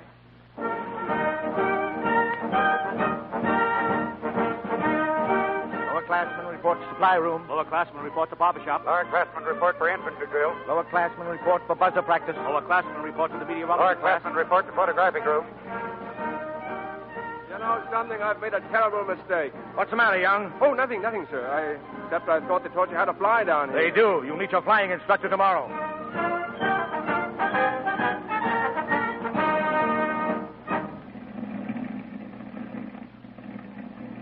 All right, you men, listen carefully. That thing over there is an airplane. And I'm going to teach you how to fly one. I hope. All right, let's look her over. I'll tell you everything I know about it. All I ask is your strict attention. I expect you to make mistakes, but don't make excuses. Any questions? Good. Oh, you, Young, I'll take you first. Yes, sir. Fall in there. Yes, sir. Now, the rest of you get over there and watch. You all set, Young? Yes, sir. Well, get your hand off this stick. All we do this morning is shake hands with flying. Start feeling at home on a plane. Get familiar with the sky. Now, fasten your belt.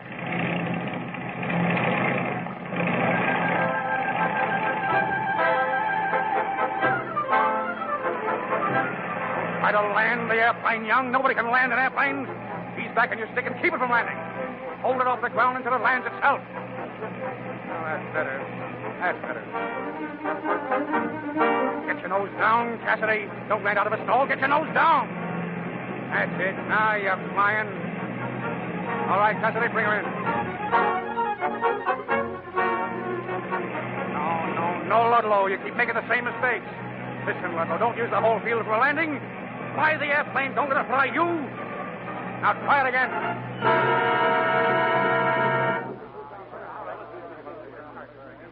Here's the list, boys. The ignoble order of blind and dumb airplane pilots. Hey, who's ahead, Tom? The dumbbell derby is now being led by Al Ludlow. He bounced 4 times on that last landing. 4 bumps, eh? At 2 bits a bump, he owes $1 to the kitty. Mark it down. He's marked. He owes $30 right now.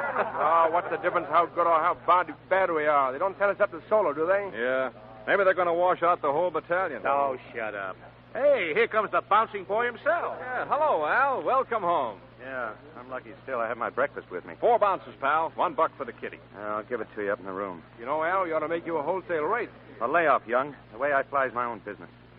Okay. Young, Jeff Young. Yes, sir. On the line, right away. Solo. Yes, sir. What? Solo? Oh, you lucky. Hey, where's my flying suit? Don't crowd me, boys. Give me some air. Come on, Jeff. Snap it up. And listen, get out there and show them. Give them the old power play. And just remember one thing. Keep your head, kid. Oh, don't worry about me, boys. You climb a little faster and you glide a little further. That's all there is to it. That's right, Jeff, but don't get nervous. I'm not nervous. And why you got your suit on backwards? Huh? Young, where are you? Coming, sir. Ready in a second. Come on, Young. You're going to solo, not to be married. Hey, Jeff, wait a second. Huh? What's the matter, Al? Oh, nothing. Just good luck. Oh, thanks.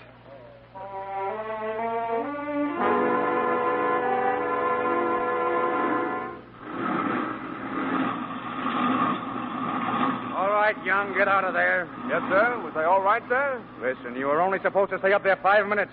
Didn't you see me flagging you in? No, sir. Nobody ever does on his first solo. You send them up for 5 minutes, and they try for an endurance record. Hey, Jeff. How are you? Oh, gosh, Jeff, you were swell. Oh, nothing to it, my friend. You just climb a little faster and glide a Come little on further. down. Come on down. You're still 10 feet in the air. Hey, what's that? What's what? Over there by the line. Oh, well, let's see. Offhand, I'd say it was a girl. Offhand, I'd say it was a very beautiful girl. What's she doing, taking pictures? What do you care? You got plenty of pictures of yourself. Oh, I've got to look into this. See you around, Tom. Mike, bring that reflector in a little. How's this? Hold it there a second. A little to the left. I want it on the undersection of the wing. Okay. Too far, just a little bit. Oh, would you mind moving, please? Who, me? Well, you're the only person in my way. Oh, sorry. I just wanted to watch, that's all. Why, haven't you ever seen an airplane before? Hold it, Mike. Say, you're pretty free with that camera around an army post, aren't you? Would you mind? You're casting a shadow on my reflector. You know what? I think you're a spy. That's it, Mike. You know what happens to spies?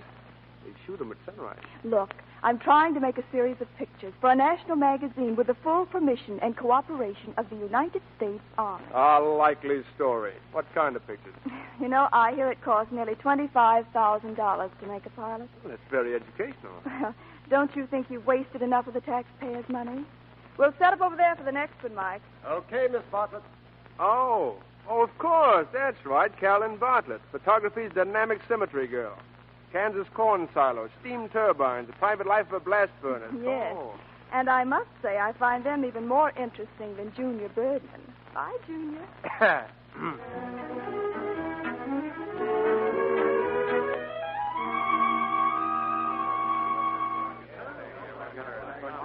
Now, just one thing more. You men who have soloed are starting to feel like pretty hot pilots. During the past week, several minor violations of flying regulations have cropped up. You've heard of Cadet Barker's being turned in for low flying over Fort Houston 2 days ago. But you may not know that he met the board this morning. And they threw him out. So go easy. You men who haven't soloed yet, I'd like to give you a little tip. The Army can devote just so much time finding out if you're a flyer or not. So make every minute in the air count. That's all for today. Oh, Ludlow, I want to see you. Stick around. Yes, sir. Sit down. Thank you, sir. Ludlow, would you say that I know my business? Well, they think so around here, sir. Why am I losing out on a man who's got everything it takes to be a flyer? That couldn't be me, could it, sir? What's on your mind, Ludlow? Family? Money? Women? What makes you... You tell me I'm through, sir. I can take it. Ludlow, why don't you forget her? I don't know what you're talking about, sir. Oh, yes, you do. Come on, break down. Oh, I can't forget her. I keep seeing her, the way she was the night we busted up. I keep hearing her. You're a flop, she said. You'll never be anything but a $15 a week grease monkey. I was sore, too. I told her to beat it, and she did. After that, I threw up my job and pulled out. Things didn't go so well, and I kept telling myself it was just bad break. But after a while, I started wondering, maybe it was me. That's one of the reasons I joined the Air Corps. You see, I had to know about myself. If I wash out, then she was right. What if she is right? I know a lot of swell guys who are $15 a week grease monkeys. Now, the trouble with you is you're trying too hard. Relax. Stop tensing up. It's part of learning to fly, a big part. I know that. Now, look, Ludlow. Flyers are just like all other men. And they fall into the same two groups. Those that women have made happy and those that women have made unhappy. If you can't forget this, girl, don't try. But get this through your head. You can still be a whale of a flyer.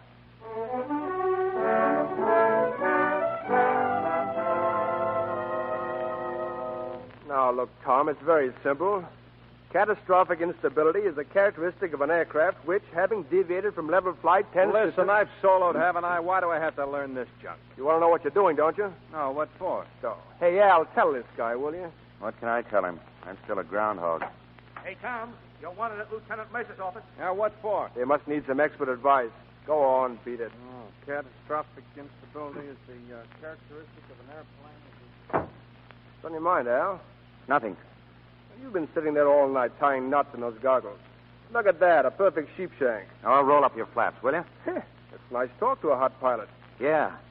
You're in a class all by yourself, aren't you? So they tell me. Just watch me up there, and maybe you'll solo, too. Come on, Al. Snap out of it. Here, give me those goggles. Cut it out. Come on before you break them. Let go, do you hear? Listen, what...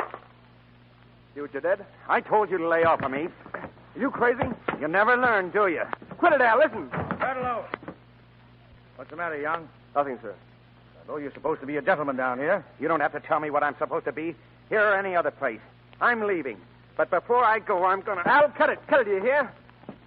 Now go and cool off. You're lucky he caught you, Ludlow. Wash you out fast for striking an upperclassman. Now, what's this all about? Who started it? I guess I did, sir. Had a little argument. I got sore, and I popped him. I don't blame him for losing his head. Report to orderly room for disciplinary action. Yes, sir. You don't have to take any raps from me. No, don't be a chump. I wouldn't want to see anybody washed out before he had a chance at what he came here for. Well, what's the difference? They're sending me up on a test tomorrow. The last chance I'll get. Oh. Well, I'm sorry I put the rib on. I know how you feel. Oh, that's a laugh. How can you know? You've never been in a storm in your life. Oh, no? I've been in a storm ever since I got here. You? What are you talking about? Every time I walk on that flying line, those faces nearly drive me nuts. 300 guys daring Jeff Young III to be as good as Joe Dokes.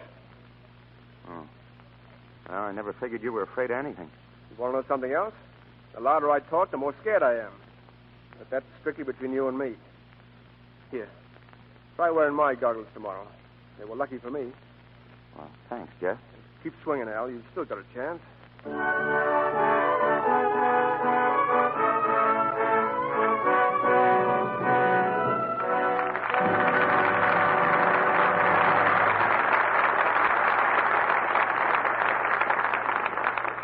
In just a moment, Mr. DeMille and our stars, Ray Milland, William Holden, and Veronica Lake, will return in Act Two of I Wanted Wings. And here's our young friend, Sally. Oh, Sally, I've got a question for you. When it comes to beauty care, don't you suppose there are lots of girls like this young lady, for instance? It's late evening, and she's getting ready for what she thinks is her beauty sleep. 1, 2, 3, 4. Up, down, side, twist. That makes 10 times. Whew. Grand exercise for the waistline, though. Oh, but I'm sleepy. Think I'll just skip the rest and turn in right now. Goodness, Mr. Ruick. Isn't she going to do a thing about her complexion? Is she really going to leave dust and stale cosmetics on her skin all night long? Sally, I'm afraid that young lady doesn't realize what a chance she's taking with her good looks when she neglects complexion care. Well, Mr. Ruick, I think somebody ought to tell her about Lux toilet soap and how little time it takes to give her skin real beauty care every night. Well, Sally, why don't you tell all the ladies in our audience about the Lux soap facial that Hollywood screen stars use? The active lather facial, they say, is such a wonderful beauty aid. Here's all you do. You pat Lux toilet soap's active lather lightly in. It feels so rich, creamy on your skin. You rinse with warm water and follow with a dash of cool. Then you pat your face dry with a soft towel. Now your skin feels exquisitely fresh. And it is. You mentioned Lux toilet soap's active lather, Sally. Yes. Lux soap has active lather that removes stale cosmetics, every trace of dust and dirt. It's thorough, but it's gentle, too. So creamy it's like a caress to your skin. Leaves it feeling beautifully soft and smooth. Thank you, Sally. 9 out of 10 lovely screen stars use Lux toilet soap for their $1 million complexion. If you haven't tried it, why not get 3 cakes of this luxurious white soap tomorrow? It's as fine a soap as money can buy, you know, yet it's so very inexpensive. Try Lux Soap Active Lather Facials every day for 30 days. Just see what Hollywood's gentle, protecting care can do for you. Now, our producer, Mr. DeMille.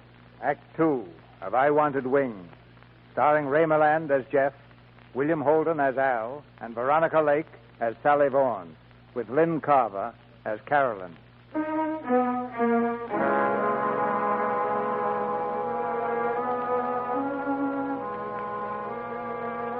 Two men stand before the officers of the court-martial to testify for their friends. Captain Mercer's voice is quiet as he goes back over the record of Jeff Young, a record which does not appear on paper, but only in the minds of the men who knew him. Jeff Young was a great flyer, sir. He still is. I always believed it was Young who pulled Ludlow through his first solo. That's right, sir. We talked all night before it. You see, I thought I was the only one who was afraid of flopping. But when I found out that Jeff was, too, why, it gave me some sort of confidence. Well, anyway, I'm sorry, Captain Mercer. Well, that's all right. This is really your part of the story. Oh, thank you, sir. Proceed, please. Yes, sir. Well, I passed my solo, and that night Jeff and I went out to celebrate. We went to a club near the field, the Club Colonnade. I saw you last night and got that home. Take it up, Al. We got to be on the line at 8 in the morning. Now, don't forget, Jeff, this war dance is on me. Oh, we'll settle that later. Oh, no, I just drew a month's pay. I'm showing you the bright light. Okay. Hey, look over there, that table near the wall. Ah, what is it? Oh, it's Tom. Yeah, and stabbing me in the back. That's my girl he's with. Your girl? Well, she doesn't know it yet, but I saw her first. Come on, let's break it up. Well, take off. I'm right on your tail. You like this girl, Al. She takes pictures. Well, who cares what she does? How are you, Tom? How's the boy? Oh, hello. Well, well, Miss Bartlett, a woman's work is never done, huh? What pose is this? Night life of a flying cadet? Oh, occasionally I come out of my dark room, Mr. Young. Well, now, that's fine. You don't mind if we try to lighten up the party. Oh, not at all. Yeah, sit down. Thank you. Miss Bartlett, I'd like you to know Mr. Ludlow, hottest pilot in the class. Hello. Hello. Mr. Cassidy was just telling me the most fascinating story. I know. He had the ball on the 2-yard line and his skull fractured. My ribs, not my skull. You see? He's irritable, tired, overworked, and overexposed. Now, look, how about my having the next dance, Miss Bartlett? Oh, certainly. You can find somebody to dance with you. Well, that ought to hold me for a while. I'll take a look around anyway. Aha, now there's a fancy little dish. That girl singing with the band. See her, Al? Yeah, I see. Well, they ought to put that on the menu. Yeah. Like to meet her? Oh, no, thanks, Jeff. Just wait here. I'll show you how it's done. Excuse me, Miss Bartlett.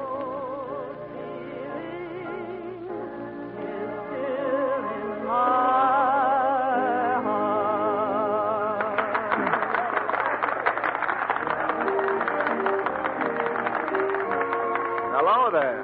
Hello. Say, you're a swell singer. Is your dancing just as good? Sorry, but I never dance with the customers. Well, if you dance with me, I'll see that you're made an honorary member of the Air Corps. Thanks. But I don't think I'm the type for wings. Oh, yes, you are. Come on. But I don't want to dance. But you are dancing. Nice, isn't it? Say, who are you? Jeff Young? Jeff Young? No, I know you're crazy. Okay. You aren't really Jefferson Young, are you? Jefferson Young the Third, but just Jeff to you. Thanks. My name's Sally Vaughan. How are you, Sally? You know, you don't look at all like your picture. Well, I'm sorry you're disappointed. I'm not. You look just the way you should. Got me all figured out, haven't you? I think so. You're smarter than I am. I never know what I'm going to do next. And there we were on the 10-yard line. It was fourth down, 2 minutes to go. Hey, Tom, not while you're dancing. You might forget and go off tackle. Oh, cut it out. Don't pay any attention to him. Go on, Tom. Who's that fellow cutting in on your girl? Tom Cassidy. My girl. Who says she's my girl? You do. She does, too, with her eyes. Ah, you're way off the course. Say, come over here. I want you to meet a friend of mine. Hey, Al. Oh, yeah. Al, meet Miss Vaughn. Look, dance together, you two. I've got to intercept a pass. See you later. Hello, Al. Hello, Sally. Well, that's a warm welcome. Lay off, Sally. I started all over down here. I'm after something new. What'd you follow me for? Don't flatter yourself. I'm here with the band. Oh, good. Stay with it. Okay, Al. That's how it is. Yeah, that's how. You messed up my life once. Once is enough. Don't worry. I've struggled along without you. I just hope you find what you're looking for. Say, is that fellow really Jeff Young? Yeah. And don't waste your time, Sally. He's way out of your league. Think so? Maybe.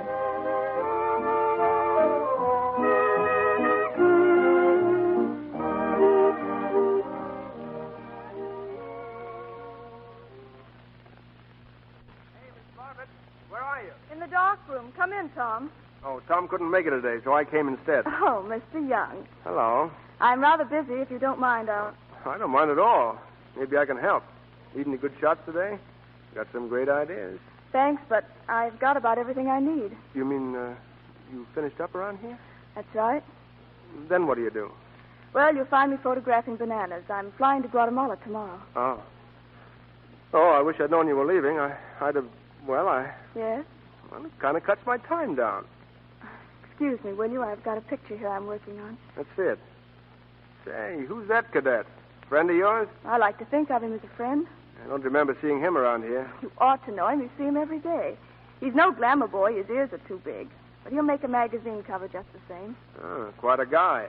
What's his name? Yankee. Joe Yankee. He's a composite of a lot of the cadets down here. His chin is yours. Mine?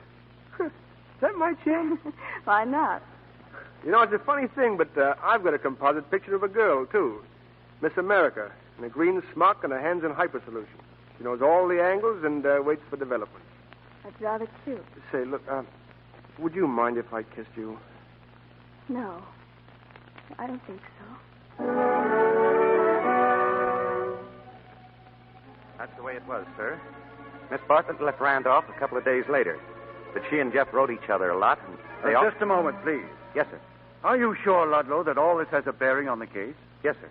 Jeff Young is on trial here for wrecking an Army airplane. Oh, it all adds up, sir. If you'll just give us a little more time. Well, go on, Ludlow.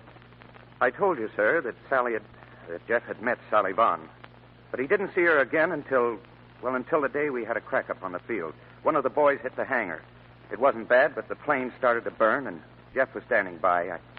I don't think he was scared. He just couldn't move. Well, somebody else got to the plane and pulled the pilot out. It was Ludlow who did it, sir. I just happened to be there, sir. Anyway, Jeff couldn't forgive himself.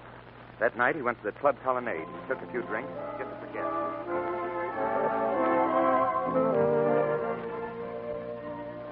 Well, hello, Jeff Young III. Sally Vaughn. Now I know why I came down here. What took you so long? I was trying to be a flyer. You won't be if they catch you down here on a weekday night. Let them catch me. I'm through. I'm no Joe Yankee.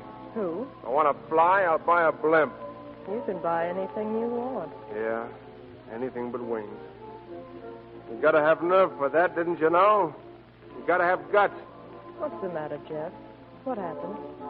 It crashed right in front of me. And I stood there. I knew the guy. He was a friend of mine. And I stood there while he started to burn. Jeff Young, the big shot pilot. Take it easy, Jeff. Forget it. Forget it? Yeah, sure. Look, Sally, stick with me tonight, will you? I don't want to be alone. Just don't leave me. I won't. Come on, let's get out of here.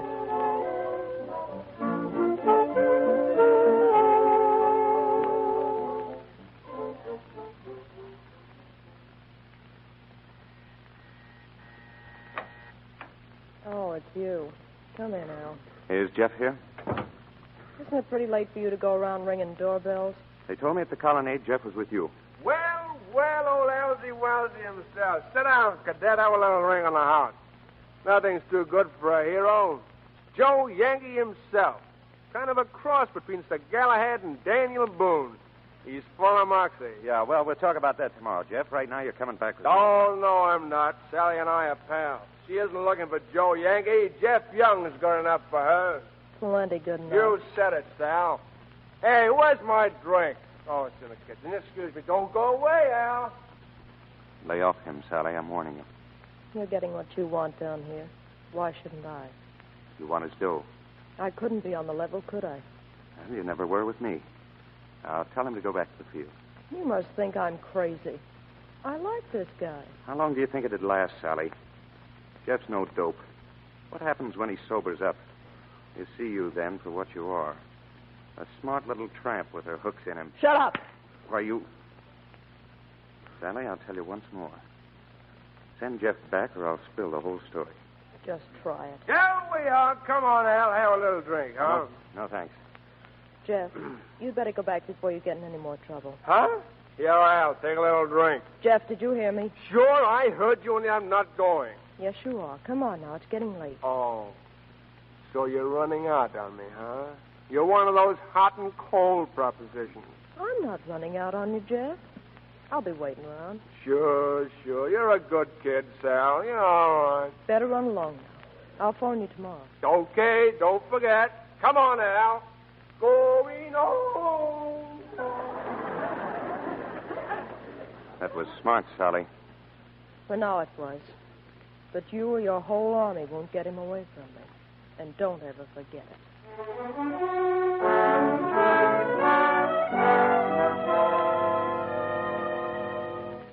Jeff pulled out of that one all right. It took a little time, but after a while he forgot it.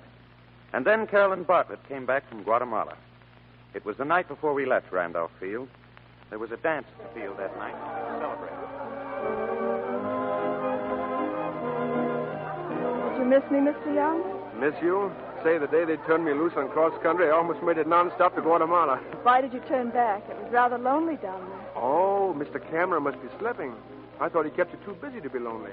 He always did, till I went to Guatemala. Hey, Jeff, you want it on the phone? Huh? It's that telephone call for you. Tear it up. I'm not taking any calls tonight. You better take this one. Oh, I'm sorry, Carolyn. Go ahead. I'll wait for you outside.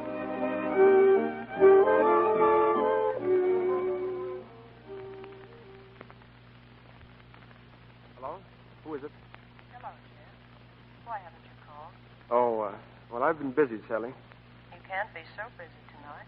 I hear there's a dance out there. Well, it's just a little party, our last night at Randolph. I can duck away after the first show. I think I'll drive out for a while. Look, I wouldn't do that, Sally. Why, Jeff, it's been weeks since I've seen you. Look, Sally, we've been all through this. I thought we were going to be intelligent about it. What does that mean? Goodbye, good luck. You go your way, I'll go mine. Don't try and sell me that routine. I wish I could think of a better ending, Sally, but I can't. No? Well, maybe I can. I want to see you tonight. I'm sorry, Sally. I've made other plans. Listen, Mr. Young, drop in here at my place after that dance, or I'll start making a few plans of my own. I'm expecting you. Hello? Hello? Hello, Sally?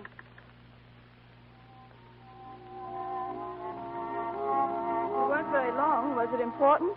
Yes, in a way. Look, Carolyn, I want to speak to you. Yes, Jeff. Look, while you were gone, 56 days. I counted them. You did? Oh, don't look so unhappy. Well, Carolyn, you see, while... Gosh, it's hard to say. Is it? Carolyn, while you were gone, I went into a tailspin and crashed right on the bandstand of the Colonnade Cafe. How did you know? Oh, I saw her lining you up. But it's over now, really it is.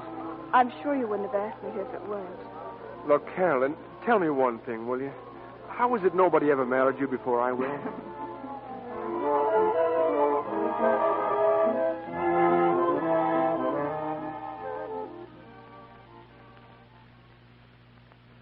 The next day, we were transferred to Kelly Field. And pretty soon, we were within 2 weeks of getting our wings. That was about all we could think of. You never got your wings, Ludlow. No, sir. You see, there was a formation flight one morning. Jeff and Tom and myself. I was the leader. I guess I was feeling too good. I led the formation pretty low over the trees and, well, hedge hopping, sir. I knew it was against regulations, but, well, Tom went even lower than I let him. He was skimming along the ground, and I knew it was going to happen. I tried to signal him up, but he didn't see me.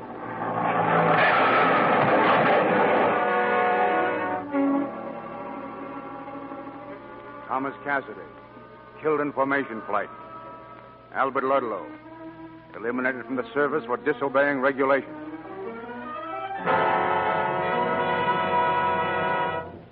What kind of a racket is this, anyway? Graduation day, and they throw out the best man in the class for something he wasn't responsible for any more than I was. We egged you into it. Tom's the one that slipped up. Well, I killed Tom. I'll take what's coming to me. If you'd only listened to me, Al, we could have cooked up a story. Well, don't you think I felt bad enough about it without lying out of it? And you didn't do me any good when you horned in on the blame. Almost got yourself washed out, too. Oh, what's the difference? I'm quitting anyway. I'm fed up with discipline. They can have it. Take a running full twist into the lake. Oh, now cool off, Jeff. You'll feel better after they pin those wings on you. Wings. I'll hang them up in my trophy room. Now, where do you get off talking like that? You've got no beef. You came down here a polo-playing grip, and they made a flyer out of you. I'm sorry, Jeff. I guess I'm always such. It's okay. You're right. Young, you're flying with you this afternoon. Get out there. Yes, sir. Stick around, will you, Al? Yeah, sure.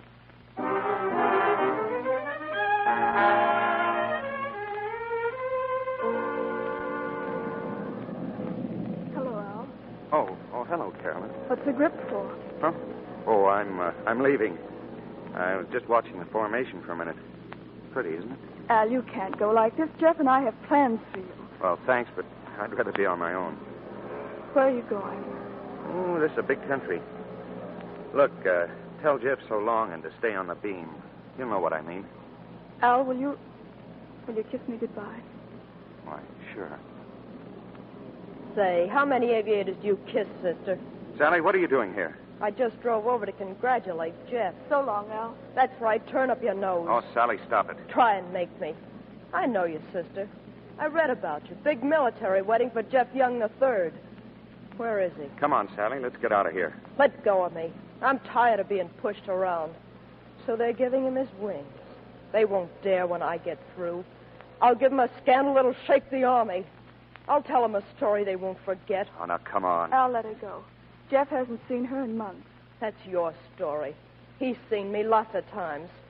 Jeff Young can't pick me up and drop me without seeing where I'm going to land. I'll make him marry me. Oh, Sally, be sensible. You can't do that. Can't I? You'll see if I can't. You'll see. Carolyn, do you mind? I'm leaving, Al. Write to me, will you? Bye. Sally. Sally, look at me. Jeff gave you a pretty rotten deal, didn't he? I'll say he did. But I'll make it a squirm. I'll take care of that pal of yours. Ah, he's no pal of mine. Not after the way he kicked you around. Well, I'm through being kicked around. Oh, well, I don't know what's the matter with me. I don't want to hurt anybody. But they're always hurting me. Look, Sally, Jeff's got another half an hour in the air, and there's no sense starting anything till you've had a talk with him. Come on, let's go get a drink. All right. Say, why aren't you up there flying? Oh, me? Oh, they washed me out. Wouldn't you know it?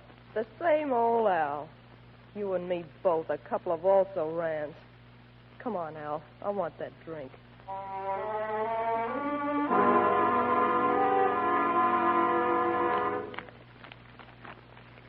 He didn't even wait to see me. Then this telegram came.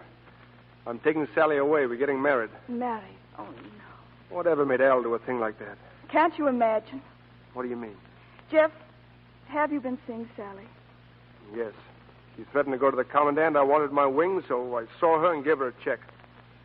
Do you think that takes care of everything? What do you expect me to do? Well, Jeff, you can't use a checkbook for a conscience. Well, what's that got to do with us? A lot. Look, I've had a swell time on my own, Jeff. I've got to know what I'm giving it up for. Look, just because Sally she suddenly... was here this afternoon. She wanted to make trouble. I spoke to her, and so did Al. What'd she say? Don't you know? Al drove away with her. You wouldn't be getting your wings today if it weren't for him. It's a pleasant thought, isn't it? I wonder if you're worth what he did for you. No. I don't think I am. We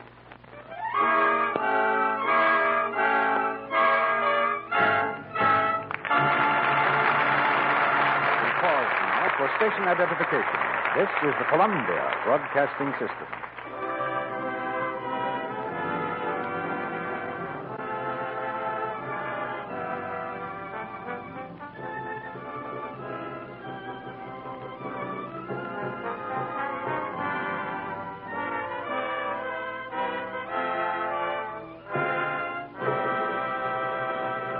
After a brief intermission, Mr. DeMille presents Ray Milland, William Holden, and Veronica Lake in Act 3 of I Wanted Wings.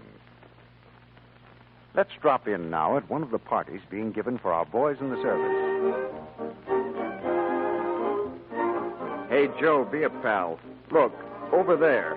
See the slim destroyer in blue? Convoy me over, will you? That's sailor talk for I want to meet that pretty girl in the blue dress. Introduce me, will you? Now that our young sailor friend has his introduction. Mind if I tell you blue's my favorite color? Especially when it goes with a peaches and cream complexion. Peaches and cream. That's certainly far from a new expression.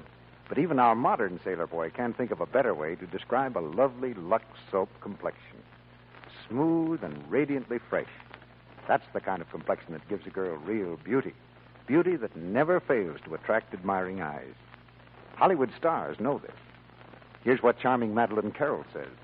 There's always romance in soft, smooth skin. Complexion beauty should be cherished. I use Lux toilet soap every day. It has such wonderful creamy lather. Now, why don't you take a tip from this distinguished star? Make luxurious white Lux toilet soap your daily beauty soap, too. When you unwrap a cake of this fine soap, notice how satiny smooth it is to the touch. That's a promise of the rich, creamy lather Lux toilet soap gives. Lather that's quick and abundant, even in hard water. Your complexion is precious to you. Are you missing out by not using a soap that's as gentle and fine as you can buy? Lux toilet soap costs so little. Now remember, it's hard milled. That means every cake can be used down to the last thin sliver.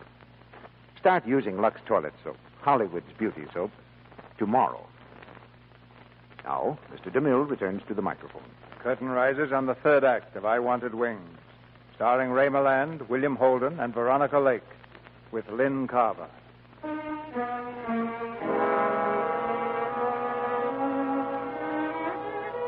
The story continues. The record of a man who wanted wings. The officers of the court-martial hear the testimony of Albert Ludlow. When I took Sally away and married her, I felt good about it. At least I was doing something I didn't have to be ashamed of. I was helping Jeff get his wings. The marriage didn't last long. It couldn't. We moved to a cheap flat in Kansas City. All right, I'm coming. Oh, did you forget your key again? Yeah, sorry. I was talking on the phone. Well, go ahead. Hello, Tony? Look, what about a spot for me at the Paradise? Listen, I'm a married woman now. I don't want a trip to Florida. I want a job. Okay, Tony, skip it. I'm sorry I bothered you. Tony Vanessi, the wolf. Well, what happened today? Nothing. You mean you didn't get... I told you nothing. Don't bite my head off. I only asked a question. Well, it would have been a commission job anyway. Don't kid me, Al. You didn't want that job. You don't want any job except flying. I'm through with flying. I don't want any part of it. Is dinner ready? I'm sick of cooking for you. I don't have to stay here. I can skip right now. You think the baby's stopping me. Well, there isn't any baby. There never was. Oh, I knew that, Sally. You knew? Then what did you marry me for? And does it matter? So you didn't want to help me because you thought... You didn't care anything about me. What a sucker I've been. Trying to make a go of a 2-cent marriage when all the time you're just grandstanding for a guy named Jeff Young. It's on me, isn't it, Al? All right. But I'm walking out now.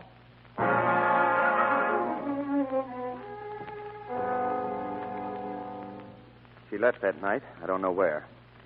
I came out to the coast and enlisted in the service as a mechanic, stationed at March Field. One day I heard there was going to be maneuvers. A lot of new ships came in, bombers. And that night, Jeff flew in with Captain Mercer. Form sheet on 64, sir. Told you to drain those pressure gauges. Taking off tonight, not next week. Yes, sir. Young, is that the B-17 we borrowed from Hamilton? Yes, sir. Just rolled her in. That brings our squadron up to full strength. We'll keep their enlisted men, but we'll supply the officers. Yes, sir. Haven't checked the new ship yet, sir. Excuse me. Go to it. Crew chief. Up front, sir. Coming. Get down here, will you? Al. Oh, Jeff, is that you? Oh, for the love of Pete, where were you? Where have you been? Oh, gee, you look swell, Jeff. Come on, spill it. Where have you been hiding? I dragged the whole country for you. Oh, did you? Well, I moved around pretty much. What about Sally? Oh, last I heard, she was in Florida. We're washed up.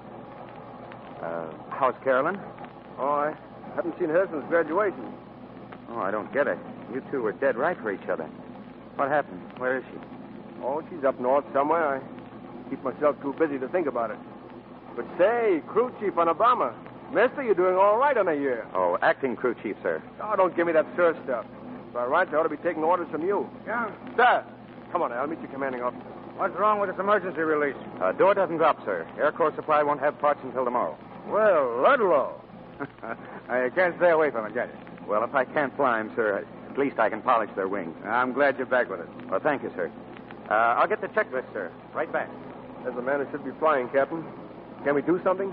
I've got a friend or two in the chief's office. Cases have been reconsidered before. But right now, we've got other things to do.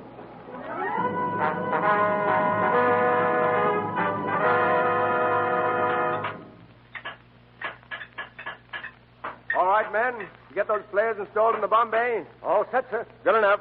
Oh, Al. Oh, that emergency release is okay now. Swell. Look, Al. I spoke to Mercer about another crack at Kelly. He said he'd go to bat for you. Oh, do you think there's a chance? You know Mercer. If there is, he'll swing it. Oh, boy, the way I feel right now, I could swing the ship over my shoulder and carry it out of the hangar. Look, I'm late for the pilots' meeting. But when we get back tonight, well, we've got a lot to talk about. See you then. Yeah, see you, Jeff. Charlie, what about that turbo supercharger? It's all okay. I'm working on the carburetor. When you finish, knock off for a while. Right? And if you want me, I'll be right outside the hangar. Where can I find Lieutenant Young? Al. Oh, Sally, what are you doing here? Al, help me. Help me. They followed me. The police are out there now. Get out of here. Al, I'm your wife. I'm in a jam, a bad one. Tony Vanessi's dead. Somebody shot him, killed him. They framed me. They said I did it. Did you? Al, please. Did you? Yes. And I'd do it again. I'd do it again. You've always helped me, Al. You've never turned me down. Oh, you were born to kill somebody, Sally. He hit me. He hurt me. Oh, shut up. You can't stay here. Have you got any money? No. Oh, here. Here's everything I've got. Now wait around the hangar until you see your chance and then get back to Los Angeles. Will you meet me there? No, you're on your own, Sally. Al, please. I don't know where to turn. I've got to talk to somebody. I'm all alone. Tomorrow night, Al, at the station. Please, Al. All right. They must have turned me out labeled sucker. Now get out of here. We're taking off in maneuvers.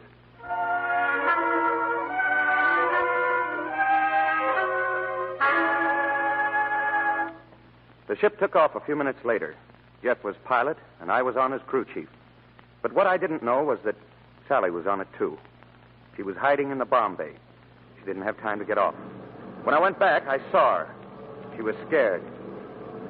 Al, get me out of here. I'm sick, Al. I can't breathe. I'm scared. Take me up front with you, Al. Oh, you must be crazy. You want them to see you? Now, you stay right here until I come and get you. And stay put. And look out for those flares. In 15 seconds, they could blow us all to glory. Understand? But I can't stand it in here any longer. I can't. Well, now you will. Now, get over there. Al, don't leave me in here. Look out.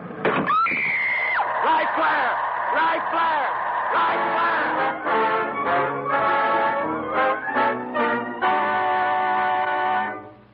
Go on, please.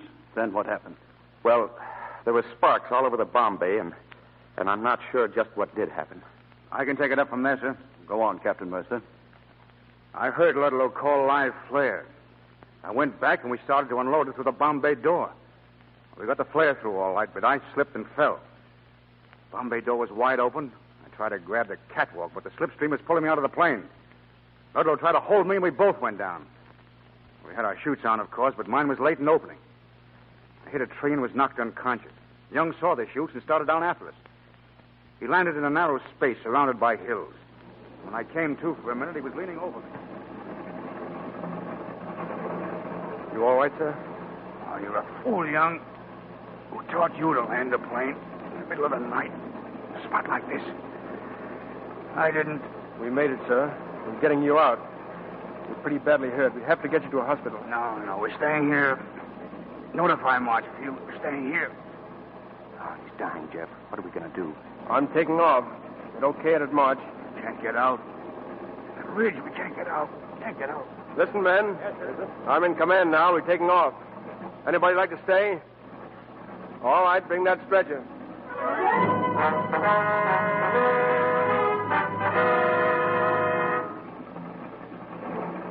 All set for the takeoff, sir. All right, give me every last inch of manifold pressure. Those engines will take without burning up. Go ahead. Wide open, sir. Here we go, Al.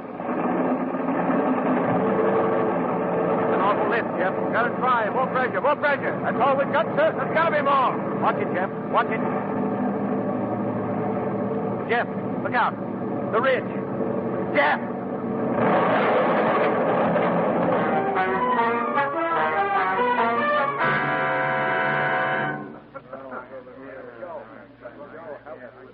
Is everybody all right?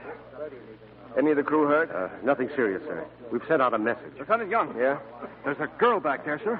Girl? Are you crazy? She must have been on the tail of the ship, sir. She's badly hurt. Ludlow's with her.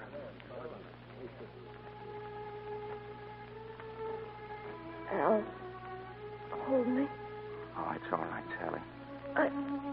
I hurt Al. Make it stop.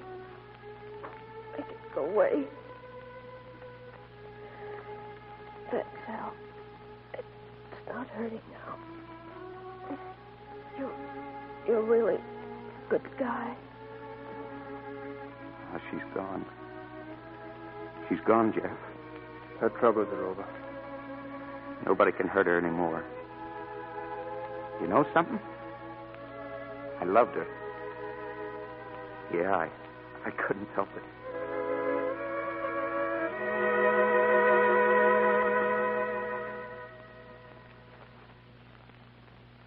That's the whole story, sir. That's why Lieutenant Young pleaded guilty. To shield me. He said the court would never believe that I didn't know my wife was on the ship. He said I'd be finished for good. I'd never get another chance.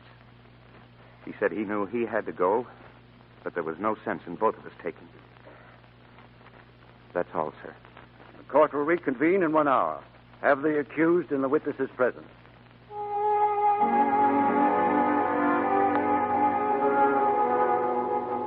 Excuse me, is Lieutenant Young in the court? He's in the corridor somewhere, miss. Oh, there he is. Oh, thank you. There There hasn't been any decision yet. In a few minutes, I think. Good luck, Jeff. Carolyn, I thought you might want to see me. want to see you? I'd like to tell you how much, but I can't. Why, Jeff? Don't you know? You're about to tie a tin can to my tail. But thanks for coming anyway. I'm here to stay this time. Nope. I wouldn't ask you to hang my dishonorable discharge where home sweet home ought to be. That won't matter. Not to you, maybe, but it would to me. Jeff, they want you inside. Thanks. Goodbye, Carolyn. I'll be waiting, Jeff. That verdict's for me, too.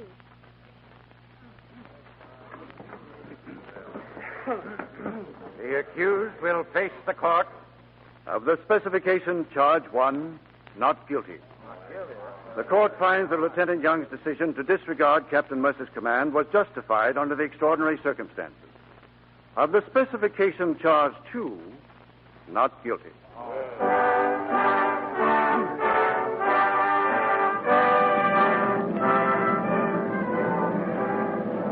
There they are.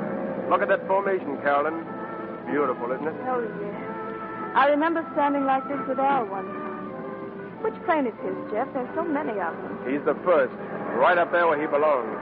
Finally got his wings, didn't he? Yep. They need men like Al. Men to fly the greatest ships the world can build. We're getting them. We're getting the planes, too. You think that's a lot up there? That sky will be black with them someday, and soon. Yes, we'll get our wings, American wings, for American fighters.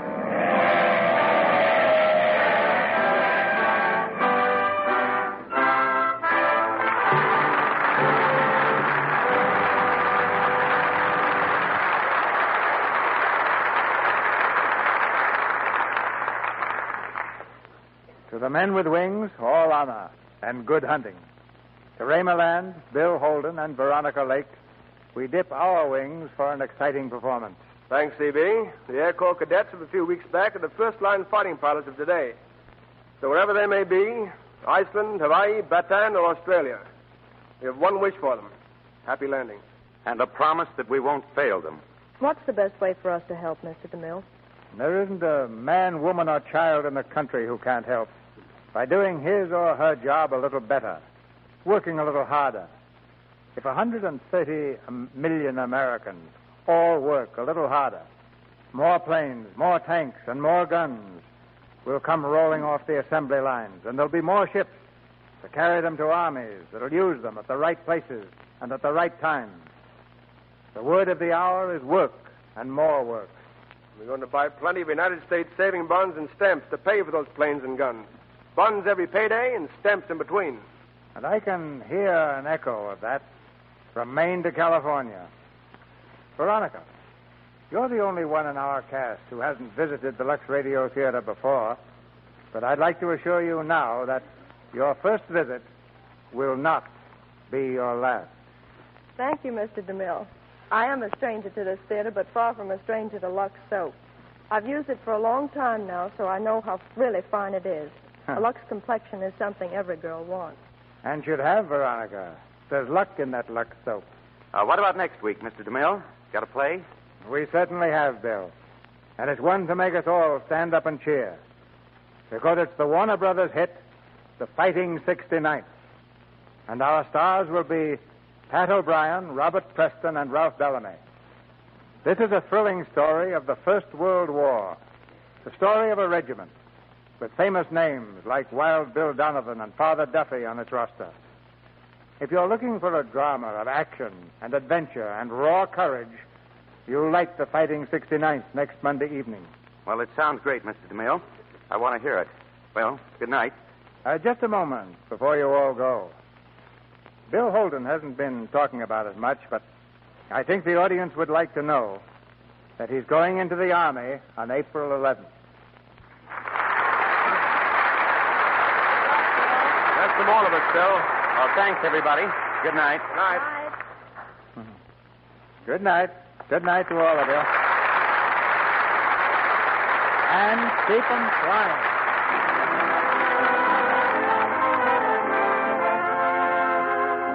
Our sponsors, the makers of Lux Toilet Soap, join me in inviting you to be with us again next Monday night when the Lux Radio Theater present Pat O'Brien, Robert Preston, and Ralph Bellamy in The Fighting 69.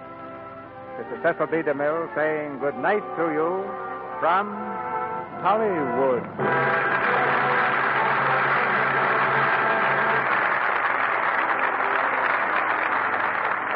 William Holden is currently starring in the Paramount picture, The Fleet's Inn. Veronica Lake is now being seen on the screen in the Paramount production, Sullivan's Travels. Heard in tonight's play were Warren Ash as Captain Mercer, and Leo Cleary, Boyd Davis, Arthur Gilmore, Griff Barnett, Edward Marr, and Howard McNear.